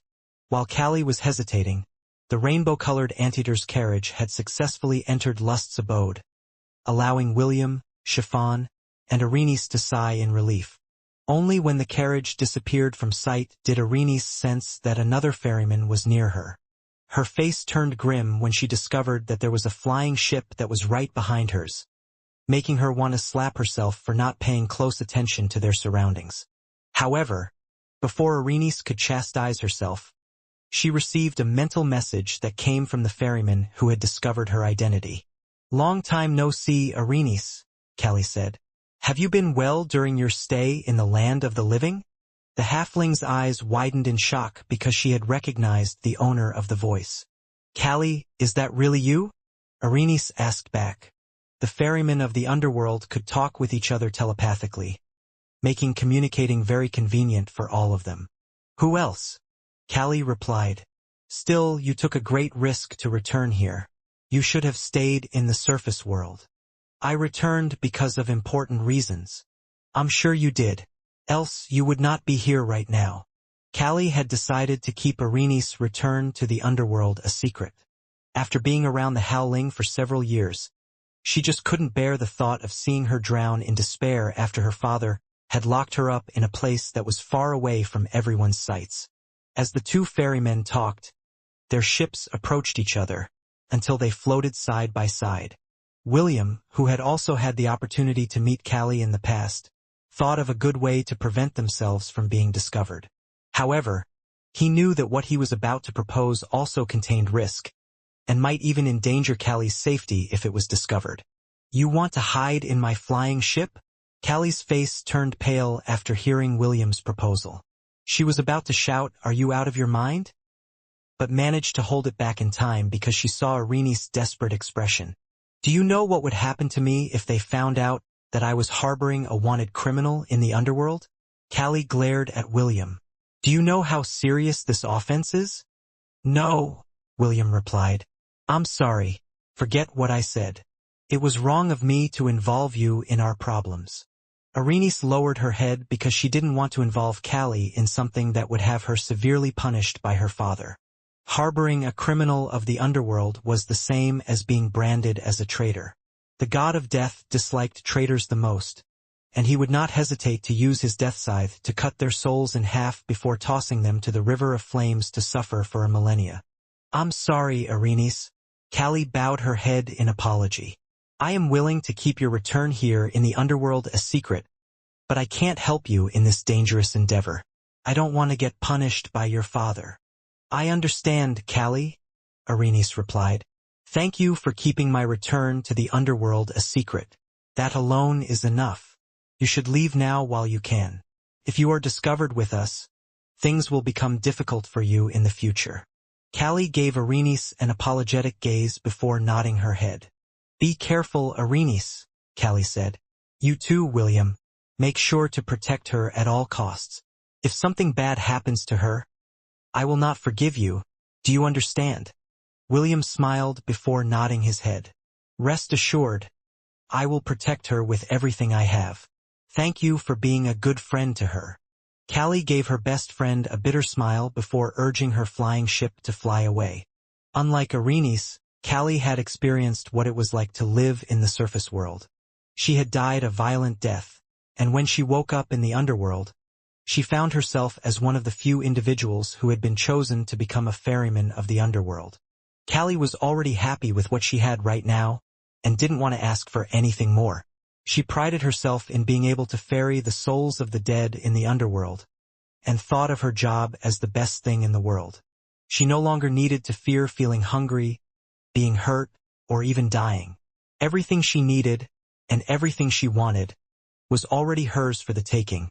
So endangering her position for William's sake wasn't worth it. As the flying boat disappeared from view, the halfling became more vigilant of her surroundings. She felt lucky that the one that discovered her was Callie, and not another ferryman. If it was the latter, the god of death would have already descended in Lust's abode and confronted them right away. Since Irenes was focused on their surroundings, it was up to William to focus on what was happening at the gates of Lust's abode. An hour passed. 2 hours. 3 hours. Finally, in the 4th hour, something unexpected happened. Hundreds of people walked out of the gate as if they were just taking a random stroll outside of Lust's abode. None of the guards stopped them because they had no reason to. They were just ordered to keep everyone out of Lust's abode, and not to keep everyone inside it. For most of the residents of the 4th circle of hell, they didn't have any particular need to leave the city.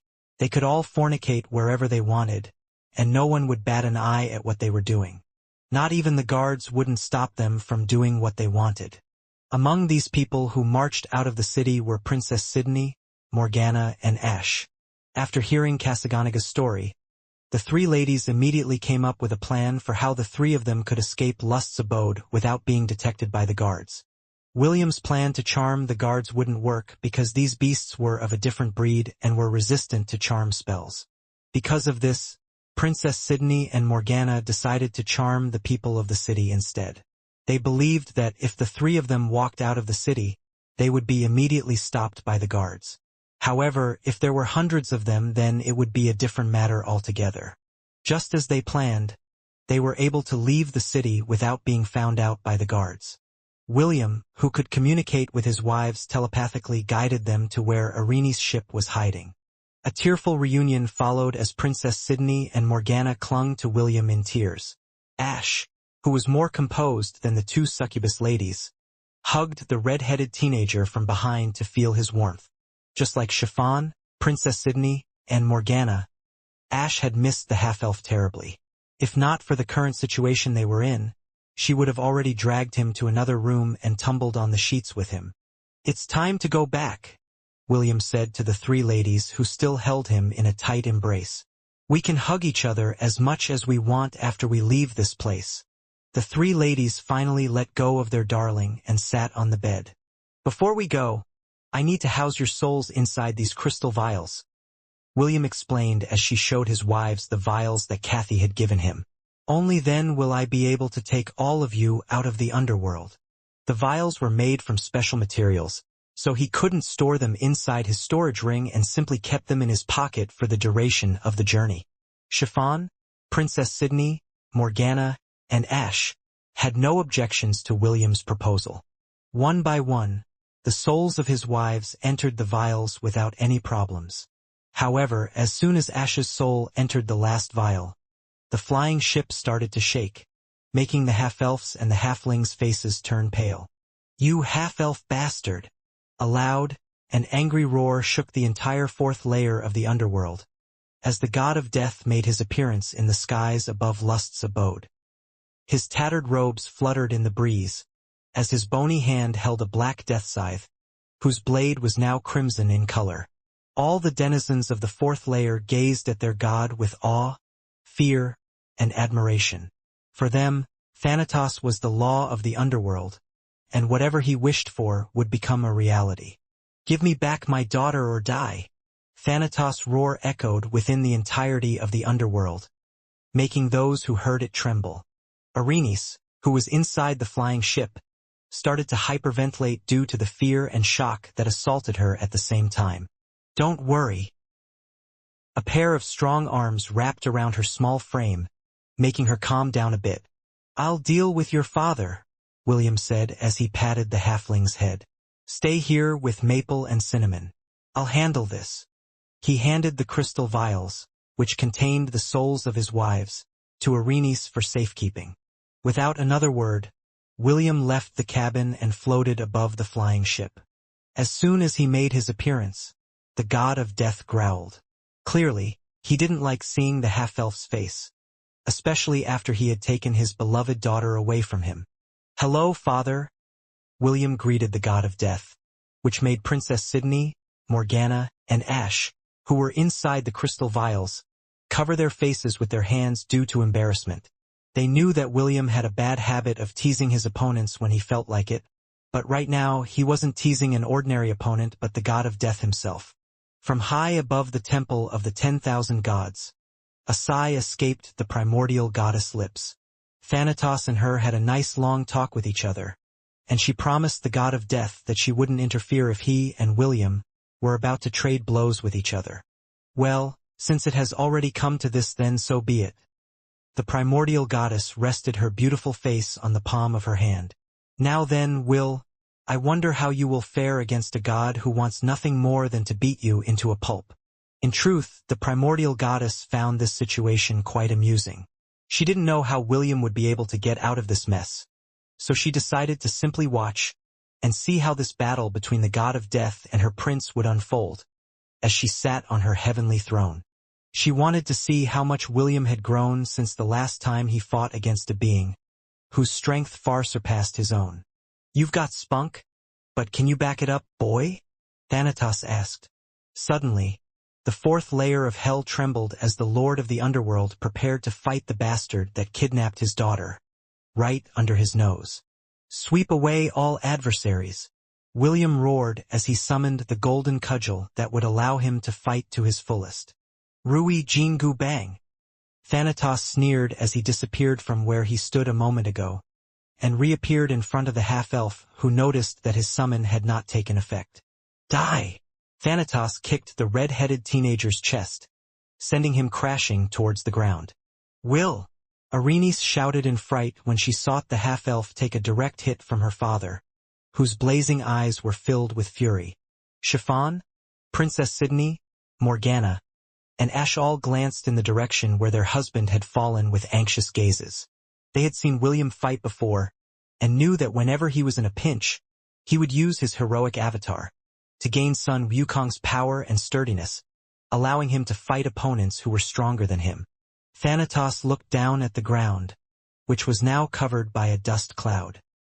He intended to beat the half-elf and make him regret he was ever born, so he made sure to control his strength so that his prey wouldn't die until he had his fill of suffering.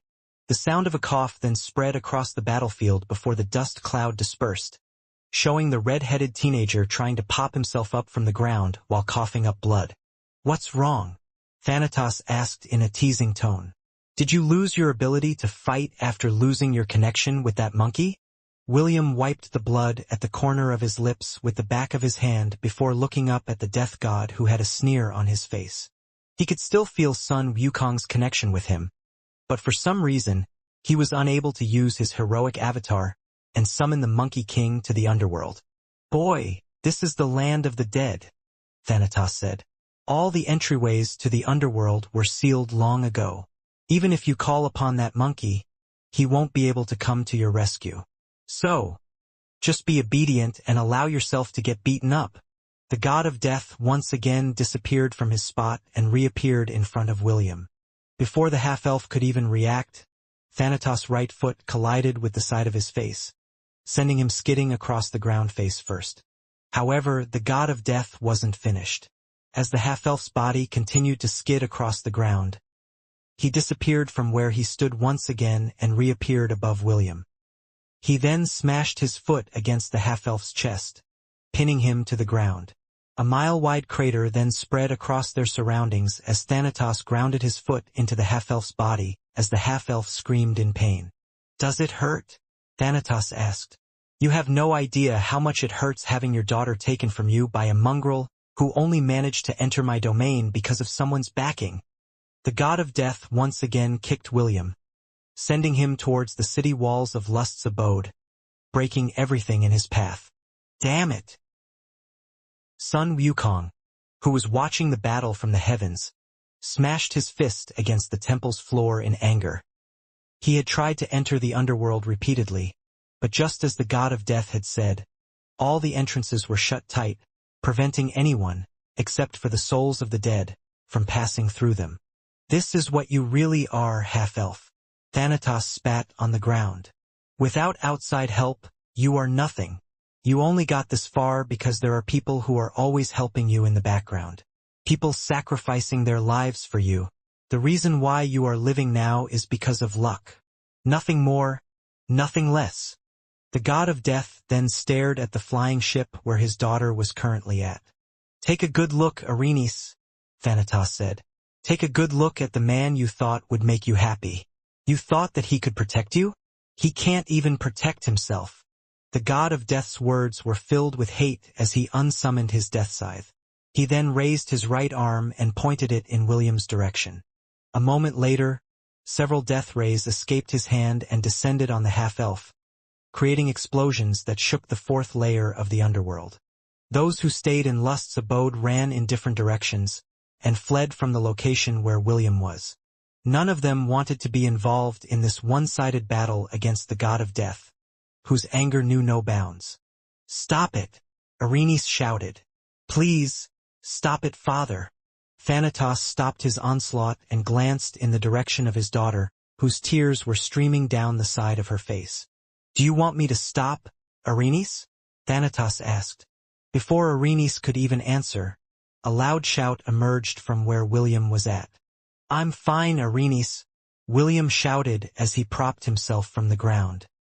His clothes were already tattered, and several wounds dyed his body in the color of blood. "Oh, you're still fine?" Thanatos laughed. "Good. I still haven't had my fill yet." The god of death then used both of his hands to unleash several death rays in William's direction, pummeling the half-elf's body like a punching bag, making the latter scream in pain. "That's it. Scream," Thanatos roared. "Scream for me. You're just a pathetic worm who thinks he is special because he is favored by two goddesses. Scum like you should know your place." "No, stop it," Arenzi shouted. Knowing that her father wasn't planning to stop, she urged her flying ship to fly towards William. The halfling planned to use her flying ship to block her father's attacks. But the latter understood what she was planning. With a snap of his finger, hundreds of dark chains sprouted from the ground and bound the flying ship, preventing it from moving forward. He also made sure to create a dome in order to trap his daughter, preventing her from leaving the ship and coming to the half-elf's aid. What he wanted to do was to show Arenis William's pathetic state, to let her know that she chose the wrong person to love. He wanted to make her understand that the person she chose didn't have the power to protect her from anything. Only he, who was a god and ruled over death, could truly protect her. The corner of the primordial goddess' lips rose slightly as she watched the battle. Although the half-elf was suffering, she couldn't help but think that this entire event was amusing. She was the one that orchestrated for the soul of William's wives to be taken to the underworld. She was also the one that set the condition that in exchange for the safety of his wives, he must kill Bel in exchange for allowing the souls of his wives to return to the surface world. Now that the deal was no longer possible, she wanted to know how the half-elf would handle Thanatos' wrath, who seemed intent on making the half-elf suffer. "You're not allowed to help him, okay?" the primordial goddess said as she looked up at the constellation that was shining brightly above her. "This is a battle between men. Us ladies have no place in it." The light on the constellation flickered brightly as if telling the primordial goddess to mind her own business, making the latter giggle. Although the radiance from the constellation was becoming more intense, it didn't do anything, and simply glared at the god of death, who was hell-bent on making the shepherd she raised suffer from his one-sided beating. The half-elf collapsed on the ground covered in wounds. It took everything he had to remain conscious after the god of death's repeated attacks on his body. He could tell that Thanatos had no intention of killing him, but that didn't stop the latter from making him suffer excruciating pain until his life hung by a hair's breadth. Right now, he couldn't even move a finger, due to the injuries he received. "Please, father," Arenis pleaded. "Please stop hurting Will." Thanatos snorted before crossing his arms over his chest. "I will spare him, but you must promise to remain here in the underworld with me," Thanatos replied. "You can no longer return to the surface world, and you will break all of your connections with this weakling. You are also not allowed to see or talk to him in any way possible. If you agree to these conditions, I will let the half-elf go." Arenis looked at William, who wasn't moving from the ground, and bit her lip. She didn't want the half-elf to suffer, and if she could trade herself for his safety, then she would gladly do it. "If I do as you ask, will you allow him to take the souls of his wives back to the surface world as well?" Arenis asked as her vision blurred due to her tears that were falling like rain. "Yes," Thanatos replied. "I will allow it." The halfling took one more glance at the half-elf, whose blood had already started to create a small puddle on the ground. Arenis knew that if this continued, even if her father was holding back, the person she loved would die. Because of this, she took a deep breath and opened her lips to give her father an answer. "Believe in him." The halfling looked down at the crystal vials that she was holding in her hands. Chiffon, Princess Sydney, Morgana, and Ash looked at her with determined expressions on their faces. "Stop interfering, you pests!" Thanatos roared as he raised his hand to make a grabbing motion. A moment later, the crystal vials in Arenis' hands floated in the air and flew in the direction of the god of death, who grabbed them firmly in his hands. "If I knew that all of you would just cause me endless trouble, I would have minded my own business and allowed Ahriman to absorb all of your souls." Thanatos gripped the crystal vials firmly, causing its exterior to crack. "You ungrateful wenches! I should have thrown all of you into the river of flames where all of you belonged." Thanatos crushed the crystal vials, causing Chiffon's, Princess Sydney's, Morgana's, and ashes souls to float around him. I've been too soft as of late. I should have made you understand who makes the rules in this place, Thanatos growled. The god of death then summoned hell flames to burn the souls of William's wives, making the halfling who was still bound inside the flying ship to scream in anger, fear, and frustration. William had come to the underworld to save his wives, and if their souls were bathed in hell flame, it would cause severe damages to their souls. Even if William succeeded in returning their souls to their bodies back in the surface world, it was possible that they would remain in a vegetative state for life. However, before the hellish flames could reach the soul of the four ladies, a wooden staff smashed into the side of Thanatos' face, making him take a few steps back. The truth is, I sympathize with you, William said as he slowly moved the fingers on his hand. If I had a daughter as lovable as Erini's, I would probably lock her up as well to prevent her from getting hurt. The half-elf who had been lying on the ground earlier slowly propped himself up using his right hand. If there was a guy who suddenly appeared to take her away from me, I would also beat the crap out of him until he was half dead. However, I disagree with your methods of parenting. The color of William's hair slowly turned silver. You have done everything in your power to protect your daughter, but you have failed as a father. If I have a daughter like Erini's, I will never, ever, leave her alone, making her feel lonely. The half-elf then raised his head to look at the god of death with a steely gaze. I will give her the best presents on her birthday, and tell her happy birthday. I will take her to the amusement park on the weekends to have fun. I will buy her toys that she can play with. I will make sure that she is always smiling. And last but not the least, I will tell her I love her. The wooden staff that had accompanied William since he was a baby flew in his direction, and the half-elf held it firmly in his hands, using it as something to lean on to support his body. You've already hurt your daughter, and now you plan to hurt my wives? The half-elf roared as the wounds on his body started to heal at a rapid pace. His green eyes, which glowed like emeralds, slowly turned golden, and a pair of white wings sprouted from his back. It's hard to fight with only a quarter of my soul, William stated as the white gem in his chest turned blue. Chiffons, Princess Sydney's, Morgana's, and Ash's souls flew towards his chest, merging with him. A golden flame suddenly appeared on William's forehead, and two small horns grew out of his head. Particles of blue light spread out from under his feet, making him float in the air, as if they were some kind of rocket booster. My soul may not be complete, William said, but now, the sleeping part of my soul has finally merged together, allowing me to have half of my soul. A shockwave erupted within the fourth layer of the underworld with William at the center. His rank that had stagnated at the peak of the demigod rank had finally broken through after the other half of his soul, which had been sleeping in the bell of Amalthea, finally awakened, allowing him to break through to the pseudogod rank. Holding the wooden staff in his hand, a weapon that had rightfully belonged to him since birth, the half-elf faced the god of death, who had resummoned his death scythe. Playtime's over, boy, Thanatos declared as the death scythe in his hand turned crimson. William faced the god of death fearlessly as the silhouettes of his wives appeared behind him, supporting him in his fight by lending him their powers. Yes, William replied as a small spark ignited within the depths of his golden eyes. Even though he had become a pseudogod, it was still too early for him to fight against a god. But right now, he felt as if he had awakened a small part of the power that had long remained dormant in his soul. A power that had accompanied him throughout his past lifetimes. A power that was supposed to become part of a prophecy that had been fulfilled in a roundabout manner.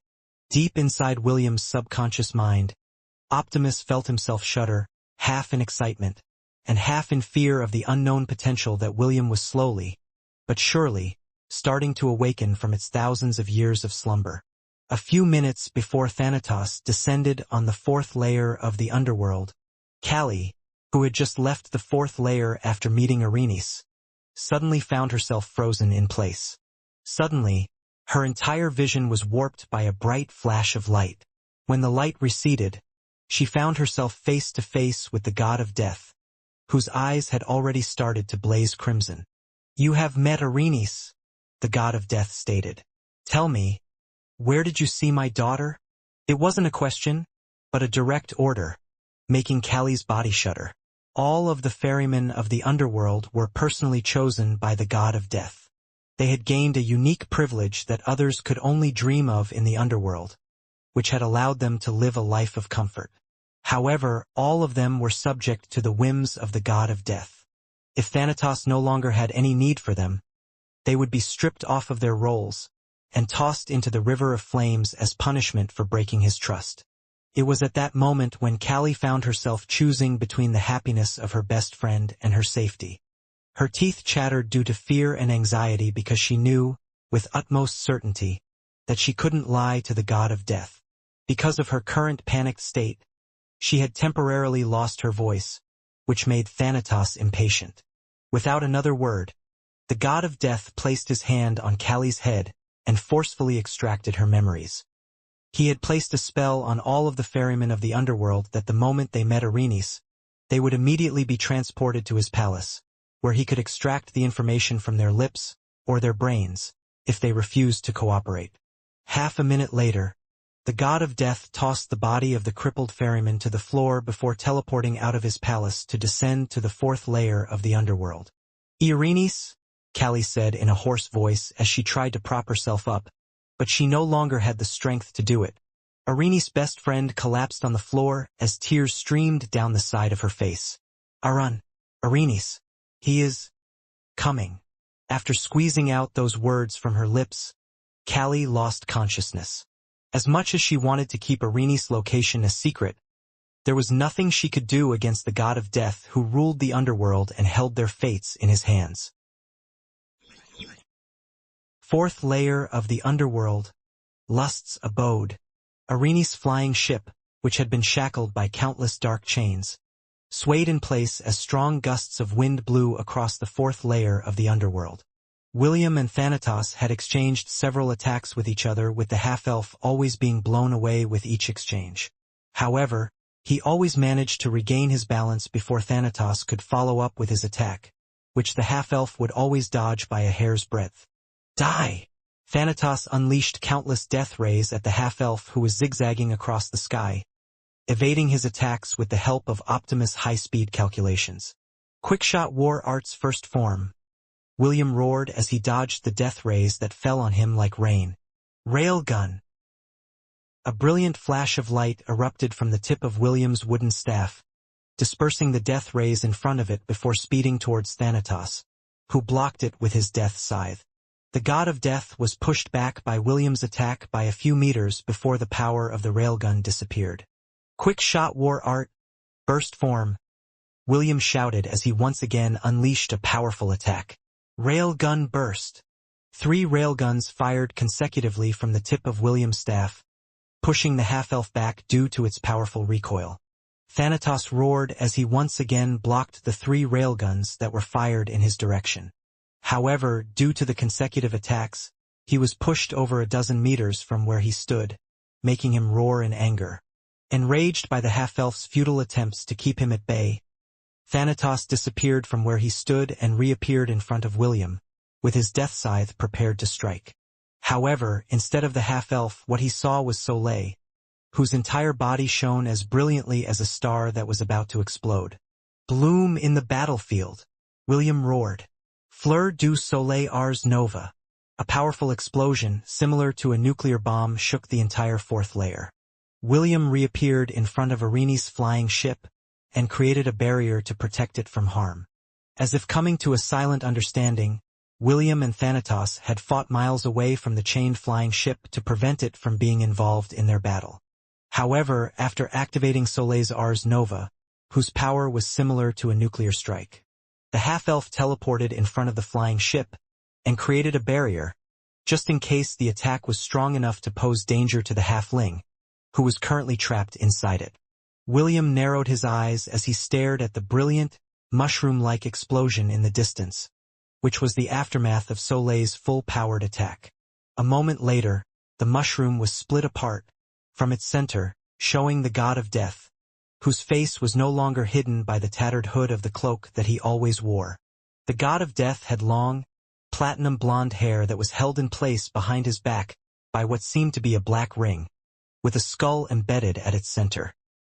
His blue eyes, which were very similar to Irene's, stared hatefully in his direction, making the half-elf feel a shiver run down his spine. Just like his daughter, the god of death was extremely handsome. Compared to him, William only looked like an above-average guy, proving that his beauty far surpassed the realm of mortals. "Is that your best, half-elf?" Thanatos asked with a sneer. Clearly, the damage he received from William's attack was nearly non-existent, making the half-elf smile. "No," William replied. "How about I fight you again when I have recovered the other half of my soul?" Thanatos scoffed. "Very funny."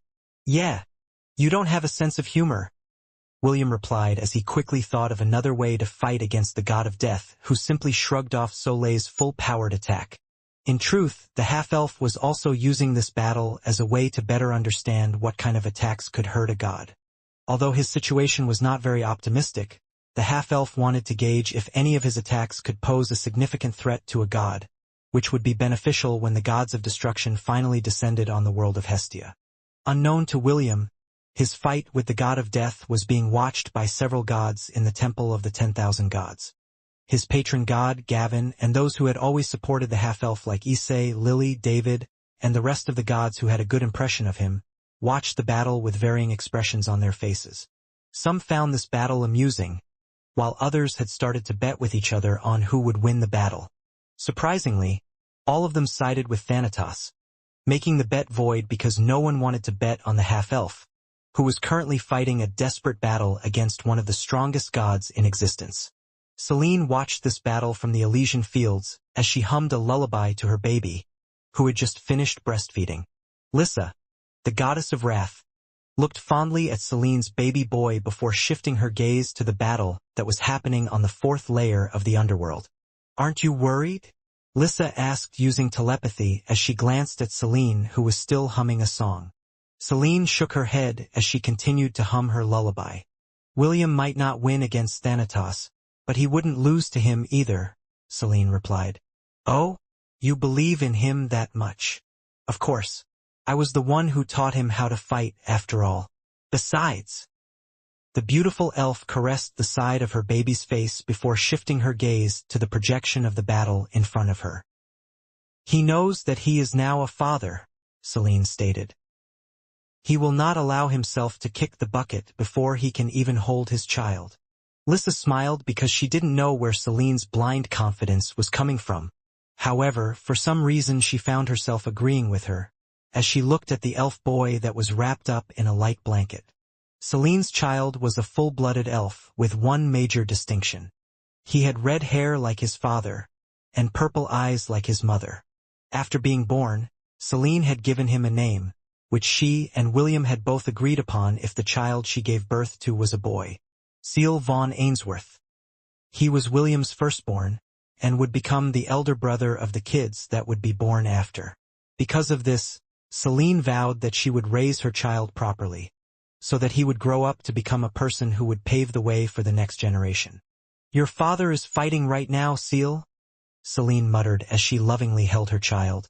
"Let's cheer for him, okay?" As if responding to his mother's words, Seal opened his eyes and smiled at her, making Selene's and Lyssa's heart melt, temporarily forgetting that the father of the baby in front of them was fighting with his life on the line, against the god of death, who ruled the underworld with an iron fist. "World-end Tempest." William smashed his right palm on Thanatos' chest, making the latter take a step back before punching William's chest, which sent the latter smashing towards the wall of the fourth layer.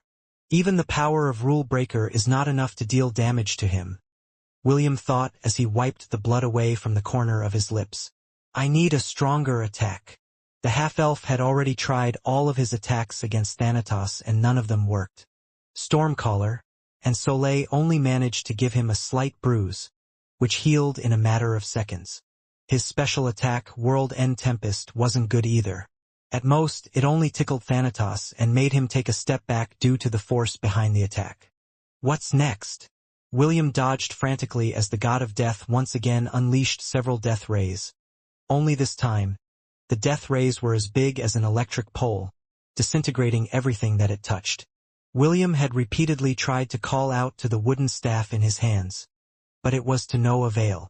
When he was back in the alternative world of Camelot, he was able to unlock the wooden staff's true form, allowing him to split Merlin's domain in half, and make Lancelot lose consciousness during their exchange.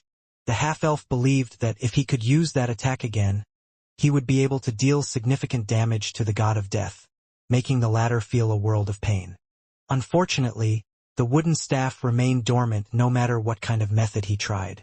William instinctively felt that the staff would only respond to him when his soul had fully recovered, allowing him to wield the weapon that could make even gods fear for their safety.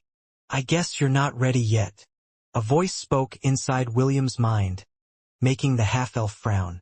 Suddenly, the scenery around him changed. He was no longer inside the fourth layer of the underworld, but in a place with a clear blue sky and an ocean that expanded as far as the eyes could see. William knew that he was inside his sea of consciousness, and right now, he was looking at the silver-haired Einherjar, who was wearing the battle regalia that he had worn during the Battle of Ragnarok. "Although I have recovered, we still haven't completely merged together," the Einherjar William said. "But, before we do, can I ask you a question?" William nodded as he looked at the past him, who had kept his memories of Asgard during his many lifetimes. The soul that had slept within the bell of Athanasia remained uncorrupted by darkness, and had fought against Ahriman, when the Dark Prince had gone berserk during his fight against the heir of darkness. "Why do you fight?" the Einherjar William asked. "Isn't that question a bit strange?" William asked back. "Why ask me the obvious? You are me and I am you. You know everything about me, so you already know the answer to this question." The Einherjar William smiled. "I want to hear it from your lips. That is the only way for the two of us to once again become one. When you were corrupted by darkness, our resonance with each other waned. Although we still share the same goals, our viewpoints have changed." "Isn't that normal?" William replied. "The only permanent thing in this world is change. If we stand still, nothing will change. This is why we must move forward and do the things we have to do, for the sake of the people who believe in us." The Einherjar William walked towards the half-elf until they were only an arm's length away from each other. "I'll ask again, why do you fight?" The Einherjar William stared at the half-elf with a smile. "Tell me why." William took a deep breath before extending his fist, until it rested on the Einherjar's chest. "To keep the promises that we failed to keep thousands of years ago," William replied. "And to keep the promises we made in this lifetime. We cannot turn back time, but we can strive with everything we have to prevent the same thing from happening again." The half-elf then retracted his arm before pounding his own chest with conviction. "Even in the face of great adversities," William said. "Even against the whims of fate." The Einherjar William smiled before he, too, pounded his chest with a fist. "Even when facing our greatest fears, and the challenges we've overcome through the years. Even when there is no hope in sight, we will make our stand and fight, and keep the promises we have made, for those whose love we were bound to take. In a world where everything is grieving, it is proof that we are still living." The Einherjar William laughed as he turned into particles of light and merged with the half-elf, becoming truly whole once again and allowing the half of his soul he still had to merge completely. As the two parts finished merging together, the Einherjar William gave the half-elf some parting words. "Do not shun our origin, for that is what we truly are," the Einherjar said softly. "Accept the power that lies within, and fight the flames that slayed the living." The sound of a bell echoed within the fourth layer of the underworld, as William's body radiated a silvery light. His golden eyes gazed steadily at the god of death, who started to unleash his heavenly might. "Try not to die, Father," William said as he gathered the silver light in his hands, turning it into a sword. "I still can't control this power, so I apologize in advance if I accidentally kill you." William knew that with only half of his soul, he could only use this ability once a day. Thanatos firmly gripped his weapon as he stared at the half-elf whose silvery radiance was expanding continuously. For the first time in his thousands of years of life, Thanatos felt that he was now facing something that truly had the power to kill him. Thanatos' expression had turned incredibly serious as he gazed at the silvery sword that had formed in William's hands. Even the spectators from the Temple of the 10,000 Gods, who found the battle to be entertaining, couldn't help but change their stance after seeing the sword that the half-elf was currently holding. "I guess the cat is now out of the bag," Lily chuckled as she gave the onlookers a mischievous gaze.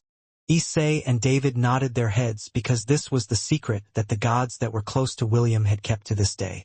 They, who had seen the battle between the half-elf and Ahriman, had discovered the red-headed teenager's unique ability for the first time. Although they felt a lingering fear when they saw the aftermath of the battle, they believed that William was responsible enough to only use that power as a last resort. Now, the half-elf was using that power as a last resort in order to fight against a god and a father who wanted to make his life a living hell. "Godslayer. That child is a godslayer," one of the gods on the scene muttered. All the gods and heroic spirits watching the battle knew what it meant to be a godslayer. Those who had this title were not someone who simply wielded a weapon that could potentially kill gods. No, it was a label that gods placed on an individual who had the power to kill them, even if they weren't wielding a god-slaying weapon. A moment later, a sigh was heard in the temple as one of the gods patted his chest in relief. "Fortunately, I don't have any quarrels with that boy," a god said with relief. "Although his god-slaying powers are unstable, because he only has half a soul, I'm still amazed to see a god-slayer in my lifetime." Freya frowned before shifting her gaze towards the primordial goddess, who was lazily watching the battle from her throne. As if sensing her gaze, the otherworldly beauty glanced in Freya's direction and arched an eyebrow. It was as if the primordial goddess was asking Freya if she had a problem with her, making the latter shake her head. She knew from the beginning that William has this kind of power, Freya thought. Now her avid interest in his soul makes sense. Freya had only gotten to know William when he became an Einherjar in Asgard. She never dreamed that the boy, that one of her Valkyrie captains had married, would turn out to be a god-slayer. During the Battle of Ragnarok, William didn't show even a little hint that he had this ability, which led to his death against the god of destruction, Searcher. Is it just a coincidence? Freya shifted her gaze back on the half-elf whose entire body was radiating a silver glow. Did he suddenly become a god-slayer in this lifetime due to necessity? Freya didn't know the answers to this question. Because of this, she planned to descend into Hestia in order to talk to William, after he had settled his battle with the god of death, who now planned to fight William seriously. "Apologize in advance if you accidentally kill me?" Thanatos asked. "Kill the god of death? You must be daydreaming, boy. Better wake up to reality. It is I who should apologize if I accidentally kill you." William didn't answer because he was done talking. Words had no meaning right now. Only action would make the god of death understand that he could not treat the half-elf like a sandbag that he could beat up any time he pleased. The half-elf flapped his wings before charging towards Thanatos at great speeds, almost turning into a silvery blur.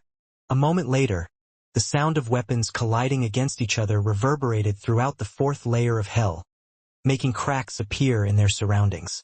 William wasn't proficient in handling swords in his current lifetime because he had mostly trained with a spear. However, for some reason, he was able to wield the weapon in his hand as if it was a part of his body, making his attacks faster and fiercer than ever before. The half-elf didn't have any hesitation with every slash he made because he understood that Thanatos would no longer hesitate to kill him. Although the god of death was stronger than William, the brilliance that the half-elf was radiating was suppressing his godlike powers, making him unable to fight using his full power. William was currently a pseudo-god at its initial stages, but right now, he felt with utmost certainty that he had the power to kill a god. Thus, instead of retreating, he advanced, trading blows with Thanatos, even though he was being blown away by his godly strength each time they clashed. Arenice, who was watching this scene, felt torn. She didn't want William or her father to get hurt, but she couldn't do anything because her flying ship was being held in place by several dark chains. William and Thanatos clashed several times, causing the entire fourth layer of the underworld to slowly break apart. Each time they exchanged blows. When both fighters were pushed back by their last clash, the god of death took that opportunity to gather the power of death in his surroundings. Tactus, Thanatos shouted as he gathered death energy in his left hand. Mortis, the half-elf, who was also thinking of delivering a powerful attack on the god of death, didn't back down either. Instead, he charged at the god of death as he prepared to unleash a powerful attack of his own. Divine, William roared as he gathered the silvery radiance in his hands. Tempest. The two once again clashed, and this time, the sky above their heads, and the land under them, shattered as if they were made of glass. The god of death was powerful, but he had rarely fought in his life. After living for thousands of years in the underworld, alongside the souls of the dead, Thanatos had never had the opportunity to fight to his fullest because no one dared to antagonize him. Except for one person. The person had not only intruded on his domain, but the young man had decided to take his daughter away from him. Is it the difference in experience? Thanatos thought as his body crashed towards the ground due to the blow behind William's attack. For him to be able to overpower me like this. The god of death's eyes locked on the red-headed teenager who had regained his balance mid-air, and was currently charging at him like the angel of death who had come to take the souls of the dead to the underworld. Make the gods tremble in your wake. William's entire body glowed brightly, turning into a silver comet with the tip of his sword aimed at the fallen god. God-slaying Ars Nova. Within that dark world, William shone brightly like a newborn star that was about to deliver the coup de grace to the god that had stood in the way of his happiness. However, before he could even stab Thanatos with his sword, a halfling suddenly appeared between the two of them with her arms spread wide. For pairs of gray wings protruded behind Irene's back as she faced William with an unyielding gaze, with the intention of protecting her father from harm. The brilliant light, that was almost blinding, collided with the little girl, who used her body to shield her father from her lover's deadly blow. The gods who were watching the battle took in a deep breath when they saw the end of the battle that they initially believed to be an easy win for the god of death. On the fourth layer of hell, Irene's tears fell as the blade that was meant to slay gods pierced the flesh of one of the two most important people in her life, marking the end of the struggle between her father and the half-elf, whose blood stained her soft and delicate hands. Irene held onto William and supported his body, as blood seeped from almost every pore of his body. When the halfling suddenly appeared in front of him, the red-headed teenager forcefully canceled his attack. This caused a backlash which created severe internal injuries. Truth be told, William had almost lost his senses when he initiated his final attack against Thanatos. The blood inside him boiled as if it was set on fire, urging him to thrust his sword on the god of death's chest, piercing his divine heart and obliterating it to pieces. However, after seeing Irene stand in his way, he regained his sanity and forcefully cancelled the blow that was meant to kill Thanatos while his god-slaying powers suppressed his divinity. Just like Superman being weak to kryptonite, gods were inherently weak against god-slayers. It was similar to the hunter and the prey. Both were natural enemies, with the god-slayer overcoming all adversities, killing the god he was fighting against. It was the typical hero versus demon lord scenario where the hero always gained the upper hand against a being who couldn't be defeated by anyone else but him. "I'm sorry, Will," Irene cried as she clung to the half-elf that was heavily injured because of her. Blood spilled out of the corner of William's lips, but he paid it no mind and hugged the crying halfling who was hugging him tightly. "It is I who should be sorry," William said after he had forcefully swallowed the mouthful of blood that had risen up from his throat. "I got carried away. I'm sorry." Irene, who could smell the strong scent of blood on William's body, only cried louder, similar to a little girl whose favorite toy had been taken away from her. Thanatos slowly propped himself up from the ground before staring at the half-elf who was holding his daughter in his embrace. When he saw Irene suddenly appear to stop William from plunging the sword into his chest, he felt as if his very soul had left his body. For him, Irene was his precious daughter, who brought life to the dull world of the dead that he governed. Although he didn't spend much time being with her, he would always watch over her from his throne, making sure that he was safe from any harm. When William appeared in the underworld, the god of death was very tempted to kick him out. However, he couldn't do that because of his mother, the primordial goddess, favored the half-elf. He endured more, and continued to endure. Each time he saw his daughter look at William with tenderness, he had the strong urge to leave his palace and toss the half-elf into the river of flames, making him suffer. The half-elf would always pat his daughter's head and kiss her forehead, especially when he told her good night. Back then, he was really afraid that Arenice would become pregnant because of the half-elf's gestures. Gods were born from the beliefs of people, while their children were born from their bodies. Some of them didn't even need to have a partner to give birth to a child. Arenice was born in that manner, so Thanatos was worried that the half-elf's constant skinship with his daughter would leave her pregnant. Fortunately, the half-elf didn't do anything untoward with his daughter until he met with him face to face. Unfortunately, by that time it was already too late. Arenice had already fallen in love with William and chose to go with him to the surface world. There, the half-elf had taught her a lot of things, which would have made Thanatos forcefully descend into Hestia just to snap William's neck. Fortunately, he wasn't able to see what was happening in the surface world due to certain restrictions placed on him as the god of the dead. Thanatos hated William because he had stolen something very important to him. His love was different from others because he believed that, if you truly wanted your child to grow strong, you needed to let them leave the nest and fend for themselves. Similar to how wolves, lions, and birds were pushed away by their parents to live on their own, Thanatos believed that it was the only way for Arenice to become an independent person, and grow to become an individual who wouldn't need to rely on others to survive. However, after hearing William tell him that he failed as a father, he finally understood that the distance he created between him and his daughter had made her very lonely. This was why he vented his anger on the half-elf, and wanted to show his daughter that she had chosen wrongly.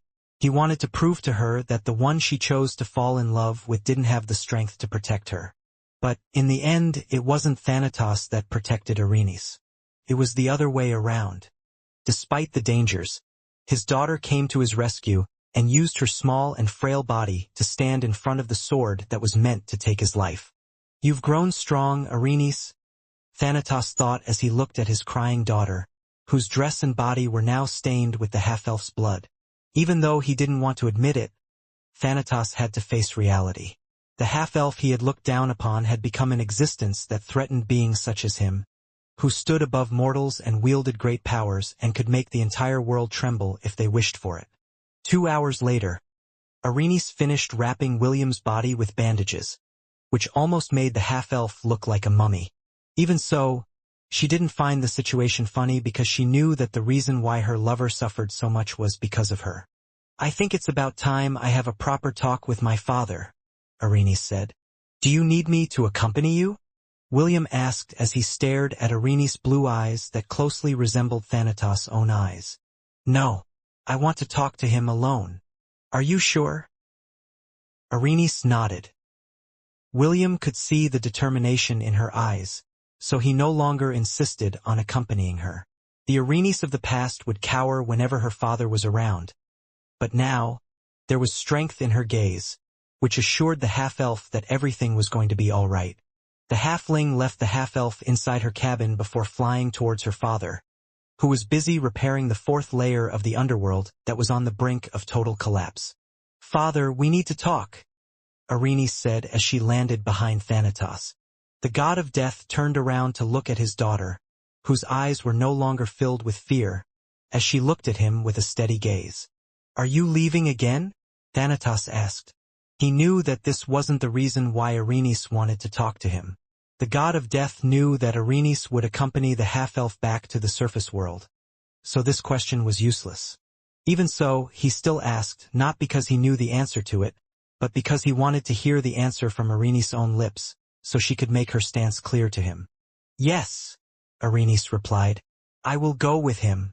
However, I promise to visit you twice a month." "I see." Thanatos turned around to continue to repair Lust's abode. However, The real reason why he turned around was to prevent his daughter from seeing the smile that had appeared on his face.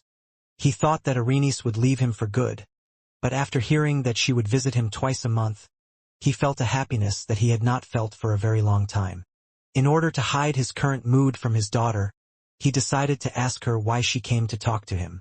"Father, I just want to say that I have been lonely for many years," Arenice said. "You never came to see me on my birthday. You never came to see me whenever I was sad."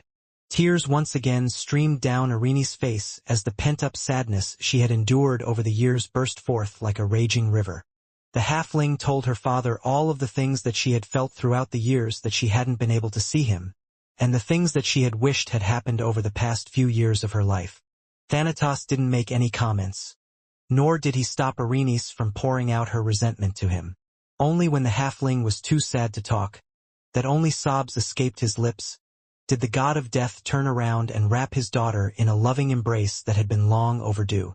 "I'm sorry for making you lonely and sad," Thanatos said as he hugged his crying daughter. "I know it's a bit late, but I'd like to talk to you more, do things with you more, and understand you a little more." William, who had strong hearing, heard Arenice's pain-filled cries from inside the cabin. However, even though her sobs were filled with sadness, they also contained relief and a sense of peace, as if the burden she had carried for a very long time had finally disappeared from her heart. "I'm happy for you, Arenice," William said softly as he placed his hands over the blue gem in his chest. He could tell that it was not only him who felt this way, but also his 4 wives, whose silhouettes were currently hugging him from all sides, easing the pain he was currently suffering from with the power of their love. All of them knew that after they returned to the surface world, the halfling, who had lost her voice, would regain the things she had lost, as well as gain the love and happiness that was rightfully hers by birth. William stayed in the underworld for 2 more days because Arenice wanted to stay with her father a little while longer. To her surprise, Thanatos accompanied her during those 2 days, and left the workload to his subordinates. Right now, he wasn't a god of death, but a father who was doing his best to make up for the lost time that he hadn't spent with his daughter. Finally, on the 2nd day, Thanatos came to find William, so that the 2 of them could talk in private. After making sure that no one could overhear their conversation, Thanatos asked William the question that had been bothering him for a long time. "What is Arenice to you?" Thanatos asked as his blue eyes stared at the half-elf, making sure that the latter knew that he was asking a serious question. "If you just plan to fool around with her, it would be best if you don't take her back to the surface world. My daughter is not an accessory that you can carry around whenever you please, and toss aside when you no longer need her." William held Thanatos' gaze before answering his question. "I wanted Arenice to be by my side forever," William answered honestly. "When I first saw her, I only thought that she would play an important role in my life because she is one of the faces of hope. But after spending some time with her, I found out that she is a very sweet and considerate girl who cares about others. So, do you plan to make her your concubine?" Thanatos asked in a steely tone. Clearly, he didn't like the idea of his daughter becoming the half-elf's bed warmer, whose position was lower than the half-elf's wives. William shook his head firmly. "No, I plan to marry her and make her my wife."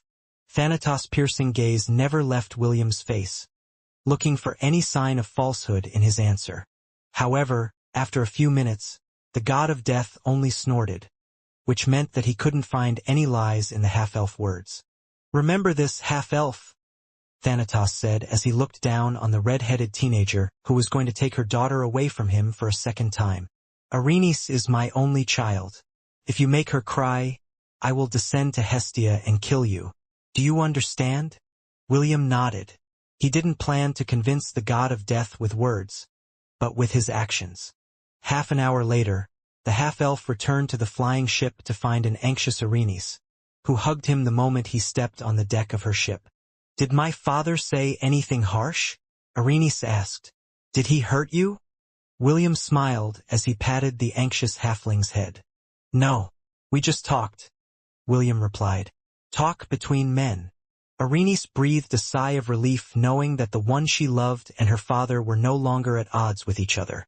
What she didn't know was that during the time Thanatos and William talked in private, the two were having an intense discussion about something which concerned the doll-like beauty's future. "Say your goodbye to your father," William said as he crouched down to kiss Irene's forehead. "It is time for us to go back to the surface world.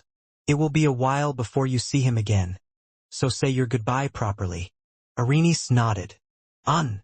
Gray wings sprouted from Irene's back which allowed her to fly towards her father, who was standing in the distance, waiting for her. William looked at this scene with a tender gaze because he could tell how much Thanatos loved his daughter. A few minutes later, a teary-eyed halfling returned to the flying ship. After saying her goodbye to her father, she felt as if she had finally managed to take that final step, allowing her to grow as an individual. Thanatos watched as the flying ship soared towards the sky, headed towards the portal that he had created. As the god of death, it was easy for him to allow anyone to leave his domain whenever he wished. "Goodbye, Irenes," Thanatos muttered as he looked at the flying ship that was about to pass through the portal. "I'll be waiting for your return." The moment Irene's flying ship passed through the portal, they found themselves in a familiar place. The sacred grove. William scanned his surroundings to confirm his suspicion. It is indeed the sacred grove. Irenes, who was hugging his waist, nodded her head because this was indeed the same place where William's mother stayed. Suddenly, a clapping sound reached their ears, making the two look up at one of the branches of the world tree where the sound was coming from. "Welcome back, Will Irenes," Arwen said with a smile. "It has been a while." The beautiful elf jumped off the tree branch and glided gently towards the ground. The smile on her face widened after seeing the halfling clinging to her son's waist. Due to Irene's adorable beauty, Arwen was very tempted to take her home with her and cuddle her to oblivion. "Mother, Irenes is not a toy. Please don't look at her like that," William said as he shielded the halfling from his mother, whose thoughts were clearly written on her face. "You're going to scare her." "Nonsense," Arwen replied as she walked towards William to give him a hug. Naturally, she also gave Irenes a hug and even slightly pinched her cheeks, while holding back the urge to take her home with her. "Since you're here and came from the base of the world tree, I'm guessing that you just returned from the underworld," Arwen said.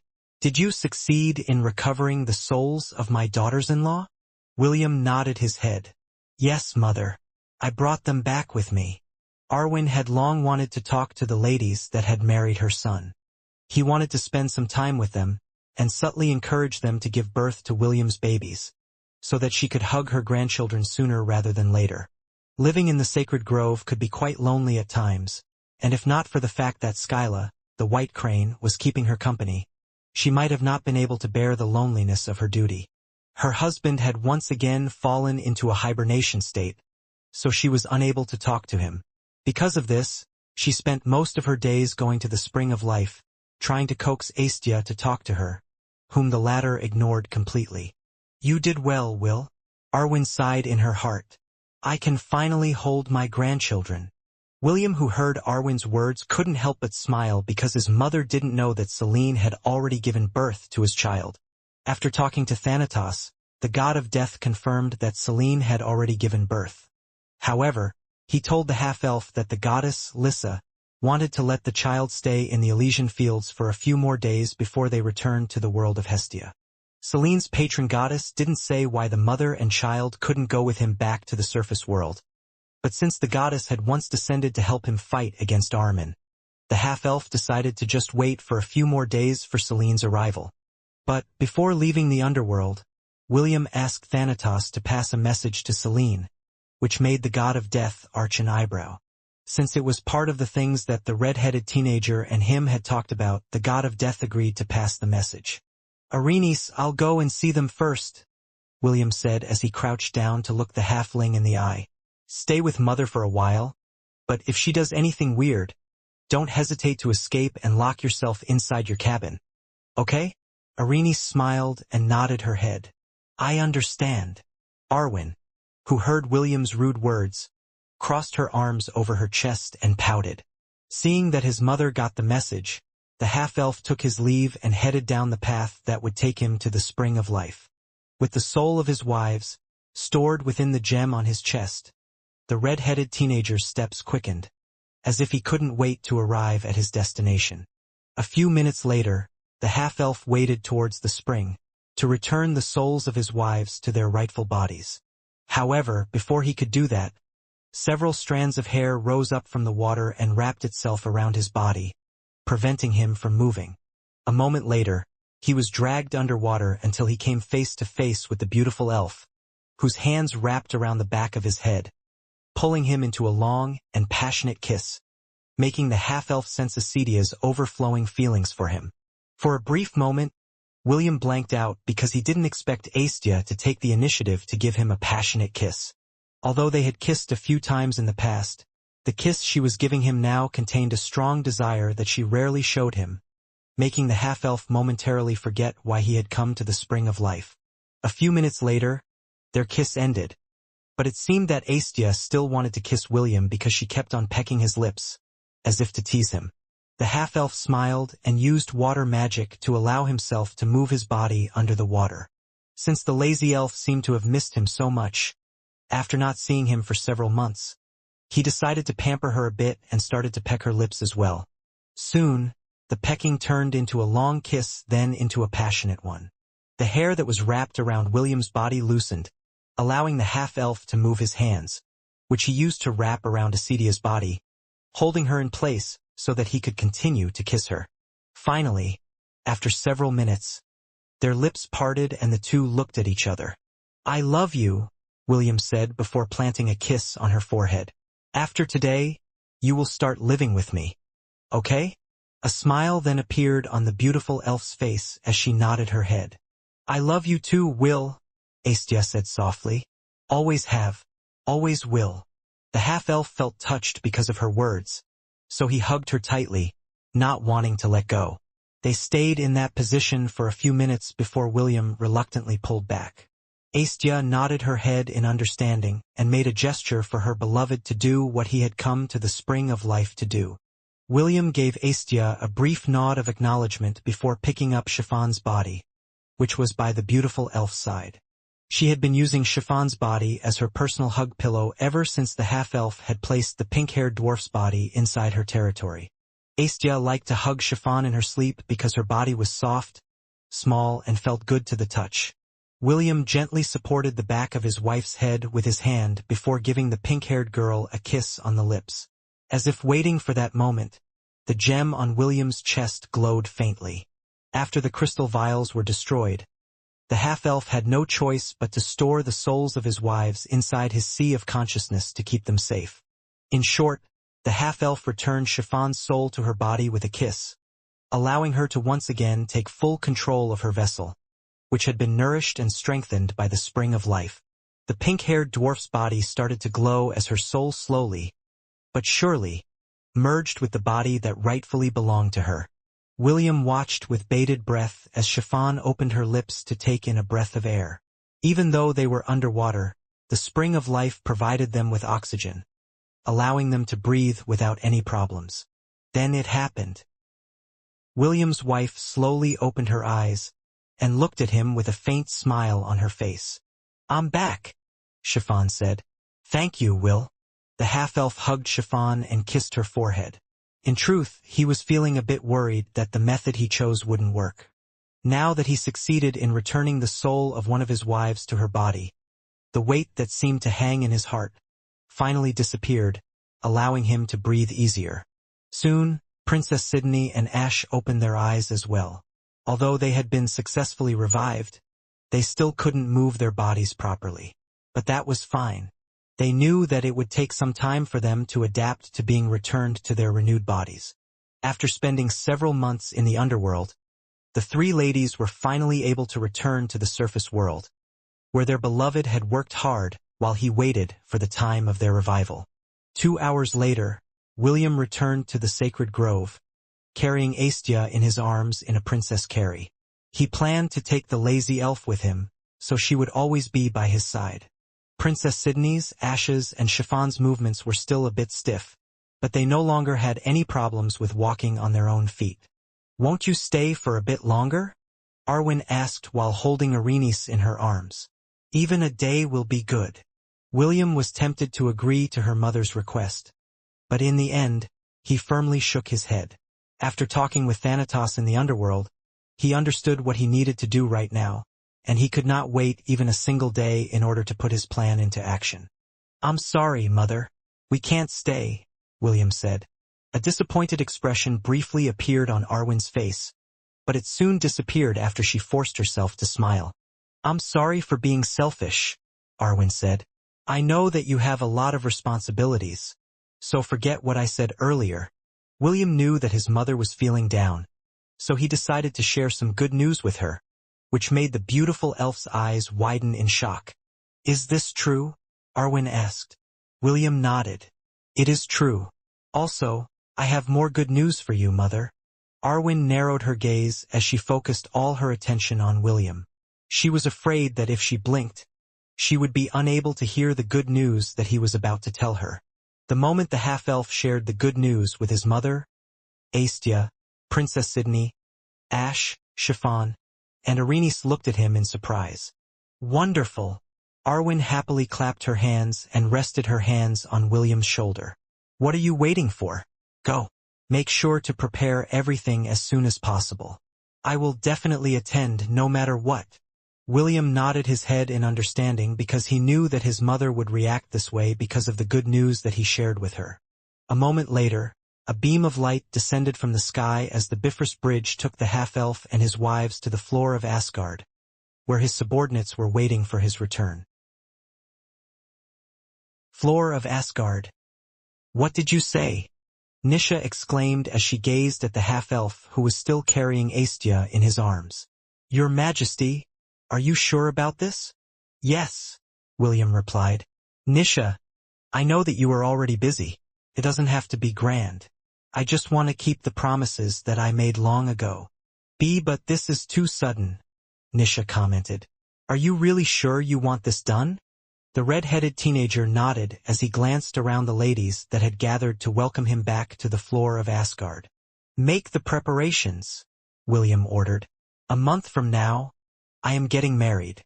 Wendy, Estelle, Ash, Chiffon, Princess Sydney, Lilith, Princess Ayla, Aestia, Kathy, and Belle.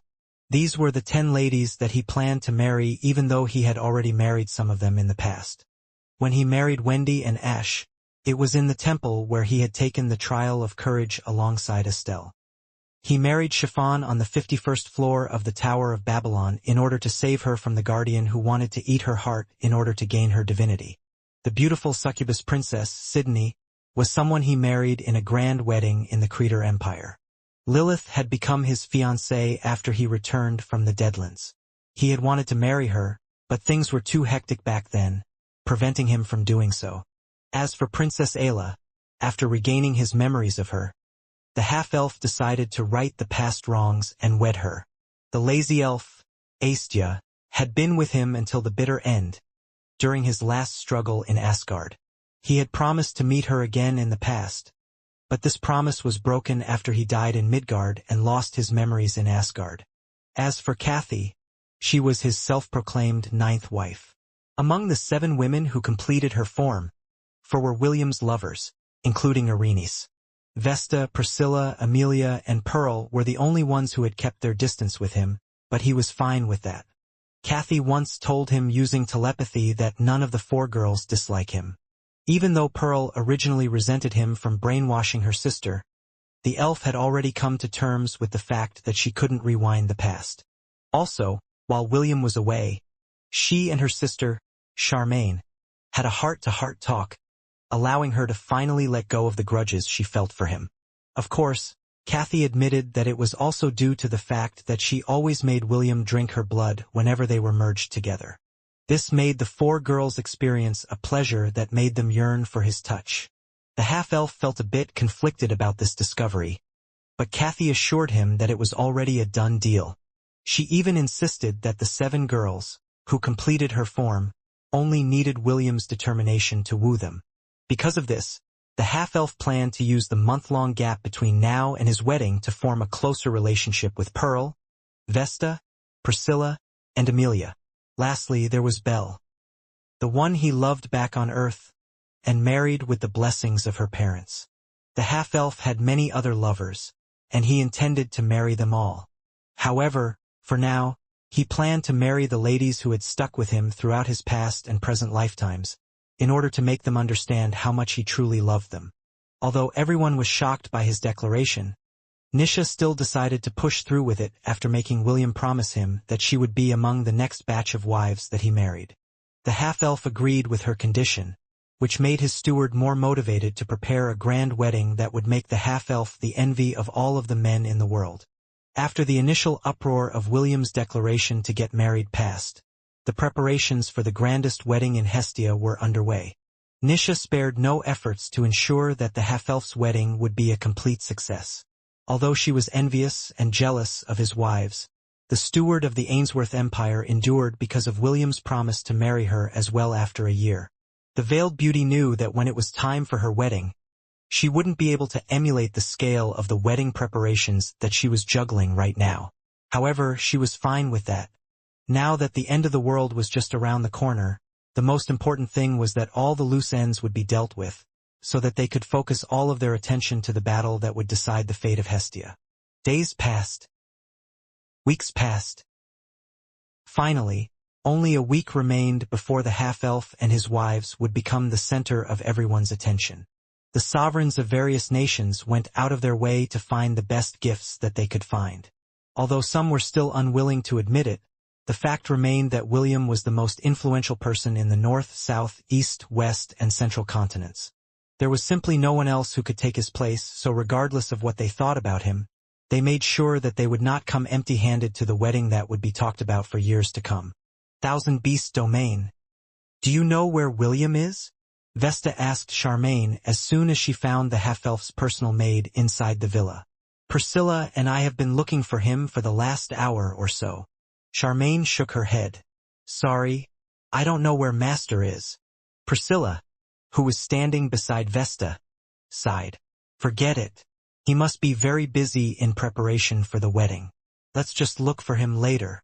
Vesta pinched the bridge of her nose before sighing. Charmaine, if you find him, tell him that we are looking for him. Okay? Vesta said. I can't believe that I've been dragged into this marriage fiasco because of Kathy. Vesta's words were filled with complaint, but the blush on her face was enough to make Charmaine understand that the latter only wanted to spend some time with her master before the wedding took place. For the past few weeks, William did his best to make Vesta, Priscilla, Amelia, and Pearl like him. Since the time was short, he didn't have the time to make their relationship match the level of his wives and lovers. What William wanted was for them to consider having a relationship with him, and promised to do his best to love and care for them as much as he did for his wives. What William didn't know was that although Vesta, Priscilla, and Amelia seemed uninterested in him, deep inside they envied Arenice, Holith, and On, who were already the half-elf's lovers. Vesta just wanted to play hard to get, but after having her blood drunk several times by the half-elf, she knew that she would be unable to find someone who could make her feel so good. Priscilla, on the other hand, respected William ever since they had met in Hellon Academy. She had witnessed how her master, Princess Sydney, pursued the half-elf and used whatever means necessary to become his lover. Naturally, Priscilla supported her with everything she had, and because of this, William had become so outstanding in her eyes that she couldn't help but wonder what it would be like to become his lover as well. Amelia, on the other hand, felt that she wasn't qualified to become one of William's lovers. Although she was born from a noble family, the red-headed teenager's status was so high that someone like her felt insecure about being with him. Fortunately, her friend, Wendy, was there to convince her, and with William's kindness and gentleness, she finally took that leap of faith and agreed to marry him. Well, I guess the only problem now is your sister Pearl. Vesta glanced at Charmaine, who was busy cleaning William's room. Your sister still doesn't want to accept him, and the marriage is only a week away. What are we going to do if she suddenly decides to run away? To Vesta's surprise, Charmaine just gave a giggle before the elf hurriedly covered her lips with her right hand. Don't worry about my sister. I will do my best to convince her, Charmaine stated. If all else fails, we can always knock her unconscious. It won't matter as long as the 7 of you transform into Kathy. By the time she realizes it, it'll already be a done deal. Vesta and Priscilla nodded their heads in agreement. A moment later, the two bid their goodbyes to Charmaine and left to look for their sisters, who represented the virtue of hope. When Vesta and Priscilla left the villa, Charmaine smiled mischievously before closing the door of William's room. "Sorry, Vesta, Priscilla," Charmaine said as she glanced in the direction of K-City, which had now become the main attraction of the Thousand Beast domain. "I won't allow you girls to disturb my sister's happiness." In a park somewhere in K-City, it was just past lunch, and most of the people were either in the theme park or busy helping with the preparations for William's wedding. Because of this, the park was mostly deserted, so no one was able to hear the faint sound of two people kissing in one of the most secluded places that was surrounded by trees. William's body was pressed against a tree, while an elf with light green hair had her hands wrapped around his head, holding him in place as she pressed her soft lips against his. When their lips parted, the elf panted for breath before looking at the half-elf's eyes with a flushed expression on her face. "Do you understand now?" Pearl asked. "Yes," William replied. "Thank you for forgiving me." Pearl took a step back and wiped her lips with the back of her hand. A day ago, William asked for Charmaine's help in order to bridge the gap between him and her sister, Pearl, who always avoided him whenever he tried to talk to her. But, to his surprise, Charmaine just smiled and told William to meet up with Pearl somewhere in K-City at 10 in the morning. "Go out on a date with my sister," Charmaine said. "Don't worry, I'll make sure that she will come." William followed Charmaine's advice, and just like his personal maid stated, Pearl made an appearance wearing a white sundress, with a skirt that only reached her knees. Pearl's body was quite curvaceous, so wearing something like this brought out her natural appeal, which surprised the red-headed teenager. Usually, Charmaine's older sister wore ranger clothes that covered most of her body. When William saw her wearing something fashionable, the half-elf almost didn't recognize her and wondered if he was looking at a different person. Then their date started. William took her to a cafe that Charmaine had recommended to him and ordered a strawberry parfait for the silent elf, who didn't even bother to look at the menu in order to place an order. Overall, it was an awkward date with William being the only one talking, as he took Pearl from one place to another. In the end, the half-elf thought that Pearl preferred a place that was surrounded by nature, so he took her to the park to get a breather. As they were taking a random stroll in the park, Pearl suddenly grabbed his hand and took him to a secluded place surrounded by trees. Then it happened.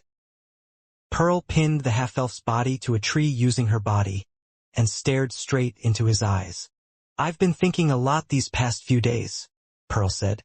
"I also had a heart-to-heart talk with Charmaine, and both of us agreed that we can no longer turn back time and return to the past.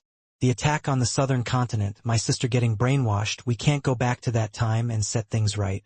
The half-elf didn't push away the elf whose light green eyes showed her determination. "You know, I've always hated you," Pearl stated. "I really hated you." William nodded. "I know.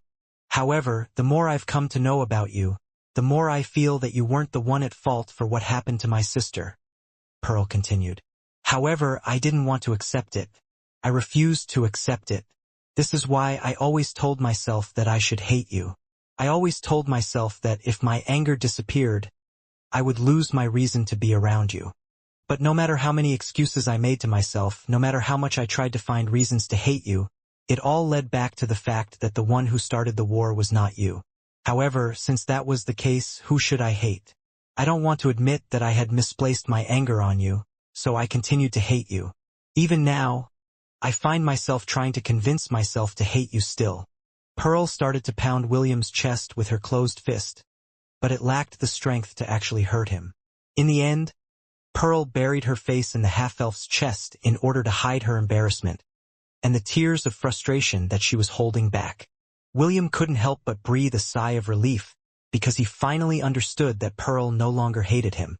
Since that was the case, he would also take that step to ensure that both of them could have a fresh start and give their relationship a chance to grow. "I'm sorry," William said as he rested his hands on Pearl's shoulders. But, if it will make you feel better, I did my best to treat Charmaine, and the other elves who served me, with respect and kindness. I didn't do anything to hurt them. Pearl nodded. I know. Charmaine confessed everything to me. Aside from having their blood sucked, and you being a breast lover, you didn't do anything to harm them. The corner of William's lips twitched when he heard the part about him being a breast lover. However, with everything that he had done in the past up to now, he couldn't come up with any words to refute Charmaine's claim.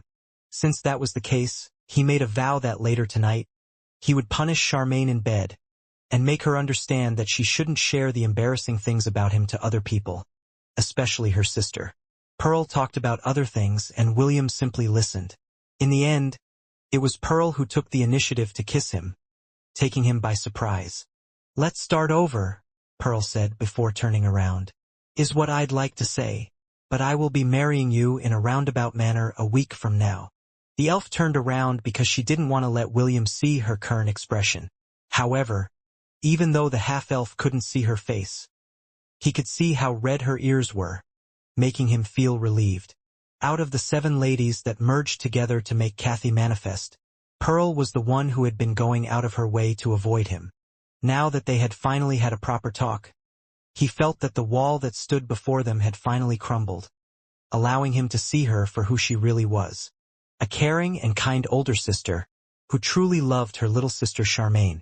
Charmaine is very lucky to have a sister like you, William said. I bet you say that to all the girls you've met, Pearl said as she started to walk away. Let's go and continue our date. By the way, that strawberry parfait was my favorite food in that cafe. It seems that Charmaine told you about it. William looked surprised for a moment because Charmaine didn't really say that her sister liked to eat strawberry parfaits. His personal maid only told him that he should take a girl to a cafe and let her eat something sweet to lighten up her mood. And it just so happened that the place and food type that Charmaine had recommended were actually Pearl's favorite cafe and dessert. What are you waiting for? Pearl asked as she turned around to look at the half-elf who was still leaning against the tree.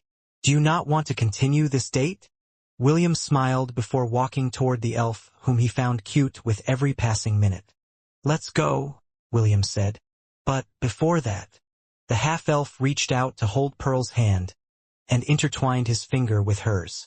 Pearl looked at William's hand, that was holding her own, for a few seconds before nodding her head.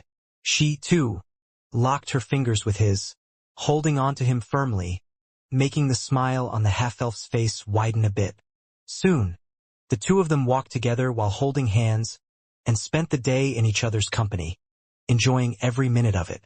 Later that night in William's room, sore, sorry master, Charmaine pleaded as she panted for breath. Shouldn't have said, that you were, a breast lover. A tingling sensation ran down her spine as William lightly bit onto her right breast, sinking his fangs on it. William and Pearl had a wonderful date, and had dinner together. They also shared a kiss, filled with promise before parting ways, as they decided to give their budding relationship a chance.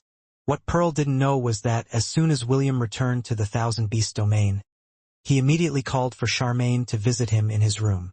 Curious about what happened on her master's and sister's date, the elf happily went to see William, only to be subjected to his punishment, which made Charmaine writhe in pleasure.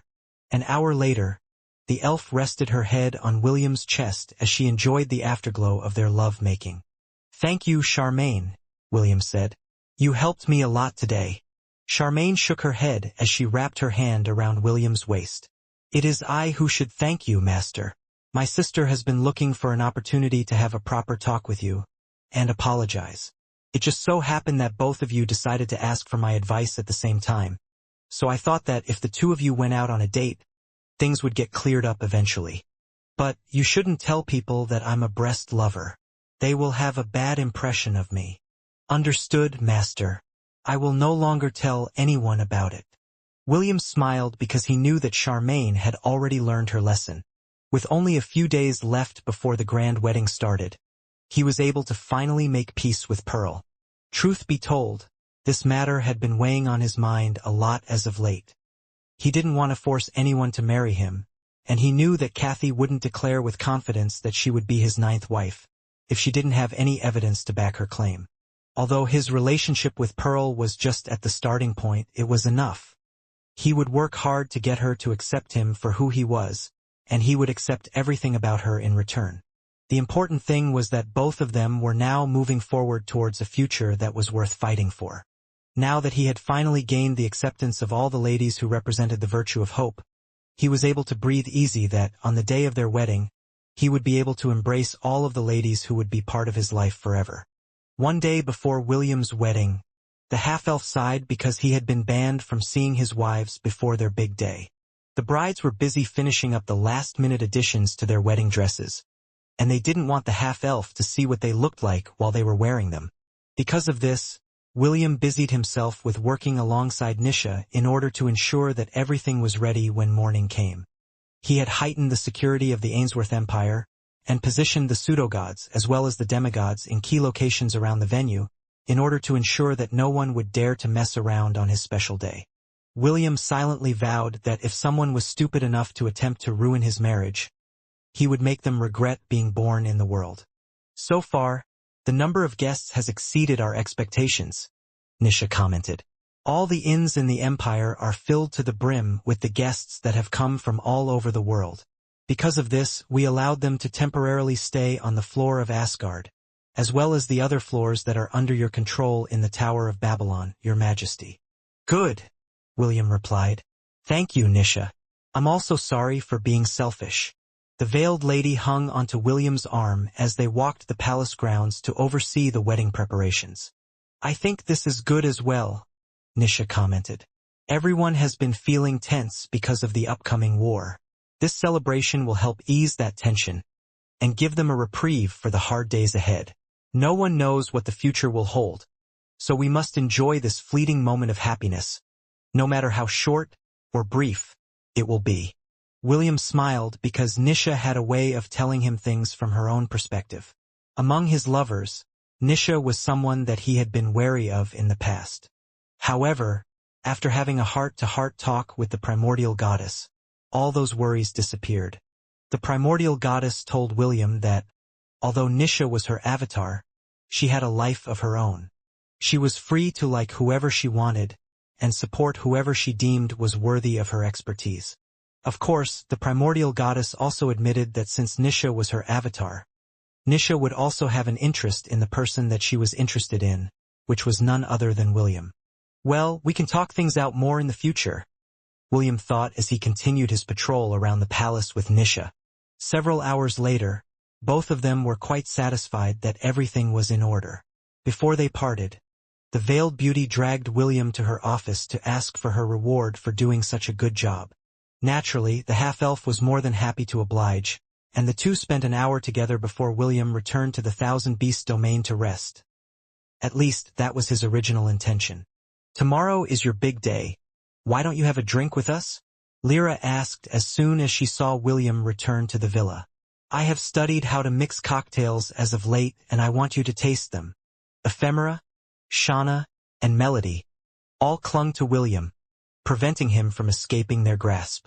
Clearly, they had no intention of letting him go, and would not take no for an answer.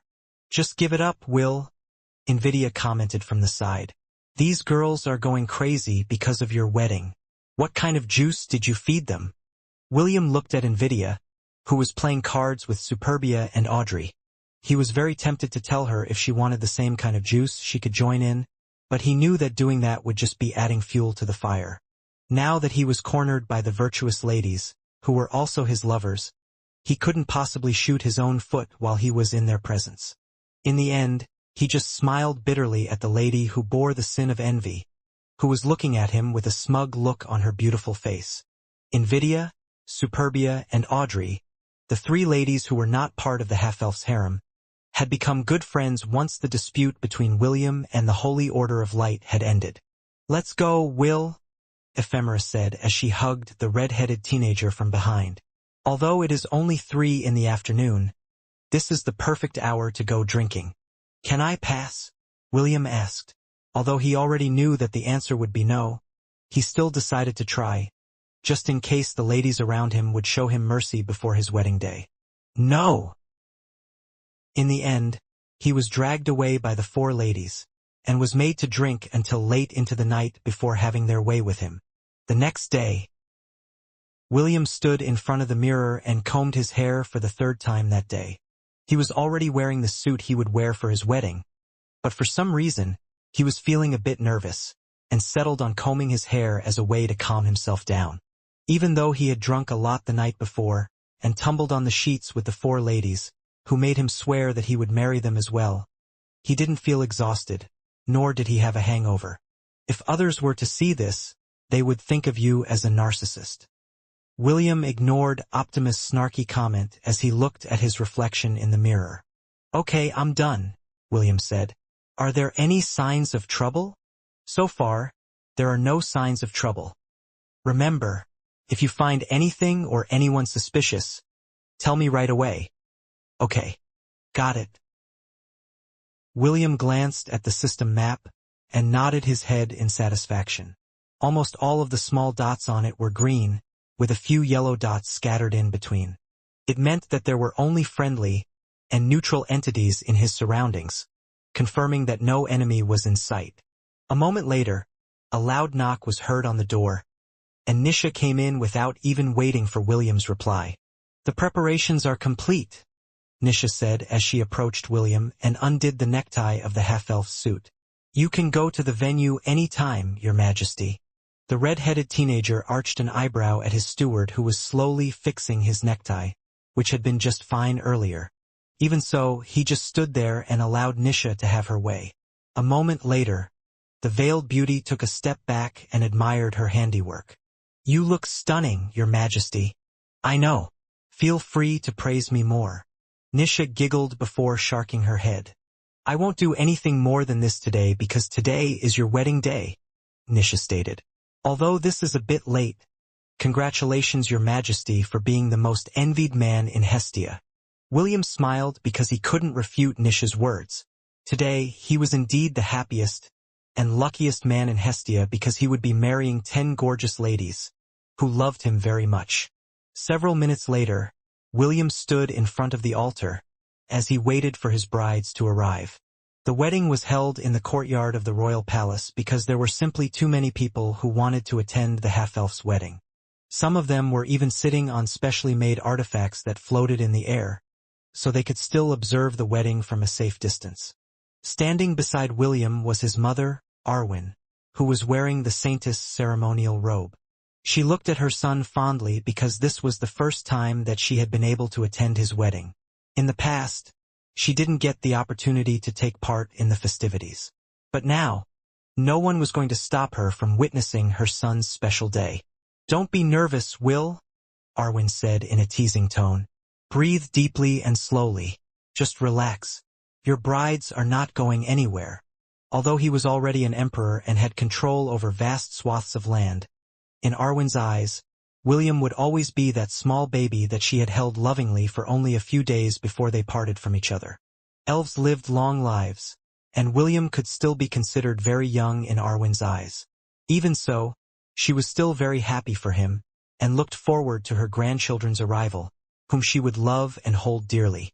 The surroundings were already buzzing with excitement as the people who attended the wedding made small talk with each other. The kings and emperors of the various nations were seated in front, and many of them found William's nervousness quite funny. As someone whom everyone revered as the most influential man in the world, seeing him look nervous made them realize that he was just like them, and not someone who looked down on anyone because of the position he was currently in. Suddenly, the sound of trumpets was heard, making the buzzing of the crowd come to a complete halt. They then shifted their attention to the very back of the courtyard, where 3 adorable girls, holding a basket of flowers, walked side by side, as they threw a handful of flowers along the aisle they were walking down. The wedding had officially started, and everyone looked on with expectation as they waited for the brides, whose identities were not known to everyone, to appear. The 3 adorable girls walked happily in the aisle as they threw flowers all around them.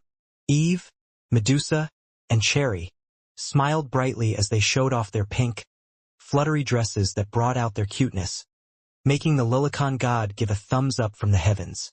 If Arenice was with them, everyone might have vomited sugar, due to the sweetness overload that they were already witnessing. William's breath was almost blown away, as he looked further behind the three girls, seeing the women that he was going to marry today. Dressed in white wedding dresses, his wives walked behind the three flower girls, alongside their family members. Wendy, William's first wife, was escorted by her father, Joaquin Cy Armstrong, the current Duke of the Armstrong Duchy. Estelle was escorted by her father, King Noah, who was the king of the Hellon Kingdom. Ash was escorted by her father, whom William hadn't had the chance to meet in the past.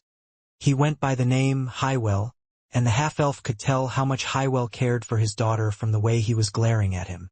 "I'll talk to him at the reception later," William thought as he endured his father-in-law's glare with grace.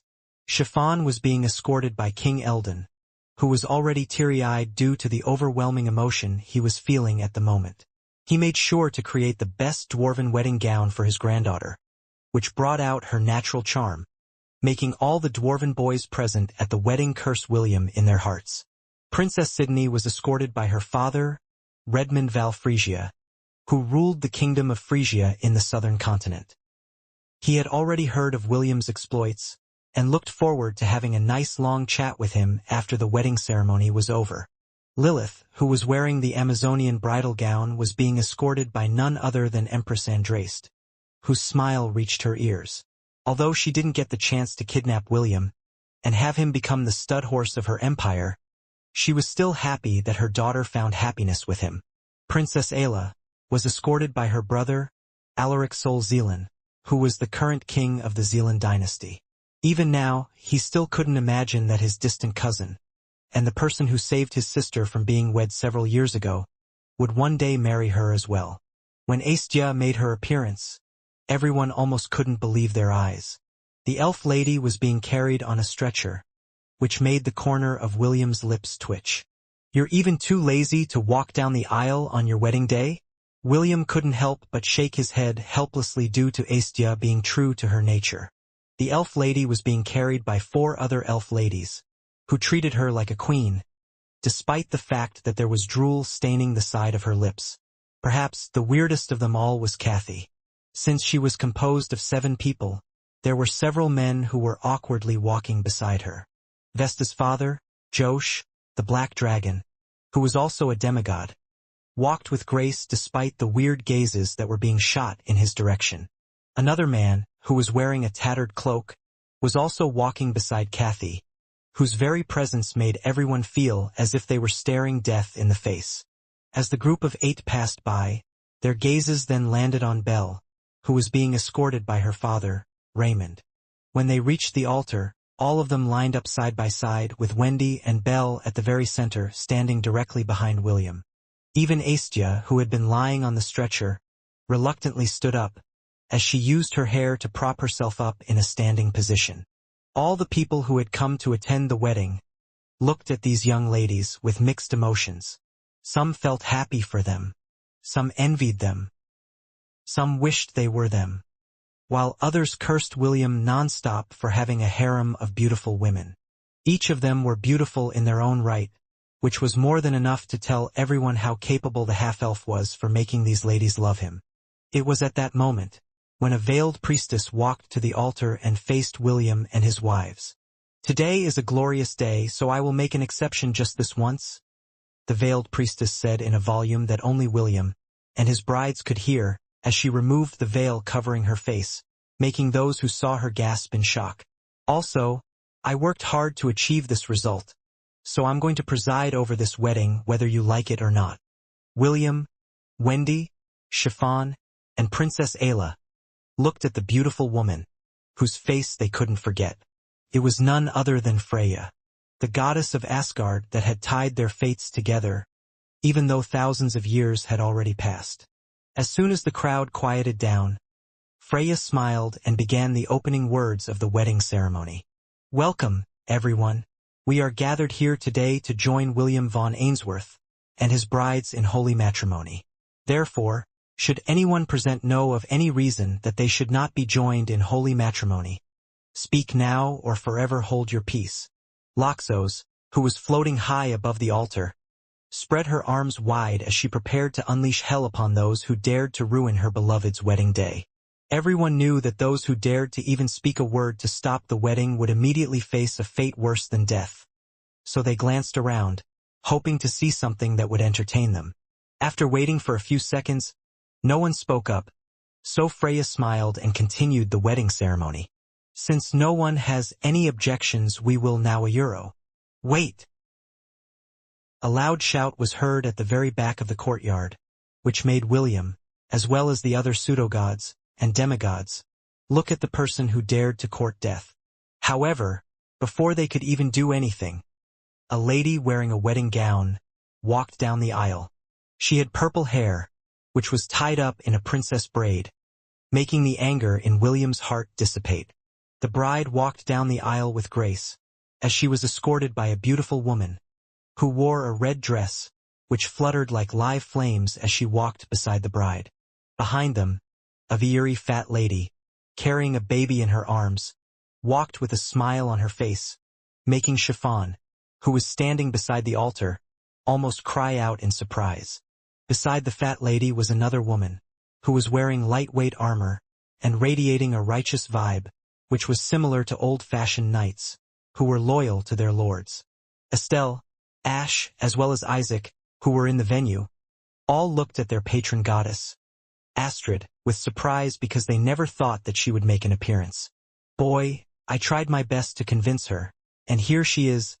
Lissa, the goddess of wrath, said as she stopped at the base of the altar. You should have seen how much she resisted. Fortunately, we talked some sense into her, and dragged her here from the Elysian fields. You better make her happy, or else. The goddess of wrath flashed a devilish smile to the half-elf, making the latter smile back. Thank you, Your Excellency, William replied. I knew that I could count on you. The half-elf then extended his hand towards the beautiful elf, who had come to share this important day with him. Celine reluctantly offered her hand, and allowed herself to be pulled towards the altar, where William's other brides were standing side by side. Before leaving the underworld, William asked Thanatos to pass a message to Lissa, who was currently with Celine in the Elysian fields. He knew that the wrathful goddess wouldn't allow her daughter to miss such a grand occasion, so he made sure to tell her to convince Celine to come to his wedding, as his bride, a month after he left the underworld. You know that I don't need to marry you in order to be happy, Celine said softly as she stood at the altar. But, since Lady Lissa was so insistent, I decided to go along with it, so she wouldn't drag me by force. William chuckled after hearing Celine's complaint. Even so, he knew deep inside that the elf who had given birth to his child also wanted to be officially declared as his wife, and that this was a step towards achieving that goal. Freya smiled after seeing this scene. Now that all of William's brides were finally present, she once again continued her ceremony, and this time, she went straight to the vows, not even giving the rest an opportunity to ruin the special day that she had waited thousands of years for. After Celine made her appearance, sounds of murmur spread in the surroundings. They also noticed the baby that the fat lady was carrying, which gave birth to a speculation that Celine might have been a mistress that William was hiding from the public eye.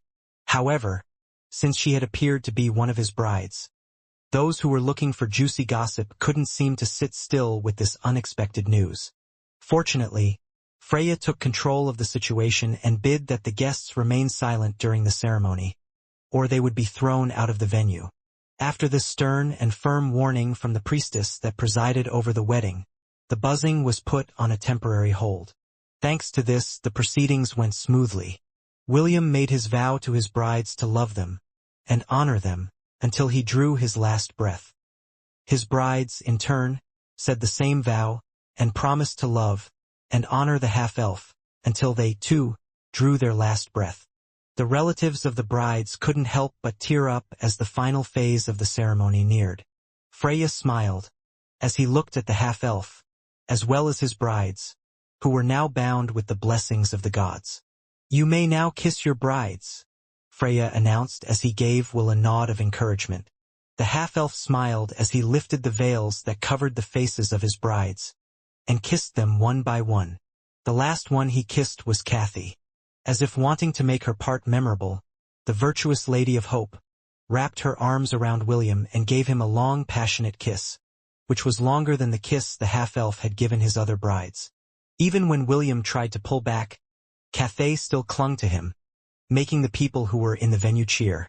"Seriously, you need to keep things in moderation, Kathy," William said softly in a volume only Kathy could hear, when he finally managed to pry his mischievous wife away from his body.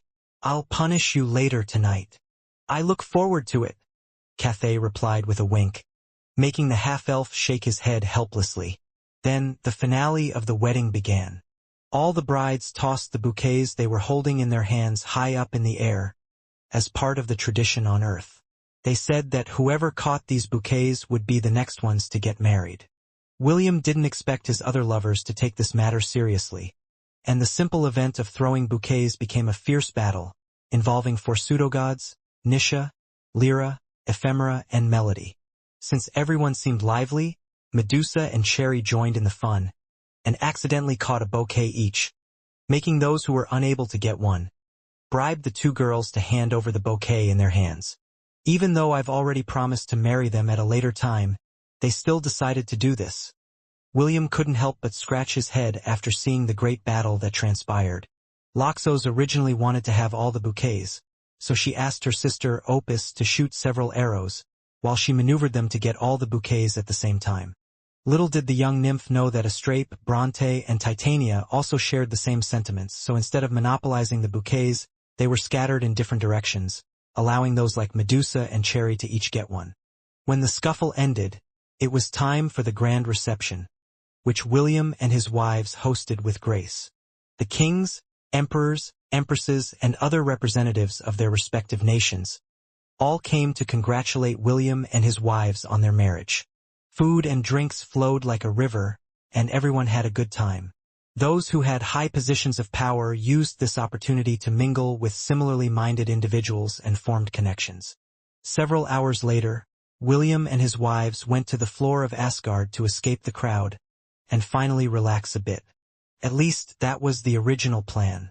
However, since they had been busy with the wedding preparations, William hadn't had the chance to embrace his wives for the past few days, making him unable to remain calm after the mischievous succubus Princess Sydney started to seduce him by slowly stripping her wedding dress off in front of him. To William's surprise, Wendy, Estelle, Astia, and Kathy left the room and moved to a separate room. Unlike William's other wives, they were still chaste maidens and wanted to have a more intimate time with him in private. Because of this, the half-elf found himself being pinned to the bed, stripped off all his clothes, and kissed on every part of his body. Ash, Chiffon, Princess Sydney, Morgana, Lilith, Princess Ayla, Celine, and Belle. These 7 ladies all worked together and serviced their beloved at the same time, forbidding William to do anything, but simply lie on the bed, while they had their way with him. However, who was William? He was someone who wouldn't lay quietly and let his wives do everything for him. Using the techniques that he had refined over time, he made sure to make his wives writhe in pleasure, letting their seductive sighs of pleasure echo inside the room as he made love with all of them to the best of his abilities. 2 hours later, Chiffon's body shuddered before hanging limply on William's chest. His seed flowed slowly down her thighs as his excess essence escaped her body. This was the 4th time that William had released his seed inside the womb of his pink-haired wife, which was already filled to the brim with his love. Lying around them were Princess Sydney, Morgana, Ash, Lilith, Princess Ayla, and Belle. Celine had left the room after William did it with her once, with the excuse that she needed to breastfeed her firstborn, Seal. Because of this, she wasn't one of the ladies that was laying on the bed with satisfied looks on their faces, as they slept soundly. When William pulled out from chiffons, more of his essence flowed out, soaking the sheets with the proof of their union. Among his wives, Chiffon's endurance was not the strongest, so he didn't want to push her too much. After gently laying her down and cleaning her body with magic, the half-elf planted a kiss on her forehead before leaving the bed to visit the rest of his wives, who were patiently waiting for him. Times like this, I'm glad I have Donger's prowess with me, William mused as he silently closed the door, leaving the room so his wives could rest properly. The night was still young and he had plenty of time. A mischievous smile appeared on the half-elf's face as he made his way towards the second bedroom, where his other wives were waiting for their turn. The sound of water splashing was faintly heard inside the big bathtub, as Wendy, Estelle, and Kathy washed William's body together. Although he had cleaned his body before coming to see them, the three girls insisted that he get washed a second time, to ensure that no traces of his previous lovemaking remained on his body. It feels unfair that even though I am your first wife, I will be one of the last people you are going to make love to, Wendy complained as she used her hands to wash William's back.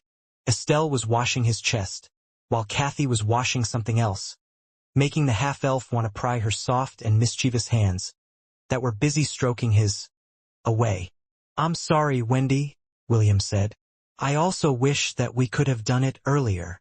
Still, we did it plenty of times inside your sea of consciousness, Wendy muttered. That should count too, right? Kathy giggled when she heard this, but didn't say anything else since the hierarchy of William's wives was already set. A few minutes later, the three returned to the bedroom and followed the agreement that the three girls had decided on while waiting for William to arrive. According to Wendy and Estelle, both of them would be embraced individually by William. Since it was their first time, they wanted William to give them his undivided attention during their lovemaking. Kathy, on the other hand, told William that she would separate herself and allow the half-elf to embrace all 7 of the ladies that merged together to make her appear. Her reasoning was simple. She wanted Vesta, Pearl, Priscilla, Amelia, and Arenice to be embraced separately by him as well because the 5 of them were still virgins. Holith and On had long tumbled on the bed with the half-elf, so they would be last in the order. After the half-elf was briefed of the situation, he just smiled and agreed to his wife's requests. No matter, how hard you, suck my breast. Nothing will come, out. Wendy did her best to prevent her moans from coming out, but William's lips, tongue, and hands were attacking her sensitive spots at the same time, making it impossible for her to keep her calm. William's lips were suckling on her right breast, his left hand, kneading her left breast, and his right hand was busy teasing her maidenhood, making the blonde beauty's body heat up due to the desire that the half-elf was fanning on her lower abdomen. Estelle and Kathy watched from the side, studying William's movements and Wendy's reaction. As Wendy's sighs grew louder, the blush on their faces became redder. Even the ladies inside Kathy's sea of consciousness were paying close attention to what they were seeing through the eyes of the virtuous and mischievous Lady of Hope. Wendy thought that she already knew everything about William, but today, he learned something new. The red-headed teenager that she had met several years ago had learned many, many ways to pleasure a woman. The blonde beauty shuddered as the half-elf made her reach her first orgasm using only his fingers. Her first climax was so intense that Wendy blacked out, almost scaring Estelle, who was also quite nervous about having her first time with William. She's fine, William assured Estelle, as he used a bit of life magic to help Wendy recover faster. Half a minute later, Wendy regained consciousness and immediately became embarrassed due to what happened to her earlier. In truth, William wanted to tease Wendy so much that he made sure that her first orgasm would make her lose her mind. Well, in a way, he succeeded, but after seeing how embarrassed his first wife was, he decided to be gentle as he coaxed her that everything would be all right. A few minutes later, William spread Wendy's legs apart and rubbed his member at the entrance of her. Ready? William asked as he lowered his head to kiss her cheeks. Yes, Wendy replied. It's fine. I can take it. Getting her permission, William lowered his hips and became one with her. Wendy subconsciously clenched the bed sheets the moment she felt William enter her. However, the pain that she was expecting didn't come, only a numbing pleasure and realization that she had waited for this moment all of her life. Perhaps, due to the fact that the half-elf made sure that she was ready to receive him, the blonde beauty didn't feel much pain the moment her beloved took her chastity.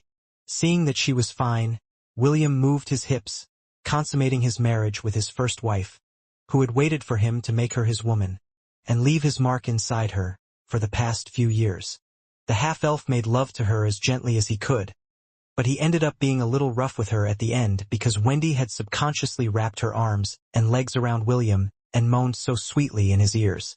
That was enough to break his control, and he was unable to stop himself from moving his hips faster. As the pleasure slowly built up, taking Wendy to the peak, she felt as if William was also reaching his limit. Just as she expected, a grunt escaped the half-elf's lips. A second later, she gasped in shock when she felt something hot and powerful shoot inside of her, melting her from the inside out. "It's so hot," Wendy panted for breath, as William painted her womb with his color, leaving his seed deep inside of her. Wendy's body shuddered, as another wave of pleasure washed over her body, making her scratch William's back with her nails, as he continued to pump his essence inside of her. A minute later, both of them panted for breath, as they basked in the afterglow of their lovemaking. "I love you, Wendy," William said after he regained his breath, as he looked down on his wife with eyes filled with love. "I love you too, Will," Wendy replied. She then wrapped her hand on the back of William's head and pulled him down, kissing him passionately. Kathy, on the other hand, placed her hands over William's back and healed the marks that Wendy had left behind, which were already starting to bleed. A few minutes later, the silver-haired beauty with crimson eyes writhed on the bed as William used his tongue to kiss and lick her entrance, which was already wet with desire. The half-elf's hands weren't being idle, as he groped, pinched, and played with Estelle's breasts, which hadn't been touched by anyone aside from him. Unlike Wendy, Estelle had many intimate moments with William because she wanted to learn how to please him. They had shared many intimate moments inside his sea of consciousness, as he taught her the ways to make him feel good. Perhaps, among William's wives, she was the most earnest and most innocent of them all when it came to the ways of love. Her clumsy attempts to kiss, lick, and suck his only intensified the ache in the half-elf's loins, who longed to soil her unsoiled womb and turn her into a woman. His woman. Unlike Wendy, William was unable to hold back when it was Estelle's turn. The moment he took her innocence, the storm inside his chest raged on, making the silver-haired lady writhe under him, due to the unbearable pleasure that she was experiencing for the first time. Estelle was like a ship that was wading through a storm, rising and falling with each of the waves, similar to the movement of her chest, as she endured the powerful force of nature, while doing her best to keep herself from losing consciousness. "Will, I love you," Estelle cried out when she felt that the tall waves that towered above her were about to descend upon her in full force, drowning her until she lost her mind. William chose that time to come to a complete stop, similar to being in the eye of the storm where everything was still and peaceful. He then lowered his head to kiss Estelle's soft lips and whispered words of love in her ear, before gently moving his hips, giving her a long, painful, yet intense climax that made her lose consciousness. Even though she wasn't conscious, her body trembled from time to time as William pumped his seed inside of her. The half-elf's release was long and painful, making him feel as if Estelle's womb had sucked up all of his essence, leaving nothing behind. William's breathing became ragged as he tried to regain his composure. Making love with Estelle is dangerous, William thought as he looked at his unconscious wife, whose womb had taken every last drop from him. As soon as William pulled out his member from inside of her, his seed, along with faint traces of blood, pooled on the white sheets, showing how much he had released inside of her, making Wendy and Kathy shudder. "Let's take a short break," William said hoarsely before caressing the side of Estelle's face, applying life magic on her. For the first time in his life, he felt as if his stamina had found its match, in the form of the silver-haired beauty, whose nether lips were opening and closing, as if feeling lost due to the absence of William's, which it held and loved dearly just a minute ago. William lay on the bed, and Kathy guided his lips towards her voluptuous right breast, that made him unconsciously swallow his saliva. The half-elf understood her gesture, so he lightly sank his fangs near her nipple, so that he could drink her warm and delicious blood, while licking and sucking, the aching pink tip that yearned for his touch. Wendy and Estelle were busy kissing, sucking, and running their tongues on William's member, which had regained its vitality after drinking Kathy's blood. He had just finished doing his third round with Estelle, and just like earlier, he was drained completely. This was why he decided to rest a bit in order to regain his strength, because he still hadn't made love with Kathy. The virtuous Lady of Hope told William that he should take care of Wendy and Estelle first because she wasn't in a hurry to make love with him. Even so, while she, Wendy, and Estelle were giving the half-elf their undivided attention, William's hands weren't being idle. His left hand groped Kathy's left breast, while his right hand teased the entrance of her, which was already wet with anticipation, and ready for him to take her maidenhood. A few minutes later, a popping sound was heard as Estelle released William's member from her soft and seductive lips. It glistened due to her saliva, and was even twitching a bit after the silver-haired beauty had her way with it. William wasn't really sure if the title of Succubus Princess would be better given to Estelle instead of Princess Sydney, because his silver-haired wife made him more exhausted than Princess Sydney and Morgana combined. The half-elf then released Kathy's nipple from his lips before licking and kissing the wound, healing it completely. "It's time, Kathy," William said as he placed his hand behind Kathy's head and pulled it towards him, so that he could kiss her lips and thank her for helping him regain his strength with her delicious blood. When their lips parted, Kathy traced her finger on William's lips and gave him a mischievous smile. "Not yet," Kathy replied. "There is still one more bride that you need to take care of before me." "Are you talking about Astia?" "Yes." William had noticed, when he first entered the room, that Astia was nowhere to be found. Originally, she left with Wendy, Estelle, and Kathy, so he expected to see her when he visited the second bedroom. However, according to Wendy, Astia went to the third bedroom because she didn't want her sleep to be disturbed by the moans and cries of pleasure that would permeate the room when William arrived to consummate their marriage. The half-elf couldn't help but chuckle because this reasoning was very Astia-like, and because of that, he kissed and bid Wendy and Estelle goodbye as he followed Kathy to the third bedroom, where the sleeping beauty was currently resting. Nisha had been informed beforehand, and had already prepared the necessary rooms for the brides on their first night with William. There were many rooms in the Palace of Asgard, so having 10 or 20 additional bedrooms that were big enough to house William's harem members wasn't a big deal. When they arrived in Asedia's room, William's eyes landed on the sleeping beauty who was laying face down on the bed. Her long hair covered her entire body like an impenetrable defense, preventing William from assaulting her body while she slept. Kathy couldn't stop herself from giggling after seeing this scene. Clearly, Astia wanted to make it difficult for William to make love to her, so she made sure that the half-elf would not be able to have his way with her body so easily. William sighed before approaching the bed.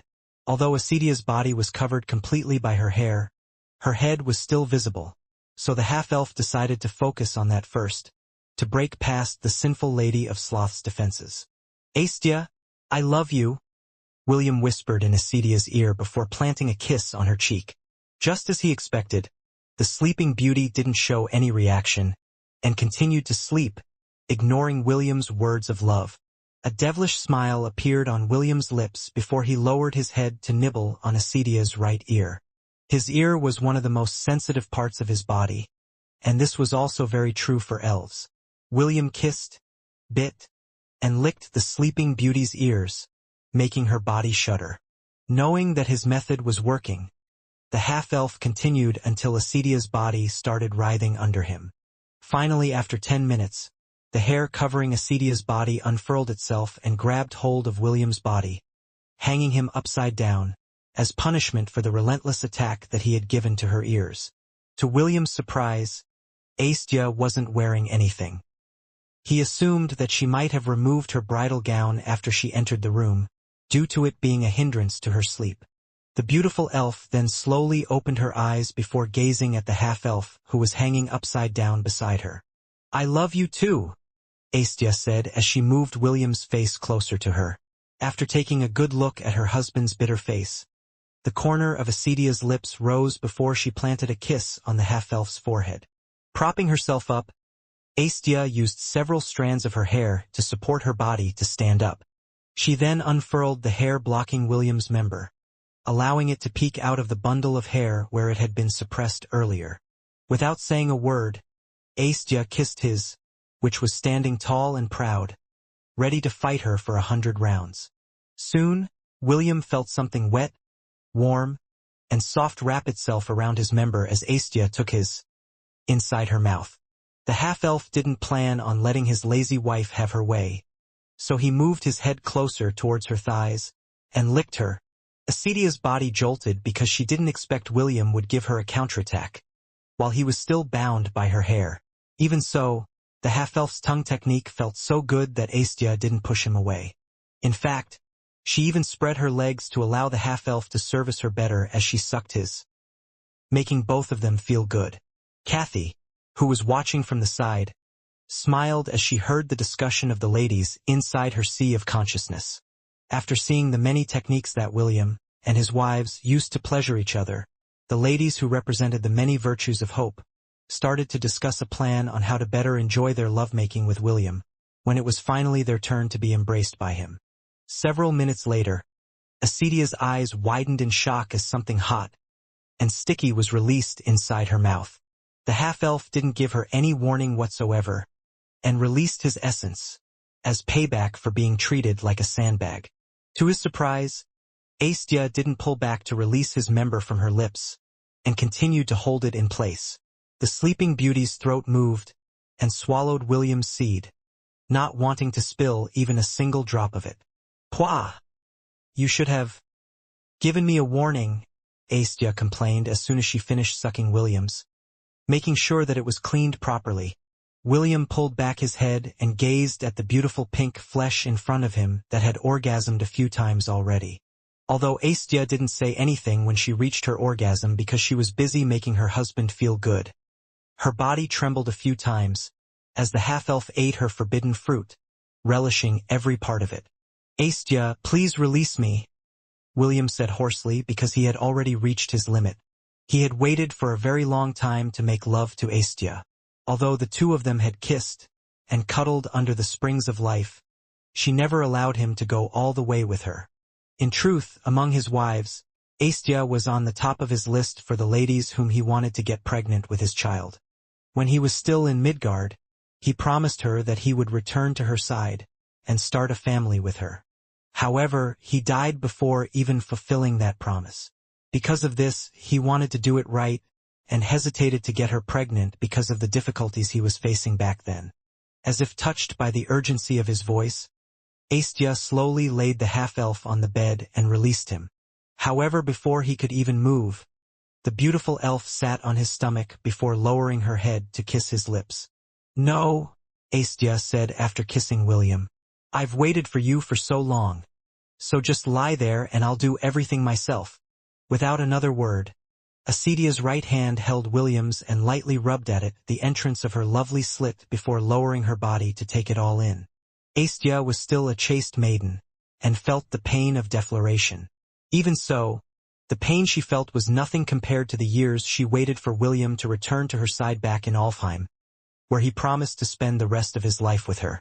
"Don't move," Aestia said as she pressed her hands on William's chest, in order to support her body as she remained still. She added a bit of her strength when she lowered her hips, allowing the half-elf's member to reach deep inside her. The blood, that was proof of her purity, ran down William's, making his face flush as he held back the desire to move his hips. Despite the pain, Aestia wanted to take the lead, so he waited for her to recover and remained still. A few minutes later, Aestia finally got over the initial pain and started to move her hips. It was slow at first, but as she got more comfortable, her movements became bolder and faster. When the pain disappeared and was replaced by pleasure, Aesitia's waist moved in a circular manner, almost making the half-elf release his seed inside of her then and there. Fortunately, William was able to hold it in time, and endured the painful yet sweet sensation of molding his elven brides to the shape of his member. Then it happened. Aestia lowered her head to kiss William's lips, and the half-elf accepted it gratefully. But it wasn't a simple kiss. Aestia bit the tip of William's tongue, drawing blood, making the half-elf release his seed uncontrollably deep inside of her, filling her womb to the brim, until the excess flowed down her thighs, staining the sheets. Damn it! Why are all of them trying their best to milk me dry? William cursed internally as he sensed the faint taste of blood inside his mouth, as Aesdia's tongue and lips sucked on his tongue, as if in apology for hurting it. Using his life magic, he healed his injury and ravaged Aesdia's lips, kissing her passionately as they remained joined at the hip. After the kiss ended, William moved and reversed their position. This time, it was Aestia that was pinned down on the bed, and William was on top of her, devouring her lips hungrily, as his hands groped her two voluptuous breasts, kneading them to his heart's content. "It's my turn to make you feel good," William said after their kiss ended. "Now, behave yourself, okay?" Aestia was about to say something to retort to William's words, but her words became a surprised gasp as the half-elf sank his fangs on her tender breast, drawing blood. Another wave of intense pleasure washed over her body and ignited the passion that she had kept inside her heart for many years. It burned strongly and brightly as her hands wrapped around the back of William's head, pushing his head deeper into her chest. Kathy, who was watching from the side, arched an eyebrow because it seemed that William was still not sated after she had made him drink her blood earlier.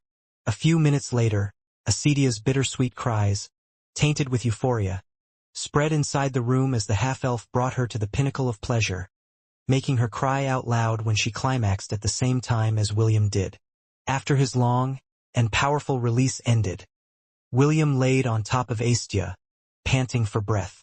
Although the beautiful elf was also exhausted and out of breath, she still wrapped her arms around William, holding him close to her, not wanting to let go. "This time, keep your promise?" Aestia whispered in William's ear. "Let's build our family together." "I will definitely keep my promise," William replied as he held Aestia tight. "This time, I will make it happen." The two of them exchanged more words of love before kissing each other on the lips, making Kathy, who had endured for so long, feel that she couldn't wait any longer. "It's my turn now, right?" Kathy asked as she hugged William from behind, pressing her soft breasts behind his back. "Yes," William replied before turning his head to kiss Kathy's lips. "I'm sorry for making you wait." When the kiss ended, Kathy smiled before turning into particles of light. A moment later, 7 naked ladies appeared on the bed, surrounding William and Aestia. Aside from Holith and On, the rest were still virgins, and they stared at their husband with gazes tinged with lust, waiting for him to pluck their cherries and make them his women, allowing them to stay by his side forever. When William woke up, he found his face buried into something soft and warm, making him sigh in comfort. It didn't take long for him to recall the events that transpired several hours ago, making him understand his current situation. Pearl slept peacefully as she held onto William's head, burying it into her bosom. In the past, she hated William so much that she thought up many ways that she could use to take revenge on him for brainwashing her sister and turning Charmaine into his maid. In time, this great hatred turned into love, making the vengeful elf yearn for William. Right now, among the ladies who made up the virtuous Lady of Hope, Pearl's feelings for the half-elf were the strongest. This was why she asked to be the first one to be embraced after Kathy disappeared, which allowed all of them to regain their bodies. William didn't expect for Pearl to feel this strongly about him because it had never shown in her expressions or actions in the past. Only after they got married did the elf show her true colors, surprising him, as well as her sisters, who witnessed her strong desire for the half-elf, who had now become her husband. William didn't move from Pearl's embrace, and allowed himself to enjoy the soft comfort she brought him. However, that didn't mean that he wasn't aware of what was happening in his surroundings. Using one of his abilities to view his surroundings, he looked in wonder at the tangled mess that he found himself in. When William woke up, he felt someone sleeping on top of him, but because he didn't want to turn his head around and allow it to continue to rest on Pearl's soft breasts, he didn't see right away that the one who was sleeping on his body was none other than Arenice. The halfling's head rested on William's chest and stained it with her drool. To his surprise, he found his member firmly embedded inside of her, with its tip kissing the entrance of her womb. The half-elf couldn't remember when or how it happened. Everything was like a blur to him. The only thing he remembered was that after he made love with Pearl, it was Amelia's turn. Wendy's best friend, whom he had met in the Hellon Royal Academy, had changed over the years. From a shy lady who didn't open up her heart to others, she became someone who didn't shy away from interacting with the people around her, especially her sisters, who were the other faces of hope. Their union was a pleasant one, and William felt energized after making love with her. Although healing and life magic weren't her specialty, the half-elf found himself being healed by her touch as he made her his woman. After Amelia, it was Vesta's turn. The green-haired beauty with a dragon's tail was quite sturdy, and asked for William to be rough with her, which the latter complied to, making her cry out in pleasure. Priscilla's turn was next.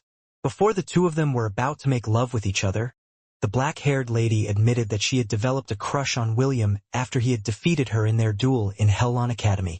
She even said that he was her first love, making the half-elf embrace her gently, giving her a taste that was very different from the roughness that he had given Vesta.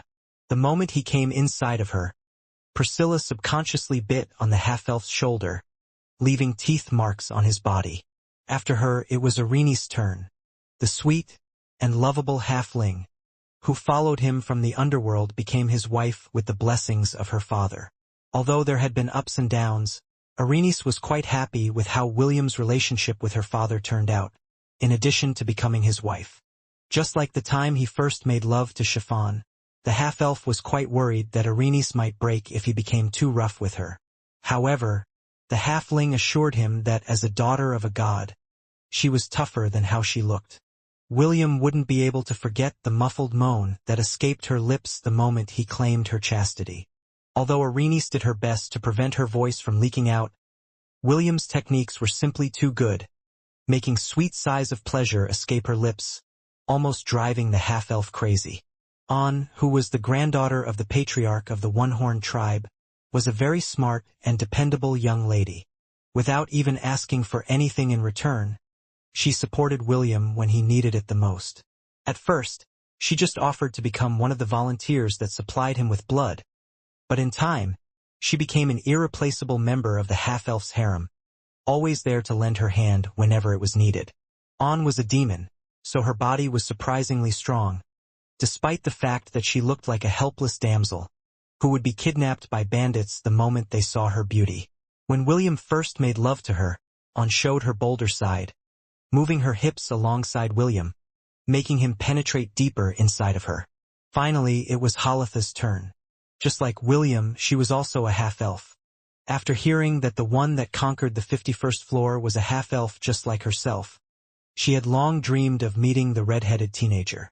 As if Lady Fate heard her wish, she was able to meet William when the red-headed teenager stopped at the trade city of Alabaster before continuing his journey towards the Forbidden Ground, Seventh Sanctum. These 7 ladies, who were the many faces of hope, were now William's wives, in both heart and body.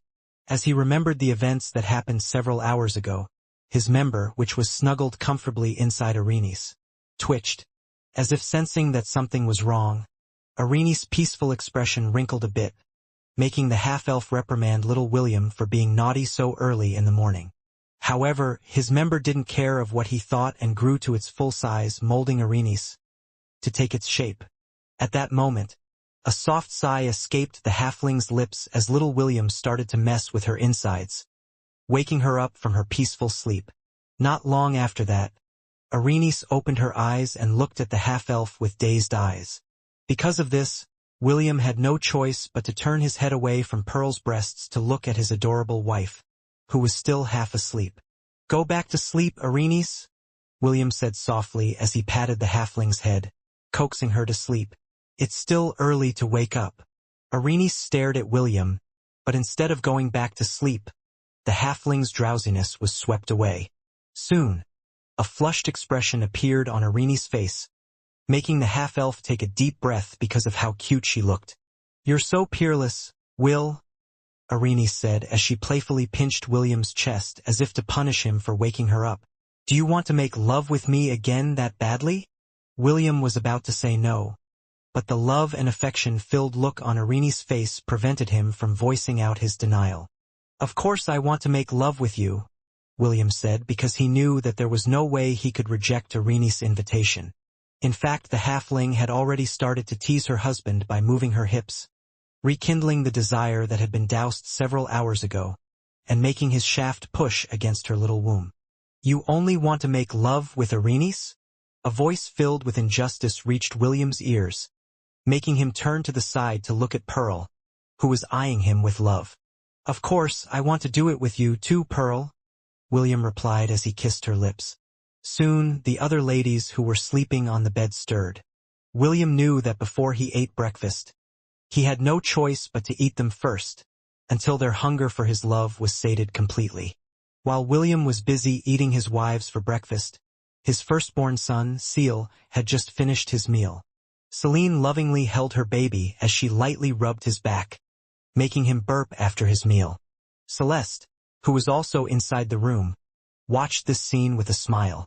She had never, in her wildest dreams, thought that her prideful sister would one day give birth to a child of her own, and care for him or her with so much love, making the virtuous Lady of Chastity feel that it might not be a bad idea to have a child of her own.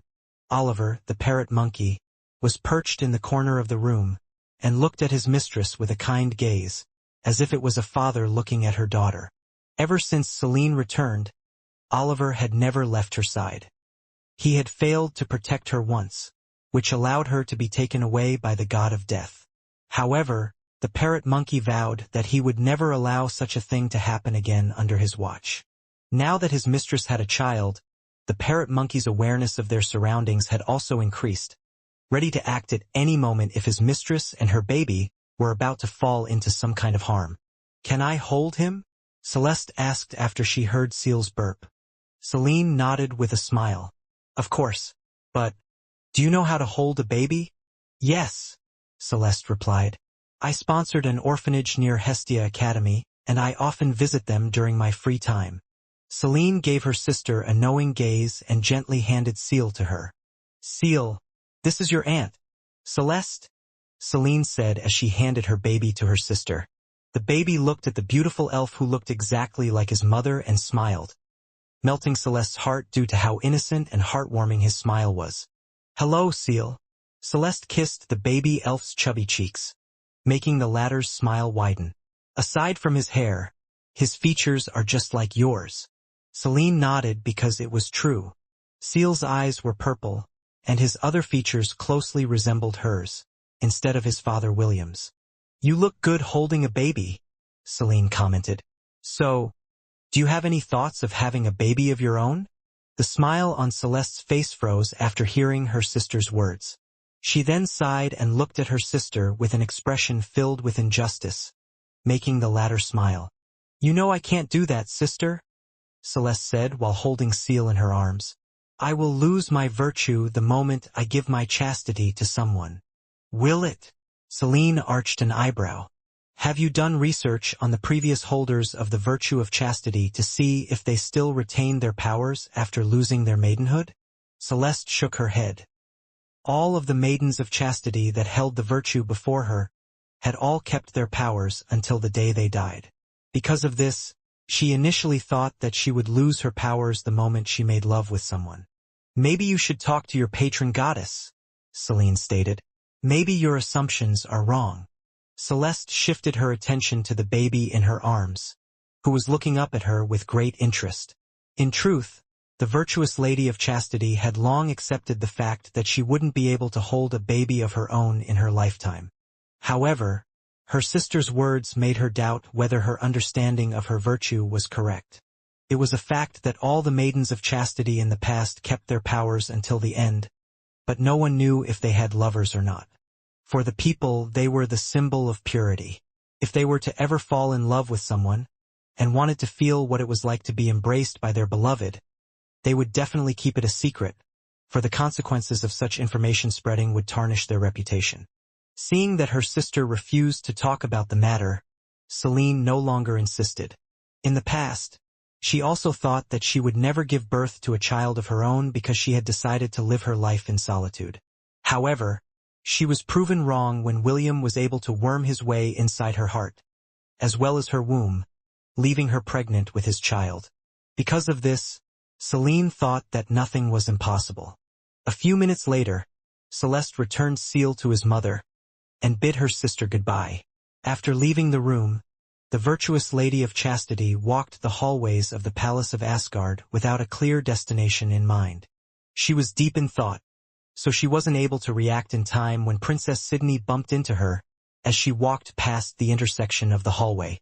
Celine was caught off balance, but thanks to her training, she was able to support her body in time before she fell over. "I'm sorry. I wasn't paying close attention to where I was going." Celeste wasn't able to finish her words after she saw the person who bumped into her.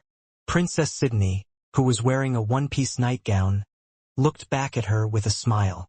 The succubus princess had several kiss marks on her neck and shoulder, which made Celeste remember that last night was William's honeymoon with his wives. "Did you get lost? Or perhaps you came here to get knocked up by Will?" Princess Sydney asked in a teasing tone. "You know that is impossible," Celeste replied subconsciously to Princess Sydney's teasing remark. "What's impossible about you getting knocked up by Will?" Princess Sydney chuckled. "My husband is quite peerless. I'm very sure that after you've done it with him once, you will be unable to forget it." Celeste sighed as she turned around to leave. Although she and Princess Sydney were no longer enemies, their sin and virtue were the complete opposite of each other, making them unable to see eye to eye. One didn't shy away from the pleasures of the flesh, while the other was adamant to keep herself chaste in order to keep her powers intact. Celeste had only taken a few steps when she felt a hand grab hers, preventing her from leaving. "Is there something on your mind?" Princess Sydney asked. "You don't look well." Celeste frowned because she never thought that the succubus princess would actually hold her hand and stop her from leaving. "I don't look well?" Celine asked. "What do you mean?" Princess Sydney smiled as she dragged Celeste to one of the vacant rooms along the hallway. The place where they were at was the west wing of the palace where the sleeping quarters of William's harem were. Because of this, there were plenty of vacant rooms that could be used at any given time, and Nisha made sure that all of them were all cleaned on a regular basis, just in case the half-elf had a need for them. After closing the door of the room, Princess Sydney gestured for Celeste to sit, so that she could talk to her in private. "I've always wanted to talk to you and ask a few things," Princess Sydney said. "You already know that my sin is lust, and I am very sensitive to the scent of women, especially those of women in heat. The way you talk makes me feel as if you are referring to animals," Celeste replied. "Are you telling me that I am in heat?" Although she knew that Princess Sydney didn't mean to insult her, she still felt as if the succubus princess was referring to her as an animal who was craving a mate. Celeste knew that she wasn't that kind of woman, so she gave the sinful lady of lust a challenging look, daring Princess Sydney to explain why she said those words to her. Princess Sydney covered her seductive lips and chuckled, making Celeste, who was a woman, feel her heart skip a beat. She had to admit that Princess Sydney was one of the most beautiful women she had met, and was even more beautiful than her and her sister. The elf had no doubt in her mind that if the sinful lady of lust willed it, all the men and women in the world would prostrate themselves to her and kiss her feet in rapture. "I'm sorry, I don't mean it that way," Princess Sydney replied. "Also, I'm not saying that you are in heat. In fact, far from it, which makes you very dangerous." "Me? Dangerous? What do you mean?" I'm saying that someone who has been bottling up their feelings for a very long time will someday reach their limit. Once they do, they will explode and do something reckless, ruining themselves in the process." Celeste was baffled by Princess Sydney's words because she couldn't understand what the latter was talking about. Seeing that she didn't understand what she was trying to say, Celine pointed her finger to her chest, where her heart was located. "I might hold the sin of lust, but that doesn't mean that I will allow just anyone to embrace me," Princess Sydney stated. "People think of me as a wanton lady who will open my legs to just about anyone and fornicate with dozens of people at a time. But, in reality, This is far from the truth. Princess Sydney then pointed at Celeste's chest and smiled. You, on the other hand, are similar to a nun who has vowed an oath of celibacy, Princess Sydney stated. However, that is only what people think about you.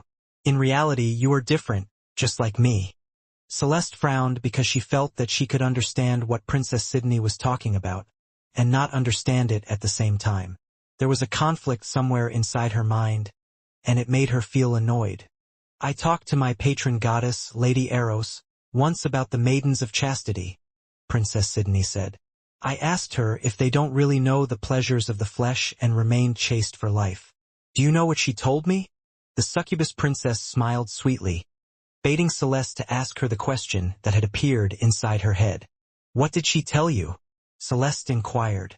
Although she knew that Princess Sydney was baiting her to ask a question, she was also genuinely curious to know what the continuation of her story was. She said, "The Maidens of Chastity were not made of stone," Princess Sydney replied. "They also know how to love and how to consummate that love." Celeste's eyes widened in shock because she couldn't believe what she was hearing.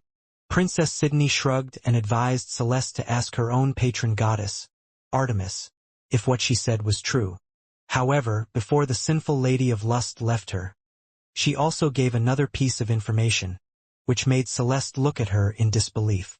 Lady Eros once said that the moment the Maiden of Chastity offers her innocence to someone, that person would gain something very important, Princess Sydney said with a serious expression on her face. I don't know what that thing is, but right now William needs all the help he can get. If you ever want to throw your purity away, make sure to look for my husband. His heart and bed are very big. Adding one more virtue to his harem will not be a problem. Then Princess Sydney left the room with a smile, leaving Celeste deep in her thoughts. In truth, she had long wondered what would happen if she gave her chastity to someone. However, there was one big problem. She wasn't in love with anyone at the moment. Although she was the supposed bride of darkness, she doesn't hold any feelings for William, and the latter felt the same about her. For her, William was her sister's lover, and when it comes to relationships, she and William were like colleagues. Both of them shared the same profession as familiomancers, and were supposed to spread this knowledge to the world. However, before they could even start, William had lost both of his familiars and, in the process, lost half of his soul as well. It was impossible for him to create other familiars, because it would take a great toll on his body. Also, knowing William, he would not do it either. Elliot and Conan were irreplaceable existences in his heart. The thought of having familiars aside from the two of them would weigh on his mind, and would constantly remind him of the two best friends that he had lost. With conflicting feelings in her heart, Celeste didn't know what to do. Could she really offer her virtue to someone that she didn't love for the sake of the bigger picture? Or would it be better for her to stubbornly keep her stance until the end of the world? Celeste really didn't know the answer to this question. However, after talking with Princess Sydney, she made up her mind. I will talk to Lady Artemis first, Celeste thought as she thought of her patron goddess, whom she hadn't talked to for a long time. Perhaps she can give me the answers to the questions I have in mind. Celeste knew that she had to make a choice sooner or later, but she also understood that she couldn't do things blindly because it might create repercussions that she would be unable to bear. Right now, she wanted to know if what the sinful lady of lust said was true, because if it would really play a role in the upcoming war, she would gladly make the sacrifice to ensure that her sister, Celine, as well as her newborn child, Seal, would be able to survive the end of the world and live happily ever after. A month passed after William's grand wedding. In the first 3 weeks after his marriage, the half-elf spent his time with his wives because he knew that he would be very busy in the upcoming months. He went out on dates with them, played games with them, and of course made love to them. One could even say that he was living his life to the fullest. Even Astia, who would rather sleep, found herself spending more time with William, as if making up for the thousands of years that they hadn't been together. Finally, in the 4th week, the half-elf gathered the 8 deadly sins and the 8 heavenly virtues to help him with something. Is everyone ready? William asked as he gazed at the ladies who were standing on their respective magic circles, where the power of their divinities would be amplified. Yes, The 8 ladies that represented the sins of the world, as well as the 8 ladies who represented its virtues, all answered in affirmation. Ready to help the half-elf to regain one of the important people that he had lost in the war against Armin in the demon continent. Standing at the very center of the formation, where all of their powers would be gathered, was a very plain silver bell. It was none other than the bell of Athanasia, which housed half of Amalthea's soul. When William merged with his other half, he was surprised to find out that the reason the power of darkness wasn't able to corrupt the bell was due to his foster mother's soul protecting his other half from the inside of the bell. Ella died because her former body wasn't able to withstand the power of her divinity. However, her soul didn't disappear after she died, but took refuge inside the bell of Athanasia, safeguarding William's other half. Now that half of his soul was fully restored, the half-elf decided to do an experiment that was proposed by Optimus. Since Ella didn't have a powerful enough body to contain her divinity, they could make one for her. This was where the power of the 8 deadly sins, as well as the 8 heavenly virtues, came to play. By merging these powerful divinities together, it would be possible to create a body that could withstand the strength of a goddess. "Let's begin," William said. "Please, start channeling your powers." One by one, the ladies activated the power of their divinities, making the altar that William created come to life. The bell that was at the center of the formation glowed faintly before floating in the air. The powers of the deadly sins, as well as the heavenly virtues, then all shot towards the bell floating in the air, bathing it in a divine radiance. William clenched his fists as he stared at the dome of light that was slowly growing bigger. Suddenly, the light receded and a 3-meter-tall white cocoon could be seen hovering over the center of the altar where the bell had been earlier. The ladies that were all standing around the altar felt wobbly after exerting so much of their power. Fortunately, William was there to use his wind magic to support their bodies, preventing them from collapsing on the ground. The half-elf then approached each of the ladies and used life magic to help them recover. Princess Ayla was also there to assist him, speeding the process of their recovery. Only after everyone had been taken care of did the half-elf approach the white cocoon to see if they had succeeded or not. William placed his right hand over the cocoon and closed his eyes. He then extended his senses to feel any traces of life in it. At first, he felt nothing, but as he concentrated harder, he was able to feel a faint pulse of life from within the cocoon, making him breathe a sigh of relief. "Congratulations, Will. Looks like we succeeded." Optimus' congratulatory words confirmed William's guess, which made the half-elf very happy. However, creating the new body will take time. It is best if you keep the cocoon inside the magic crystal cave in the Thousand Beast domain to allow it to stabilize. Will agreed with Optimus' suggestion and immediately sent the cocoon inside the cave where he had placed the ice sculptures of his wives until he could move them to the Spring of Life after he arrived at the Silver Moon continent. Now that Ella's body was starting to form, he could only wait patiently until the day his foster mother returned to his side. "Congratulations, Will," Wendy said as she hugged William from behind. "I hope to see her soon. There are many things I want to tell her." "I also share Wendy's opinion," Estelle said as she held onto William's arm. "To think that the goat that always followed you around had such a background. I would have never imagined it were it not for today." Wendy and Estelle were 2 of the few people that had interacted with Ella in the past. They were also the ladies that Ella had approved of to become William's wives. "I'm sure you can't wait to see her again," Ash said before kissing the half-elf's cheeks. "I look forward to seeing Ella as well. Or should I be calling her mother-in-law now?" Ash was the first one to see Ella's demi-human form. Back then, Ella had no choice but to appear to the blue-haired mermaid in her demi-human form while William was in a coma after his battle with the astral worm. The war was approaching and the Hellon Academy wasn't a safe place to stay. Ella had told Ash to evacuate and go to the Kirinter Mountains and wait for William to regain his consciousness. "I'm sure she will love that," William replied as he hugged the 3 girls who had become his lovers in the southern continent. The 3 of them knew how important Ella was to William, and they were feeling genuinely happy that the half-elf now had a chance to meet his foster mother again. Nisha, who was waiting for the ceremony to finish, asked William to come with her to meet with the envoys from the various kingdoms who wanted to have an audience with him. The half-elf understood that he had postponed his duties long enough, so he went with his steward to talk to the people who wanted to know his opinion on certain matters that were of great importance. Days passed. Then months passed.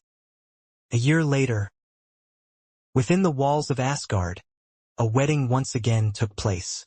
However, the scale of this wedding wasn't as grand as the first, but nevertheless, many important people from all over the world came to the floor of Asgard to witness this event, and to offer their well wishes to William and his brides.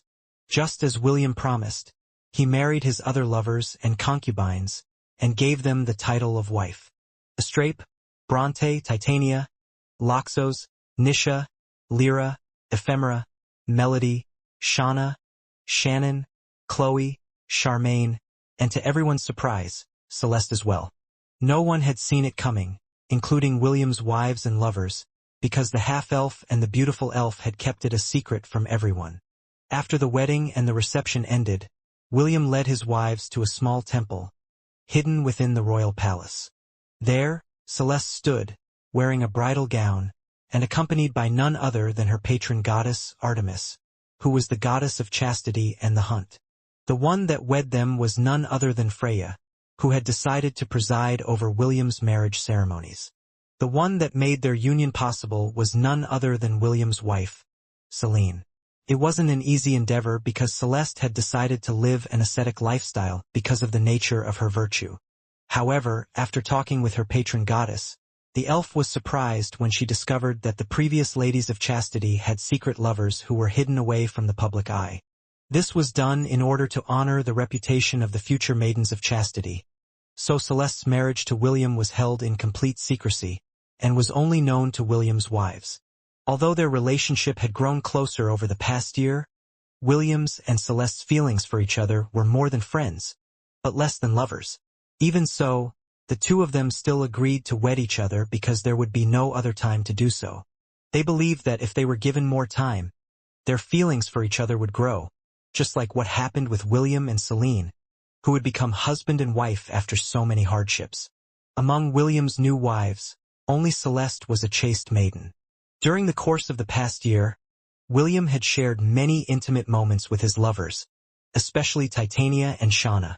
After they saw William's first wedding, both ladies felt that there was no longer any reason to hold back, and schemed together to kidnap the half-elf when he was out in the field, supervising the training of the different armies from the various nations. Just like what happened on William's first honeymoon, Celeste moved to a different room because she wasn't ready to show everyone her debauched appearance after William had made love to her. Even though Celeste had already prepared herself mentally to become one of William's wives, she was not prepared to let others see her pleasure-filled expression as she surrendered her heart and body to the half-elf who was now her husband. As Celeste looked outside the window of her bedroom, while waiting for her husband to arrive, she thought over everything that had led them to this very moment. She had been prophesied to become the bride of darkness, but the marriage she had in mind wasn't something like this. Celeste once thought that she would be forced to marry against her will. She thought that she would be stripped of her chastity, virtue, and dignity before being tossed aside like a tool that no longer had any value. In truth, Celeste felt great fear whenever she thought about those thoughts inside her head. She had subconsciously thought that her virtue was only her redeeming factor, and without it, she would be nothing. She was well aware of the stares of the elves, as well as the people in Hestia Academy, whenever their eyes landed on her body. Their gazes were like tongues that licked her body from every angle, wanting to taste the most virtuous lady in the world, and wondering what it would be like to make her a woman. Their woman. She believed that she would be displayed as a trophy of their conquest, telling others that it was them that had conquered her and taken her chastity. Then, after the limelight ended, she would no longer serve any purpose and would be forgotten. Because she was deep in thought, she didn't notice the door opening behind her. Only when a pair of strong hands wrapped around her body, and a familiar whisper reached her ears, did she finally break out of her daze. "Whatever you are thinking, it's not going to happen," William whispered as he held Celeste in a protective embrace. Celeste didn't try to escape from his hug, and just closed her eyes to feel the warmth of William's body. Did you now know how to read minds? Celeste asked in a teasing tone. No, but I have a feeling that you were looking down on yourself. Do I? Celeste then turned around to look at the handsome half-elf who was looking at her with kind eyes. You are not my conquest, nor are you my trophy, William said softly. I will not parade you in front of the other men in the world, and brag about making the virtuous lady of chastity my woman. How do you know about this? My dear, lovely wife, did you forget that Chloe is still half your familiar? Whatever thoughts you have, she can feel it as well. It was her who told me about the insecurities that you are feeling. Celeste lowered her head as her cheeks were dyed red due to embarrassment. She was so embarrassed that even the tips of her ears turned a shade of pink, which made the half-elf chuckle. Come, my bride of darkness. It's time for you to light up my life, William said in a teasing tone as his naughty hands began to loosen the wedding dress that Celeste was still wearing, making it fall to the carpeted floor, showing him her beautiful and untainted body, which was waiting to be painted by his colors. William pulled her close and kissed her lips. Right now, he was only wearing a bathrobe, so it only took him a few seconds to undress. While the two of them were kissing, Celeste felt something hot and hard pressing against her lower abdomen. She knew what it was, making the blush on her face turn a shade redder. In order to hide her embarrassment, she continued to kiss William, allowing the half-elf to teach her on how to kiss passionately, with their tongues intertwining with each other. Soon, the virtuous lady of chastity found herself being laid gently down on the bed, as William's lips left her own. You're very beautiful, Celeste, William said as he stared at Celeste's body in admiration. Perhaps, due to her being the maiden of chastity, Celeste's body smelled very nice. It was a fragrance that was very different, yet similar to Princess Sydney's in the fact that it could easily intoxicate anyone who could smell its fragrance. Soon, the half-elf lowered his head and planted a kiss on Celeste's right breast before lightly biting the pink tip, which was slowly hardening due to his hot and passionate lips that would soon drive her crazy. William wasn't in a hurry, and simply enjoyed Celeste's muffled moans, as his lips and hands fondled her sensitive parts, making her body heat up. In truth, the half-elf was having a hard time controlling his urges because, similar to Princess Sydney, the virtuous lady of chastity was emitting pheromones that would drive any man crazy.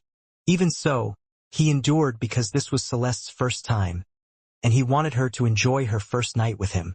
He didn't want her to feel any regrets in choosing him as her husband, and giving him the most important thing she held dear in her heart.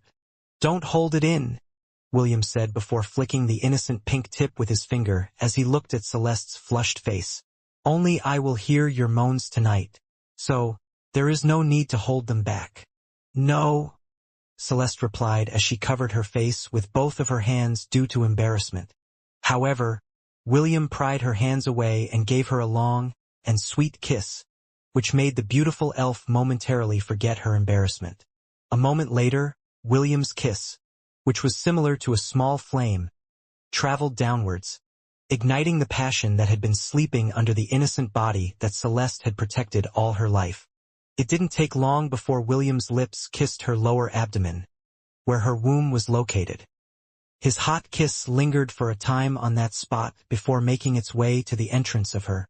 William's fingers then pried those pink petals open, allowing his tongue to taste the sweet flower that would soon belong to him alone. Celeste's sweet moans reverberated inside the room, as William licked, sucked, kissed, and lightly bit her. As someone who lived an ascetic lifestyle, the euphoric sensation that washed over her body made her unable to think properly. Because William had told her to not hold back her voice, she lay on the bed whimpering, as she clutched the bed sheets, trying to endure the relentless assault of William's tongue and lips to the place that she had protected all her life. The half-elf took his sweet time in preparing his wife for their union because he wanted Celeste to forever remember the moment when he took her chastity from her. Will, I'm scared, Celeste said as her body trembled. She felt alarmed because the feeling of pleasure she was feeling was slowly building up, threatening to drive her crazy the moment it reached its peak. Sensing that Celeste was truly feeling scared, the half-elf kissed her, softly before raising his head to look at her. The beautiful elf's face was flushed, and her voluptuous breasts rose up and down, as her body trembled helplessly due to the euphoria that had taken hold of her. William knew that Celeste had reached her limit, so he decided to hug her until she regained her calm. Although he wanted to plunge his manhood deep inside her and drive her crazy, he also didn't want to break her. Celeste wasn't like Princess Sydney, who was born to accept carnal desires. The elf was someone who had placed great importance to her virtue, so there was a subtle fear inside of her heart that was manifesting as her body was slowly surrendering itself to the pleasures of the flesh. Minutes passed as William held Celeste's soft and burning body in a loving embrace, whispering words of assurance and love in her ears. Finally, as if she had finally prepared her heart and mind to do the deed, Celeste's arm wrapped around William's body as she took the initiative to kiss him. The kiss was long and sweet, yet there was a trace of sadness in it. A sadness and resigned acceptance that she was about to take a leap of faith that would change her life forever. "Will, do me a favor," Celeste said after their kiss ended. "Even if I say stop, don't stop. If I beg you to spare me, do not. I don't want to back down now that we've gone this far. So, please, forgive me if I get cold feet at the last minute." William smiled and kissed Celeste's forehead before nodding his head. "I will not waste your resolve," William said as he spread Celeste's legs. He then rubbed his manhood at her entrance, giving Celeste a few more precious seconds to brace herself for the inevitable. Finally, with one strong thrust, the virtue that the beautiful elf protected broke, making her utter a silent scream as William's member conquered her depths. Then it happened. Celeste blanked out and lost consciousness. The surprising thing was that it was not only her that blanked out, but William as well. The half-elf's body stopped moving, as if he was frozen in time. Celeste's body, on the other hand, trembled under him, as particles of light slowly rose up from her body, flying straight into the gem on William's chest. When William regained his consciousness, he found himself inside his spiritual world. Although the blue sky was clear, and the sea under his feet was calm, particles of light started to fall down from the heavens. It fell slowly, similar to the seeds of a dandelion that were being carried by the wind. William felt with great certainty that something major had happened, and yet he didn't know what it was. No matter how much he tried to sense whatever changed inside his body, the only thing he could feel was that he seemed to be bathed in a warm and refreshing feeling, as if telling him that everything was going to be fine. Finally, the world around him changed. He was no longer inside his spiritual world, and was back inside the bedroom, looking down at his unconscious wife, whose body would tremble from time to time, as if something very precious from her was being taken away. It was also at that time when William realized that his seed was slowly being released inside of her womb, which might also be one of the reasons why Celeste's body was trembling. The unexpected release, which might have resulted in William's lapse in control after becoming one with her, made him feel slightly embarrassed, but he set his embarrassment aside as he caressed the side of Celeste's face, using a diagnostic spell to make sure that nothing was wrong with her. A sigh then escaped William's lips when he confirmed that Celeste was fine. As if waiting for that moment, Celeste's eyes fluttered open and looked at William in a daze. A moment later, she felt something hot pouring inside of her womb, making her face turn beet red at the realization that she had passed out after William had claimed her chastity. "I'm sorry," Celeste apologized. "I don't know what happened. I was—" "Hush!" William placed a finger on her lips to stop her from saying anything. "It's fine. You did nothing wrong." The half-elf once again hugged Celeste, and the latter hugged him back. She was still confused about what just happened, but feeling William's warmth inside and outside of her body calmed her down for a bit. A few minutes later, both of them finally regained their composure. "Let's start again," William said softly. "This time, I'm not going to hold back, so I apologize if I become a bit rough." "It's fine if it's a bit rough," Celeste replied as she held onto William's strong body. "Make love to me, Will." Not long after, the sound of Celeste's cries of pleasure as well as the half-elf's ragged breaths permeated the room as they made love with each other over and over again. No longer holding back, Celeste moved with him, and not against him, making William feel a comfortable tightness that encouraged the release of his seed, making both of them feel a heartfelt pleasure as they consummated their marriage. When it ended, the two of them held the other as Celeste laid on top of William. Both of them were still connected, and enjoyed the afterglow of their lovemaking. I know it's a bit late, but I think I now understand what falling in love feels like, Celeste said as she looked at William's green eyes, which were similar to the color of her own eyes. I'm glad, William replied as he looked at Celeste with a gaze filled with tenderness and affection. Let's continue to love each other from now on. Okay? MMM. Celeste hummed as she rested her head on William's chest, enjoying the strength that was radiating from his body. The two continued to stay in that position as they drifted off to sleep. Both of them knew that when morning came, the two of them would wake up, still holding each other, in a loving embrace. A subtle tension could be felt in the air as the approach of the appointed day drew near. William continued to conquer one dungeon after another, bolstering his forces to the best of his ability. The nations of the world also intensified their training, regularly conducting mock battles with the giants that the half-elf kept in his thousand-beast domain. At the start, the disparity in strength caused the armies to be devastated, causing the soldiers to suffer from major injuries. Because the giants were controlling their strength, no deaths happened during these mock battles. However, as the armies of the world learned from their mistakes, their strategies and battle formations became more refined, adjusting to the size and strength of the giants, forcing the giants to no longer hold back and give it their all. The weapons created by the great minds of different races also showed their mettle, which made the half-elf and his allies feel a little more confident. Although many resources were used to build the weapons, their performance had exceeded the expectations of those that had built them, making them very proud of their achievements. I'm done. Medusa collapsed weakly on the ground as she panted for breath. Her best friend, Cherry, was not faring well either. The youngest of all the virtues, sat on the ground, not caring if her dress got dirty as she, too, panted for breath. Cherry weakly raised her head as she glanced at her surroundings. Thousands of people were also collapsed on the ground, with some of them even snoring. Clearly, the latest drill had tired them out considerably that some chose to just sleep on the ground to recover their strength. Princess Ayla was among the few people that were still standing in the sea of exhausted bodies. They were part of the medical teams that were responsible for saving and healing the members of the army who were going to fight, allowing them to once again stand on the front lines of the battlefield. Not far from them, hundreds of giants sat on the ground, allowing Titania to use her life magic to heal their injuries. The drills for the upcoming battles had become more and more harsh as both sides no longer tried to hold back, and really went for the kill. Fortunately, they were fighting on one of the floors of the Tower of Babylon, which had been reinforced by a special law that prevented anyone from dying. Those who suffered fatal injuries would immediately turn into particles of light, reappearing far away from the battlefield, where the intense battle was still happening. Good work, the two of you.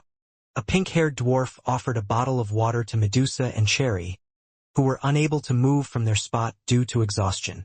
Thank you, Master, Medusa weakly replied as she raised her hand to take the water bottle that Chiffon was offering her.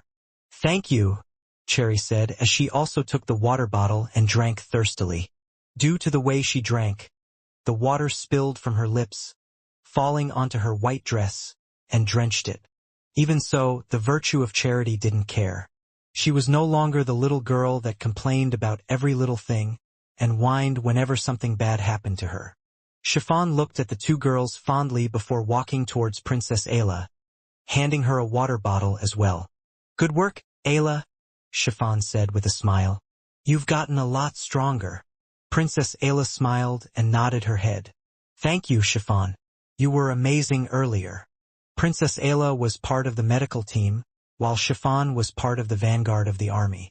At the beginning, the armies were feeling anxious to have Chiffon fight with them on the front lines because she looked like a little girl, and was also one of William's wives. However, their anxiousness disappeared when Chiffon raised her weapon, and transformed into a 20-meter-tall giant, brandishing her mace, Sharer, like a war god on the battlefield, sending giants and humans flying in every direction. Because of this, she earned the nickname the Berserker Giantess because whenever she appeared on the battlefield, everyone would be sent flying. Sometimes she was fighting alongside the human armies, other times she was fighting alongside the giants. Because of this, everyone had a taste of the powerful mace, Sharer, whose mouth would curse and trash talk those it hit, making them suffer physical and emotional damage. A week later, William as well as the kings and emperors of the different nations once again met at the floor of Asgard to conduct their quarterly meeting. Each king would give a report on the status of their armies, as well as the preparations that they had made for the upcoming battle. Although no one intended it to happen, a sense of rivalry formed between nations as they tried to outdo each other in enhancing their military strength and strategies. William welcomed this change because it allowed everyone to grow and made them strive to reach the pinnacle of perfection. While this was happening, the white-robed person, who once belonged to the Holy Order of Light, gazed at the heavens. Her eyes pierced through the void, and a solemn expression appeared behind the mask she was wearing. "It finally begins," the white-robed person muttered as she removed the mask from her face. She then summoned a white horn that looked so plain that no one would give it a second glance. However, the horn she was holding wasn't any ordinary horn. It could make a sound that would reach at the far corners of the world, allowing them to hear that the end of days was upon them, telling them that those who wished to destroy their world had finally come. Placing the white horn on her soft lips, the woman blew the horn, Gyllerhorn, sending the news that the end of the world was at hand. The long and resounding sound reverberated across the entire world of Hestia. No matter where anyone was, no matter what they were doing, no matter what they were feeling, they all heard the loud and resounding sound that made all of their faces become grim. William and the sovereigns of each nation stopped their discussion and glanced at each other in surprise. "Everyone, make haste," William ordered. "Prepare for battle. Prepare for war." A loud roar of acknowledgement resounded inside the meeting room before every leader of the world teleported away from the floor of Asgard to return to their respective nations. William also didn't tarry and disappeared from where he was. Moments later, he reappeared beside the white-robed woman, who was still blowing the horn in her hands. He didn't stop her because it was her duty to warn the world that it was time to raise their weapons to fight for everything they held sacred. Finally, the white-robed woman stopped blowing the horn in her hands and turned around to face William. 2 days from now they will make landfall," the white-robed woman said as her golden eyes glowed faintly. "Where will they appear?" William inquired. This was the most important question because it would also allow them to prepare a proper welcome to their uninvited guest that would come from the void. The white-robed woman smiled before projecting a map of the central continent. She then pointed at one of the empires within it, telling the half-elf where they would concentrate the majority of their forces to fight. "You don't have to look far, Your Majesty," the white-robed woman replied in a teasing tone. "They will make landfall, right at your very doorstep." William's face became solemn because he understood what the white-robed woman was trying to say. The place where the portal of destruction would appear and allow the giants to fall into the world, so they could wreak havoc in the lands of Hestia, was none other than the Ainsworth Empire. The nation would soon become the battlefield of the greatest war that the world had ever seen. "Good," William said as his eyes turned golden, glowing faintly. "I have a score to settle with them." The white-robed woman smiled and nodded her head. "As do I, Will," the white-robed woman said. "As do I." The war that had taken their world from them thousands of years ago would once again begin. This time, William and the white-robed woman would not allow the same outcome to happen, as they stared into the void, looking at the millions of giants that were slowly, but surely, making their way towards the world that they planned to destroy. The moment the horn of Gyllerhorn was blown, all the people in the world instinctively knew that the day of judgment had come. As if to confirm their greatest fears, the kings of each nation made an announcement that their enemy had come, and all their armies would be mobilized to face them. Just as they originally planned, all the non-combatants would be housed on the floors of Babylon that were under William's authority. The tower was protected by a powerful law that prevented it from being damaged by outside forces. Because of this, it was the safest place in the world, until every member of the alliance drew their last breath. Because they had already practiced how the evacuation would be conducted several times over the past year, the people who were not part of the fighting already knew what to do. The old and the young, who were the main bulk of those who would take refuge from the war, gathered on the floors of Babylon as the Bifrost Bridge extended to every part of the world of Hestia. All of the able-bodied men and women chose to fight for their world, leaving only the old, who were too frail to fight, and the children, who were too young to hold weapons, behind. After knowing where the giants would make their appearance, the armies of the world started to gather and arrive at the Ainsworth Empire. "What a grand sight," Albert said with admiration. "I didn't think I'd be able to live long enough to see the armies of the world unite for a common cause." He was Gavin's other disciple, as well as William Sr., who had inherited the power of the god of all trades. Indeed, Byron, the headmaster of Hestia Academy, commented, "Seeing all the heroes of the world gather in one place, it makes my blood boil just thinking about the battle that will decide the fate of this world." He had been informed long ago of the battle that would decide the fate of the world by the goddess Hestia. Because of this, he had made ample preparations, but even he knew that the power of Hestia Academy wasn't enough to tilt the tide of battle in their favor.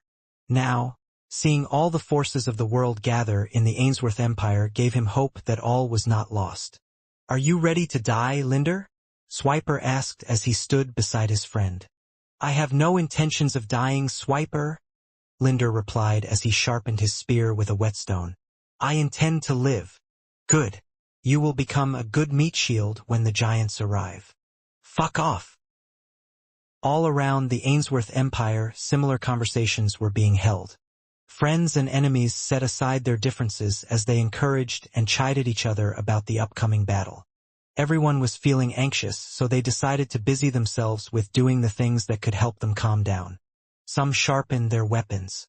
Others chatted with friends, while a few decided to spar with each other in order to release the tension in their bodies. William and the other kings and emperors of the world gathered in the palace of the Ainsworth Empire to make their last-minute preparations. "The time has finally come," William said as he scanned the faces of the people around him. He could see the fear and anxiety in their eyes, and understood that the majority, if not all, of the people inside the conference room were feeling the same way. Truth be told, he was feeling anxious as well, but he did his best to keep his anxiety from appearing on his face. "We have done everything we can," William stated, "and I believe that we will emerge victorious. 2 days from now, we stand as one. 2 days from now, we fight as one." All the kings and emperors nodded their heads in agreement to William's words. They were once rivals, who schemed against each other to gain as much benefit as they could. But now they would fight as one. Every race in the world had pooled all of their resources together in order to develop weapons, as well as strategies, in order to overcome the army of destruction who made their hearts tremble inside their chests. "Go and spend time with your loved ones," William said softly. "At noon on the second day, the giants will arrive. If you have any lingering regrets, now is the time to resolve them. For there may not be another chance for you to do so. This meeting is adjourned. We will meet again on the day of battle." All the kings and emperors nodded their heads before leaving the room one by one. They had just finished mobilizing their armies and stationed them outside the walls of the Ainsworth Empire, waiting for their enemies to arrive. "This sure reminds me of that time," Wendy said as she stood beside William on the highest balcony of the royal palace, overlooking the countless banners fluttering in the breeze. "Yes," William replied. "But, compared to back then, the number of warriors here have far surpasses that number," Chiffon commented before holding onto William's arm, assuring him that she would always be by his side no matter what the outcome would be. Indeed, William agreed with Chiffon's comment. Right now, the number of warriors outside his city's walls numbered in the billions. "It will not be the same as last time," Astia commented as she walked in front of William and wrapped her arms around his neck. "This time, I will be fighting alongside you." William chuckled as he held Asedia's waist. "Of course it will be different," This time, we will win. Back then, all of them did their best, but they still lost the war. All of them had many regrets. And if not for Freya's mercy, they wouldn't have been able to reunite after being separated for thousands of years. Tonight, don't think of anything else, Belle said as she hugged William from behind. That's right. Loxos wormed her way in front of the half-elf, pushing Aestia a bit so she could also hug her beloved. Tonight, just think of how you will make love with us, because you will not be able to do that on the second night. Heroes also need a time of rest.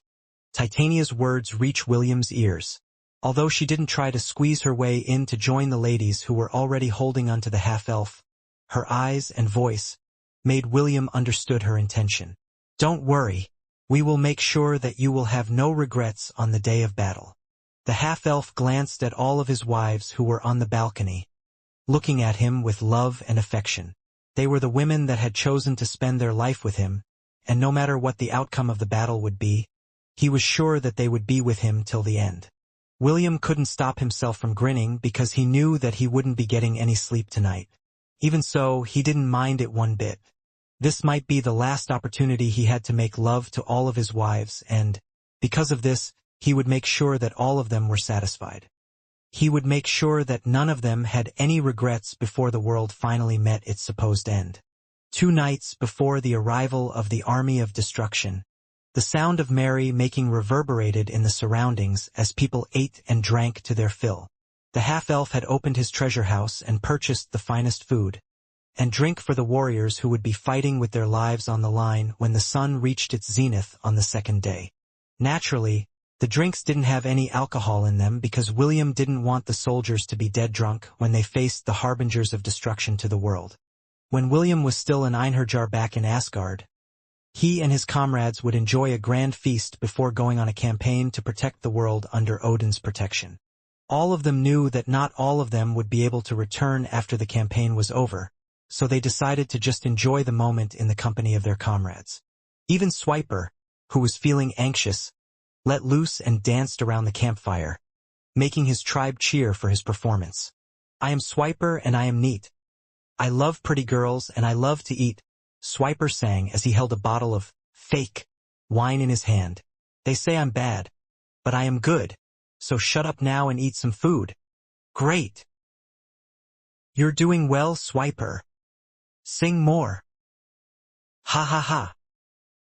Hearing the encouragement from his surroundings, Swiper went into another round of singing and dancing, making his tribe, and the others watching him from afar, clap their hands. It was a long night.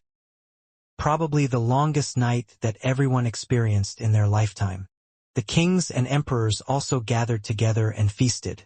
None of them wore their crowns on their heads because, right now, they didn't want to celebrate as sovereigns. They wanted to celebrate as ordinary people that didn't carry the burden of their nations on their shoulders. William joined them as well because he knew that there might not be another opportunity to talk to these proud individuals, who had set aside their pride in order to fight by his side during the end of the world. Just past 3 in the morning, everyone heard the sound of a harp. It carried with it a soulful melody, making others feel sleepy.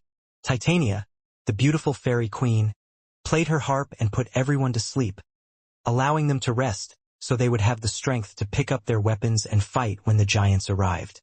The demigods, as well as the pseudo-gods that had joined William's army, watched over these short-lived mortals with envy because even if they had short lives, they were like brilliant fireworks that shine so brightly. Although their brilliance was a fleeting thing, it also allowed themselves to leave their mark on the hearts of others, allowing them to live on, even after they departed from the world. Somewhere in the void, millions of giants marched steadily towards the world of Hestia. Their numbers had swelled after those that had gone to destroy other worlds joined the main army as they marched towards the world, which they believed would pose a strong resistance to their cause. The last time that the entire army of destruction mobilized was thousands of years ago. Since then, only armies that numbered in the tens of thousands would be sent to other worlds. If the world they were going to destroy had some powerful fighters, they would send over 100,000 giants, with one god of destruction taking the lead. However, for some reason, all the gods of destruction were present this time, making the giants wonder just what kind of world they were about to subdue. Ha ha ha, this is going to be fun. A demigod-ranked giant laughed as he gave a playful punch to his friend. Are you willing to take a bet? What bet? Another demigod-ranked giant asked. A bet on which of us will kill the most people in that blue world over there. Sure. How can I possibly lose to such a weakling like you? Good. Don't forget those words. I'll make you eat them later. As if. The giants of destruction were a bloodthirsty bunch. After destroying thousands of worlds, their thirst for destruction was like breathing to them. All of them were quite thrilled when they saw that all three gods of destruction were leading the battle. It just meant that they would be fighting a lot of strong people who would soon become their food, allowing themselves to become stronger as they feasted on their flesh. The three gods of destruction were at the very rear of the formation. They traveled leisurely because they knew that no force in the world could stop them. Standing in front of them was a giant, who looked different from the rest. The giant had two long horns, highlighting its demonic origin. But what set this giant apart from the three gods of destruction was its rank. It was a giant at the peak of the pseudogod rank. For someone of that rank to travel alongside the gods of destruction was unheard of, because that meant that they treated that giant as one of their peers. We're almost there, Ahriman. One of the gods of destruction, Owo, said with a smile. How about you take the vanguard with you and settle the score with the one that put you in such a miserable state? I'm sure that you're dying to crush that ant yourself. No? What do you think, everyone? Sounds interesting. Another god of destruction, who went by the name Nurgle, laughed after hearing Owo's proposal. I don't have any objections. How about you, Surtur? A giant, who was holding a flaming sword in his hand, walked steadily without much change in his expression. He didn't answer right away, as if contemplating if what his colleagues had proposed would jeopardize the big picture he envisioned. Uwo and Nurgle simply waited for his reply because they had come to know what his attitude was like by now. Surtur was a giant that spoke less and killed more. For him, talking was a chore, so he doesn't really talk much.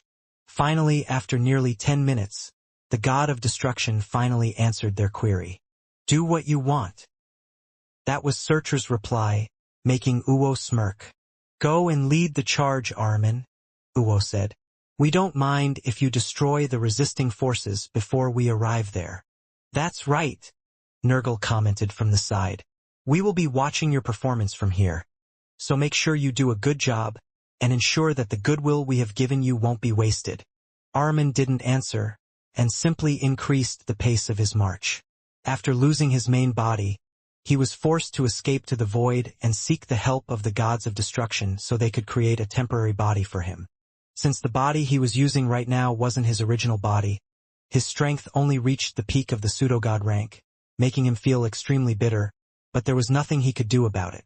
Mock me for now, Ahriman thought as he walked past the giants in front of him. After I regain my strength, we will see who will have the last laugh. Ahriman knew that the gods of destruction didn't help him out of pity. They gave him a temporary body so that he would work for them, becoming their errand boy for their own entertainment. However, since Ahriman knew that this was the only option he had left, he endured the shame and allowed himself to be treated as a servant. The only thing he wanted now was to personally crush the half-elf who was responsible for his downfall. As long as he was able to feast on William's flesh, he would be able to regain a fraction of the power he had before his body was destroyed, decreasing the anger that had been haunting him for more than 2 years. After waiting for 2 whole years, the god of chaos and darkness would once again return to the world of Hestia, and this time he was coming for vengeance. Long had he endured the humiliation of needing to become the lackey of the gods of destruction, fighting for them over the past 2 years of his life, and venting his anger on the worlds that he destroyed alongside them. Wash your neck, half-elf, Ahriman vowed as he took the lead, followed by the vanguard of the army of destruction that numbered over 100,000. I'm coming for your head. As the first rays of sunlight caressed the sleeping faces of the soldiers, William also opened his eyes. He had meditated all night long on the highest tower of the Ainsworth Royal Palace as he kept vigil for the night. The half-elf only made love with his wives on the first night/on the second. He meditated to raise his strength to its peak before the final battle began. Not long after, the soldiers stirred from their slumber. Even though they only had a few hours of sleep, they felt quite energized because Titania's music had that kind of special effect. The half-elf had asked the fairy queen, who was now his wife, to serenade the soldiers and put them to sleep around 3 in the morning. This way, they wouldn't be exhausted before the war even started. "This is a beautiful sunrise," Titania said as she landed beside William, who was gazing at the sunrise. "It is," William said softly. "Let's watch it again tomorrow." Titania smiled because she knew what the half-elf was trying to tell her. I'd love that." Since her husband had told her to watch the sunrise with him the next day, it only meant that they would watch it after the war was over. 3 hours later, the sound of a horn spread throughout the surroundings. The white-robed woman blew her horn once again, telling everyone that the giants would be arriving very soon. The air was filled with tension, as the soldiers held their weapons firmly in their hands. All of them had dreaded the arrival of this day, and yet, all the hard work they had put forth was to ensure that their world survived the day of judgment. The kings and emperors of their respective kingdoms had also positioned themselves at the rear of the formation so they could support their armies. This was the only thing they could do in order to boost the morale of their soldiers, as they fought with their lives on the line for home and country. Seeing that almost everyone had grim expressions on their faces, the half-elf projected his image into the sky, with the use of special artifacts, so that everyone could see him. Even those that resided in the Tower of Babylon could see the half-elf, who stood with a confident smile on his face. His name was William von Ainsworth, and almost everyone in Hestia knew his name by now. Although the sovereigns of each nation didn't want to admit it, the half-elf had become the symbol that gave everyone moral and spiritual support during the fateful hour of their lives. "Everyone, I am not good at giving speeches," William said with a smile. "Today, we all stand here because we are not only fighting for ourselves, but also for others. We are fighting for friends, family, home, and country. We stand in order to ensure that everything we hold sacred will not perish and burn in the fires of destruction. Right now, I see fear and doubt in your eyes, making you feel as if we have no chance of winning this war against those who want to destroy everything we hold dear. However, know this, I also feel the same." The kings, emperors, as well as those who supported William felt like crying. They wanted to slap the half-elf in anger because instead of motivating them, he was making them feel more depressed. This feeling of unease spread like wildfire, but before it could escalate, a laughter filled with immersive reverberated in the surroundings. "Yes, I feel doubt and fear, just like each and every one of you," William stated. "Saying otherwise would be lying to myself and to all of you. However, know this, no matter what the army of destruction throws at us, we will emerge victorious. We will not lose." "You ask why?" A moment of silence passed before William raised his right fist high up in the air, facing the heavens, making everyone, even those at the Tower of Babylon, look at him with hope. "Because we are not alone," William declared. William's powerful roar echoed across the lands of Hestia, as if making everyone wake up from a long and terrible dream. "We will not fight alone. Fighting alongside you are your brothers and sisters at arms. Look around you," William said as he pointed his finger in front of him, allowing his projection to point at everyone whose gaze was watching him in the heavens. "Do you see the person on your left? How about the person on your right?" William asked. "Do you see the person in front of you and the person at your back? Do you? Good. Brothers and sisters, the people you are looking at right now are the strongest champions of the world. They are this world's strongest warriors.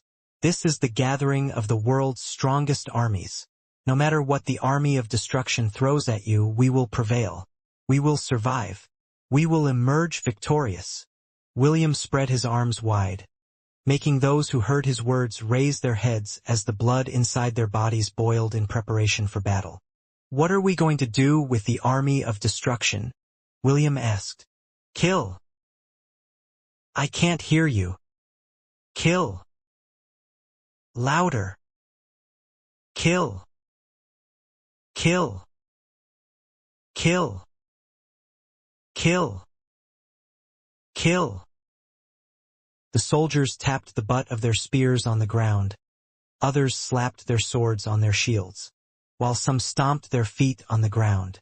The loud booming sound reverberated in the battlefield as the warriors of the world shouted their war cries, dispersing the feelings of fear, doubt, and anxiety on their hearts, replacing it with a burning flame that made their bodies feel hot, as the skies above their heads started to crack, telling them that their enemies had finally arrived at their doorstep. William raised his hand once more as he rallied the entire world to fight. The armies of the world answered him as they shouted their war cries, making the entire land tremble due to the sound of their voices. The Void. Your Excellency, we are ready, one of the pseudo-gods, who belonged to the vanguard army, reported. Break it, Ahriman ordered. Create a hole big enough for our entire army to pass through. Show these lowly mortals despair as they breathe their last breath. Make them agonize during their last moments due to their powerlessness in the face of absolute strength. The giants started to hack the void apart in order to create a gateway that would allow them to descend on the world of Hestia. In just a matter of seconds, giant cracks appeared in front of them as the pseudo-gods smashed their weapons against the fabric of space that separated the world of Hestia from the void. Finally, with one powerful blow, the sky of Hestia shattered. The sounds of millions of crystal glasses breaking at the same time spread in the surroundings as the giants all roared their battle cries in preparation for war. Advance, Ahriman ordered. Leave no mercy. Kill everything and anything that stands in your way. Destroy everything in sight and feast to your heart's content. Kill. Kill. Kill. Kill. Kill. The pseudo-gods and demigods all jumped down at the crack in the sky first before Ahriman followed. Behind him, the 100,000-strong army of destruction wasn't far behind as they laughed out loud in preparation for the one-sided slaughter that they were about to partake in. However, something unexpected happened. As soon as Ahriman landed on the ground, he suddenly felt that something was wrong. The surroundings suddenly became dark, as if the sun had disappeared from the sky. However, after looking up, he finally realized why everything around him was dark. Countless spells, numbering in the billions, blocked out the entire sky, and were about to fall on their formation without even any warning. At that moment, Ahriman instinctively looked in the distance, and saw a red-headed teenager, who was sneering at him. It was impossible for Ahriman to forget the half-elf's face because he was the same person that made him lose his dignity as a god. The half-elf, who had no idea that the god of chaos and darkness, who hated him so much, was among the giants in front of him, opened his mouth to speak a few words, and these words rumbled in the surroundings like thunder. Eat shit, motherfuckers. Those were the last words that the giant army heard before the billions of powerful spells that had been unleashed before they even landed on the ground fell upon them like rain. Loud explosions resounded throughout the battlefield as the ground shook due to the concentrated firepower that landed on the same location that the giants had made their landfall. In just a matter of seconds, the bodies of countless giants exploded as the powerful spells landed on their bodies. What they received were not the only strongest spells of the mortal armies, but also the most powerful attacks of the pseudo-gods and demigods that were fighting for the sake of their world. Ahriman didn't expect to see such a greeting because this had never happened in the worlds that he had campaigned on when he joined the Army of Destruction nearly 2 years ago. It was as if William had known exactly where they would appear, allowing him to give them a grand welcome, decimating their ranks before they could even take their first steps in the world of Hestia. Brace! Ahriman shouted as he summoned a shield to protect himself from the spells that were about to land on his body. However, the shield he had summoned only lasted for a second before it was dispersed completely. His eyes widened in shock because he didn't know what had just happened. However, he didn't have the time to ponder what kind of foul means William used to prevent all the giants from using their defensive spells to block the attacks that were raining down upon them. Without even batting an eye, Ahriman grabbed the nearest giant pseudo-god beside him, and used his body as a shield to defend himself.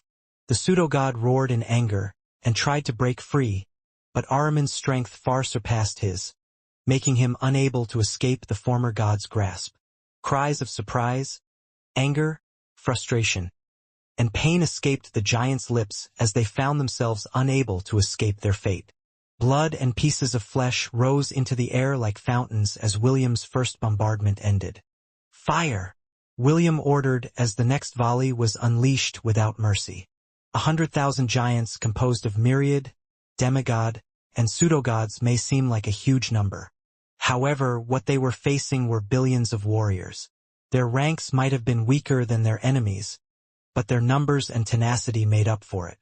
Also, William now had hundreds of pseudogods and demigods under his command, surpassing the numbers of high-ranked combatants in the giants' vanguard army. Simply put, the forces that Ahriman brought along with him didn't stand a chance from the very beginning. The army of destruction numbered around 10 million, and they sent only 100,000 of their warriors, thinking that it would be enough to break the resistance of the world they were about to invade. Unfortunately, they weren't fighting a divided front, but a united one, making the giants unable to fight like they usually did, which was to conquer one kingdom, or one empire one after the other until the final remnants of the survivors gathered to make their last stand, which the giants loved to see. Seeing the desperation and resignation on the faces of the people of the world they were about to destroy gave them a sense of euphoria, making them enjoy the slaughter even more. However, the tides had been turned. Now they were the ones that were being slaughtered and unable to even fight back due to the continuous bombardment that seemed unending. As one giant died after the other, Ahriman hastily retreated, using anyone he could grab as a shield as he did his best to endure the one-sided beating they were experiencing for the first time. When almost all the giants were extinguished, Ahriman roared in anger and activated his return crystal, allowing him to teleport back to the bulk of the main army. This crystal was given only to the commanders of the army of destruction. None of them wanted to use it because doing so would make them the laughingstock of the entire army. However, Ahriman was left with no choice but to do it, despite the possibility of being ridiculed by the three gods of destruction that had assigned him to lead the vanguard into battle. Just as the last giant fell on the ground dead, a beam of light shot upwards, leaving the world of Hestia behind. That moment didn't escape the half-elf's eyes, but he didn't pay it any mind. There was nothing that could be done about the matter, and he didn't want to worry about every little thing. He didn't know that the one that managed to escape was Ahriman, and even if he did, he still wouldn't have done anything to stop him. Right now, he was the pillar of the world, and he couldn't just follow the god of chaos and darkness into the void, where the entirety of the army of destruction was waiting. Halt!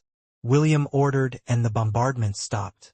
Waving his right hand, the half-elf dispersed the dense smoke that was blocking their view, showing everyone the bodies of the dead giants lying on the ground.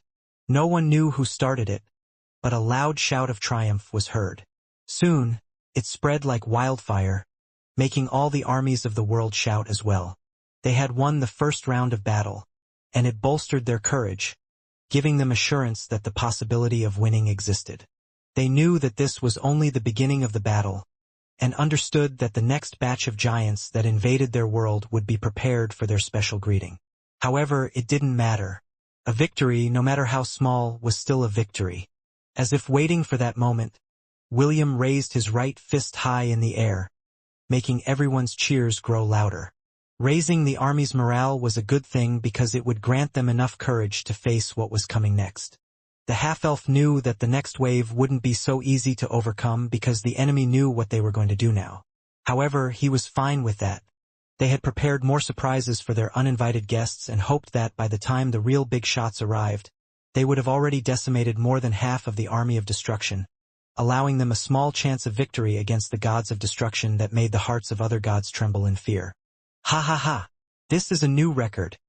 Nurgle laughed after seeing Ahriman's defeated expression when he returned to the void alone. You've been only there for 5 minutes, and now you're back looking like the loser you are.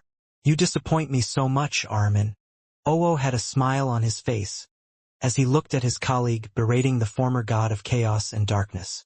However, although he had a smile on his face, there was a faint trace of dissatisfaction in it as well.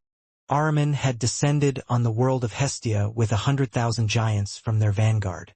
Although this number was quite small compared to the main bulk of their army, it was more than enough to destroy an entire world, even if there were powerful defenders protecting it. Surtur didn't even look at Armin, and simply stared at the beautiful blue planet in the distance. As a god of destruction, he could sense that there was currently only one god in the world, and it was none other than the goddess Hestia, who was currently in a weakened state. However, when Armin and the giants descended, the goddess didn't move from her position, which made Surtur wonder if there was another god present in Hestia. It was not only Surtur who had this opinion. Owo and Nurgle were the same, and they scanned the surface of the world to see if there were any other gods who would be able to contend with their powers that were getting in their way. But, after doing a full sweep of the entire world's surface, they found no one whose divinity matched Hestia's or theirs. "Tell us what happened," Surtur ordered as he glanced at Armin, who was kneeling on the ground with his head bowed. The former god of chaos and darkness bit his lip in frustration but still decided to tell the three gods of destruction what happened as soon as he descended upon the world they were about to destroy. "We were ambushed," Armin reported. "As soon as we appeared, a bombardment of spells was already about to fall on our heads, giving us no time to mount a counterattack." Nurgle snorted. "Surely you jest? How can they possibly ambush you? If you are going to make an excuse, you should think of a better one." Owu, who was listening to the side, crossed his arms over his chest in disdain. "Even if what you said is true, can't you at least activate a barrier to protect yourself? There were giants who knew how to cast magic among the vanguard. Are you telling me that you were too panicked to even do something so simple?" "I did try to summon a barrier to block the magical bombardment, but something nullified it," Armin explained. "What can a magical bombardment of lowly mortals do to a peak pseudogod like you?" Nurgle asked. "With your body, you can easily shrug off their attacks with ease." Armin firmly shook his head. "You don't understand. Billions of warriors were already waiting at the place where we appeared, and there were dozens of pseudogods and demigods among them. It was practically a slaughterhouse, and we were there to be slaughtered." Owo frowned as he digested Armin's words. "So, you're saying that there is a mortal army that numbers in the billions where you descended, and among them were dozens of pseudogods and demigods," Owo commented.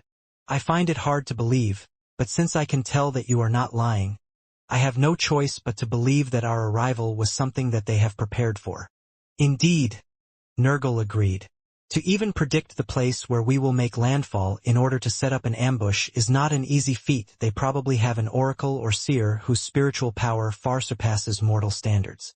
A silence that only lasted for a few seconds descended upon the gods of destruction before it was broken by Nurgle's loud laughter. "Well, this sure is interesting," Nurgle said with a mischievous smile on his face. "I have grown bored of the pitiful resistance that I've faced whenever I descend into a world. Perhaps this time I will actually enjoy myself. The last time I had fun was when we destroyed Asgard. At least those gods put up a good fight. Too bad Loki kicked the bucket when he fought against that guy Heimdall." "Are you going on your own?" Owo asked with an arched brow. Nurgle laughed as if the question asked by his colleague was very funny. "None of you interfere," Nurgle stated. "If Hestia moves, you can go join me. But until then, this battle is mine." The giants parted to make way to one of their gods as they raised their weapons high in the air to honor his presence. "I need 1,000,000 brave giants to come with me to destroy that world," Nurgle shouted. "Who's with me?" Loud roars resounded from the army of destruction, telling Nurgle that all of them wanted to accompany him to battle. However, since Nurgle only wanted to bring 1,000,000 giants with him, he decided to take his own elite army with him to descend to Hestia. Armin, whose head was still lowered, glanced in the direction of the god of destruction who was about to personally take command of the battle. A part of him wanted Nurgle to fail, but the greater half of him wanted Nurgle to slaughter the mortals who dared to humiliate him. Although Armin felt bitter about his recent loss, he still stood up and followed Nurgle's army as they prepared to launch a new wave of attack on Hestia. Surtur and Owo watched him go with their arms crossed over their chests. They knew how destructive Nurgle could be with the power of pestilence, death, and disease. It would not take long for the god of destruction to make short work of the pitiful resistance of the defenders, who thought that they had the ability to ambush someone as powerful as him. William took a deep breath as he stared at the crack in the sky. He could sense someone with a very strong divinity approaching from the void, and he knew that their strategy might not work this time around. However, since they would lose nothing by launching a preemptive strike, the half-elf still passed his orders to the armies around him to start chanting their spells, and prepare for the first round of bombardment. Suddenly, William felt a ripple inside his sea of consciousness. Closing his eyes, the half-elf peeked inside his spiritual world and saw 7 tablets glowing brightly, as if they sensed something, or someone, that made the lingering wills inside them flare to life. These 7 tablets of creation once belonged to a world that had long been destroyed by the gods of destruction. Only the faint wills of the gods that were left inside them remained of what was once a powerful pantheon, whose might would not rank lower than the Asgardians and Olympians of old. The 7 tablets then transformed into the images of the gods who had left their mark on the world thousands of years ago. Those 7 gods stared at William, making the half-elf feel the power of their determination to fight against those who had destroyed their world. William hadn't used the power of the 7 tablets of creation for a long time, and they had stayed inside his sea of consciousness, waiting for the right moment to use up all of their powers for one last battle. "Understood," William stated. "Please, lend me your strengths." The 7 gods nodded their heads and turned into particles of light shooting towards the sky of William's spiritual world.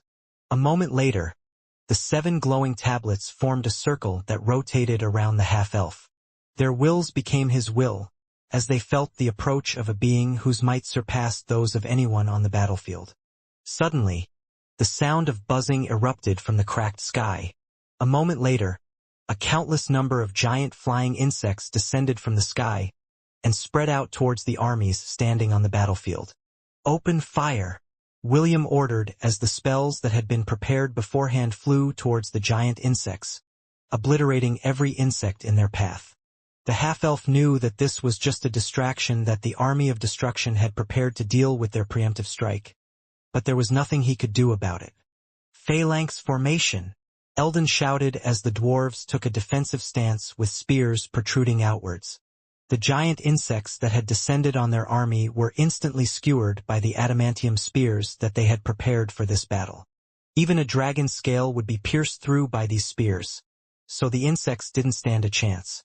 However, their bodies still crashed onto the ground, pinning down and even injuring the dwarves under their bodies. The defensive formation of the armies fell apart as the countless insects descended from the sky. Half a minute later, the ground trembled as the giant army finally made their appearance. "Ha ha ha ha!" Nurgle shouted as he looked at the wonderful scenery around him. "Good. This is good. You did well, mortals. I thought Ahriman was just making an excuse when he said that an army numbering in the billions was waiting for me when I arrived. This is going to be fun." The giants roared and spread out, charging at the mortal armies whose formations were partially broken due to the swarm of insects that had attacked them beforehand. "I won't let you!" Loxos, who hovered high above the heavens, shouted as she spread out her arms wide, as if covering the entire battlefield. Behind her, Opus, Hekarj, and Sepharon all unleashed their attacks, allowing the young nymph to manipulate them according to her will. Thousands of concentrated beams rained down upon the insect and giant army, forcing them to defend themselves from the sudden attack. Nurgle simply smirked as Loxo's barrage landed harmlessly on his body, not even creating a dent in his armor. The remaining giants, on the other hand, finally clashed with the mortal armies, causing hundreds of the defenders to die in just a span of a few seconds. "A little nymph like you is better off being trapped in a cage as a pet," Nurgle laughed as he pointed his finger at Loxos, whose attacks had stopped a quarter of the giant army in their tracks. "Might as well take you as a pet. The last nymph I captured died after I accidentally squeezed her body too hard." The god of destruction laughed and countless insects emerged from his mouth, blocking the sun with their numbers, and making the entire battlefield fall into darkness. "Get that little nymph as well as those 2 behind her back," Nurgle ordered the insect swarm. "Also, get that beautiful golden butterfly over there. The 4 of them will make beautiful additions to my collection." Titania, who was also flying in the sky as she summoned giant vines to rend the giant army to pieces, had also caught Nurgle's attention. He was someone who liked beautiful things, but he only chose the most exceptional of them. Beauty, power, and strength. These were the requirements that he looked for when capturing women in the worlds that he personally visited. Then he made them his playthings until they broke. He found great joy in seeing the desperation on their faces, as he tortured them to his heart's content. The sound of people dying, or about to die, resounded throughout the battlefield, making Nurgle laugh more, increasing the numbers of giant insects that escaped from his mouth. "They can't hold on any longer," Arenis said to one of the gnomes who was holding an artifact in his hand. "It's now or never." The gnome nodded his head and activated the artifact that he and his colleagues had worked hard on for the past year, in preparation for this great battle. Somewhere in the world of Hestia, an altar lit up and shot a beam of light towards the heavens. Several more altars followed suit until countless beams, from all over the world, merged together, bathing the entire battlefield in a purplish light, similar to what happened in the southern continent many years ago. Suddenly, a loud shattering sound was heard, similar to thousands of glasses breaking at the same time. The insects that had blotted out the sky immediately turned into purple crystal statues before they fell towards the ground. "You want a piece of me?" Loxos roared as she raised her hand, catching the millions of crystal insects in the sky, making them hover above the battlefield. "Then come and get it." The countless crystal statues then spun in the sky, similar to drills that could pierce through the ground without any difficulty.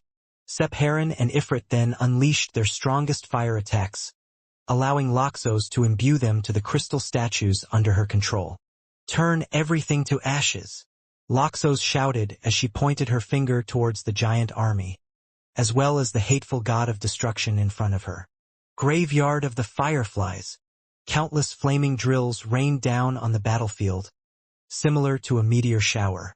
These created powerful explosions wherever they hit, making the defenders cheer as the giants, who had killed their comrades, were blown apart by Loxos' all-out attack that was empowered by the power of dark and red flames, which were strong enough to turn everything they touched to ashes.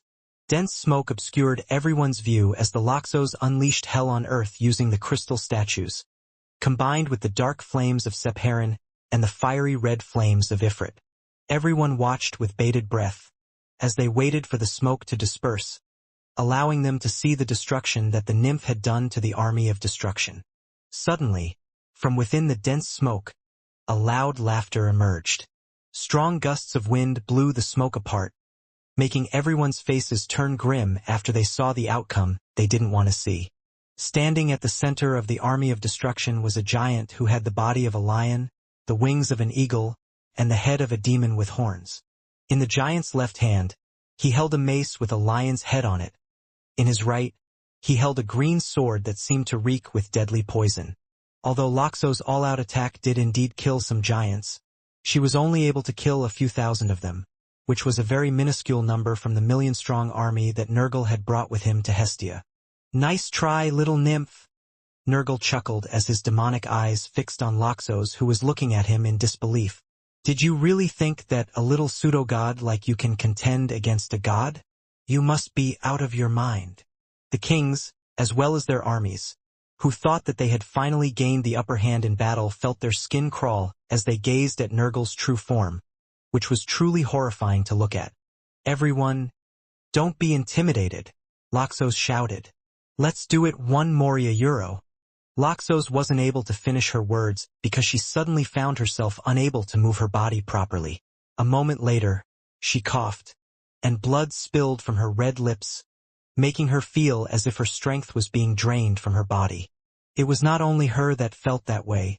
The other pseudo-gods as well as the mortal armies all coughed blood.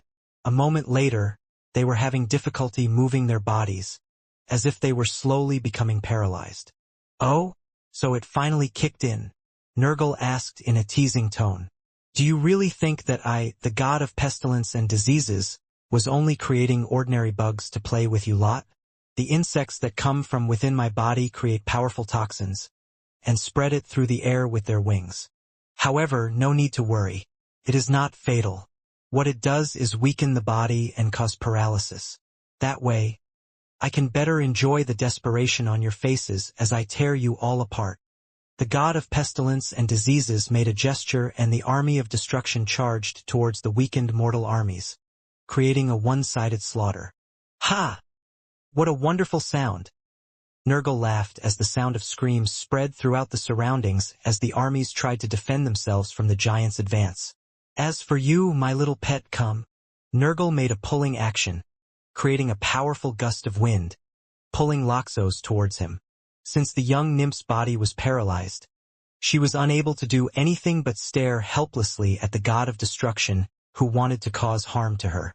However, before Loxos was grasped by the sadistic god, William appeared and caught his wife, taking her to safety. Nurgle frowned because he could tell that William wasn't affected by the poison that was spread throughout the surroundings. I see, so you must be that William boy that Ahriman is talking about, Nurgle commented as the corner of his lips rose. I guess I'll give you to him as a souvenir, so he can have his revenge. Nurgle wasn't really worried about the half-elf not being affected by the poisonous spores that had been released by his insects. This was not the first time it happened, and there were many defenders in the worlds that he had destroyed who had the same ability. As the god of pestilence and diseases, he had more horrifying ways to make his targets die a very slow and painful death. However, before Nurgle could even unleash his contagion in the battlefield, the sound of a horn reverberated in the surroundings. High above the tower of the Ainsworth Palace, the white-robed woman blew Gillerhorn, making every member of the Alliance hear it. Soon, they found themselves not only regaining their strength, but the paralyzing effect on their bodies also disappeared completely, allowing them to counterattack the giants who had decimated tens of thousands of warriors in their weakened state. That horn? Nurgle narrowed his eyes as he looked at the woman on top of the tower. I know that horn. The woman stopped blowing the horn in her hands and sneered at the god of pestilence and diseases. As you should, the white-robed woman said in a teasing tone. How can you possibly forget the horn that made your prized plagues and poisons lose their effects on the battlefield? Nurgle scoffed because he found the woman's words laughable. So what if he couldn't use his poisons? He was still a god, and no one in the world of Hestia was his match. The god of destruction raised his lion-headed mace high in the air and summoned dark green clouds that reeked of deadly poison. Although the effects of Galarjorn was preventing the poison from affecting anyone, all he needed to do was kill its owner, and the horn's protective effect would disappear as well. Playtime's over, Nurgle stated as he aimed his poisonous blade at the white-robed woman in the distance. Time to send you to hell. Die! A green beam of light erupted from the tip of the sword that flew straight towards the white-robed woman in the distance. William immediately flew between the green beam of light and the white-robed woman as he summoned one of the very first weapons he used in the world of Hestia. Illuminate the world! William roared as he pointed his weapon towards the beam that was about to hit him. Rongaminiad! A dazzling white light shot out from the tip of the spear and collided against the attack that came from the god of pestilence and diseases. The 7 tablets rotating around William glowed brightly, empowering the radiance that was being emitted by the spear that was also capable of purifying anything in its path. Not bad, half-elf, Nurgle commented as his attack was dispersed by William's counterattack. But, do you have what it takes to fight me? William gazed at the god of destruction fearlessly before giving his reply. I don't have what it takes to fight you, William replied. But he does. He. Yes, he. Suddenly, thunder roared in the heavens, and white lightning snakes across the sky. The dark green cloud that hung above the sky was changed into dark storm clouds, whose rage was starting to surge. One of the giants that was about to smash the humans in front of him into meat paste was suddenly blown away by a wooden mallet that smashed his face, sending him flying backwards. The mallet continued its trajectory and smashed the giants along his way, allowing the members of the Alliance to gang up on them and deliver deadly blows to their bodies. As the wooden mallet smashed anything and everything in its path, a voice filled with determination echoed within the battlefield. Bring in the hammer to sanctify the bride. On the maiden's knees let Mjolnir lie. A teenager with long blonde hair and buffed body walked towards Nurgle with steady steps. In the depths of his blue eyes, a spark of lightning emerged, making his eyes glow with power as the weapon that had accompanied him over the past 2 years answered his call. Thunder roared in the sky, and heavenly lightning fell across the land, hitting the giants and making them scream in pain. In the past, he was just a chubby teenager with no redeeming qualities. But then he had met William's familiar, Elliot, and the latter became his master, teaching him how to wield his powers. "From the heavens I can hear Mjolnir's roar," the young man stated as he raised his right hand in the air, as if waiting for something. From somewhere far away, a metallic hum was heard, answering his call. A moment later, the wooden mallet dove down from the sky and fell into his hands. "And in the thunder I can feel," the young man stated, "the heart of Thor." Lightning raged across the sky and fell upon the young man's body, bathing him in divine lightning. The radiance was so bright that it momentarily blinded the giants that surrounded him, and a powerful shockwave blasted them all away, clearing the space hundreds of meters around him. When the light receded, the young man's long hair and red cape fluttered in the breeze. Thunder roared in the heavens, answering their lord's summons, making the army of destruction know that he had appeared to join the battle. His name was Thorfinn, Elliot's disciple and the new rightful owner of Mjolnir, and right now he was very angry. William smirked as he looked at the young man who had trained tirelessly day and night over the past 2 years, until his chubby body disappeared, and was replaced by a strong and sturdy body that was able to contain the power of the god of thunder. A strength that made the half-elf feel nostalgic, as he thought about the great battle of the distant past. "You're mine," Thorfinn growled before he stomped his right foot on the ground, flying towards the god of destruction, and making the entire battlefield tremble in his wake.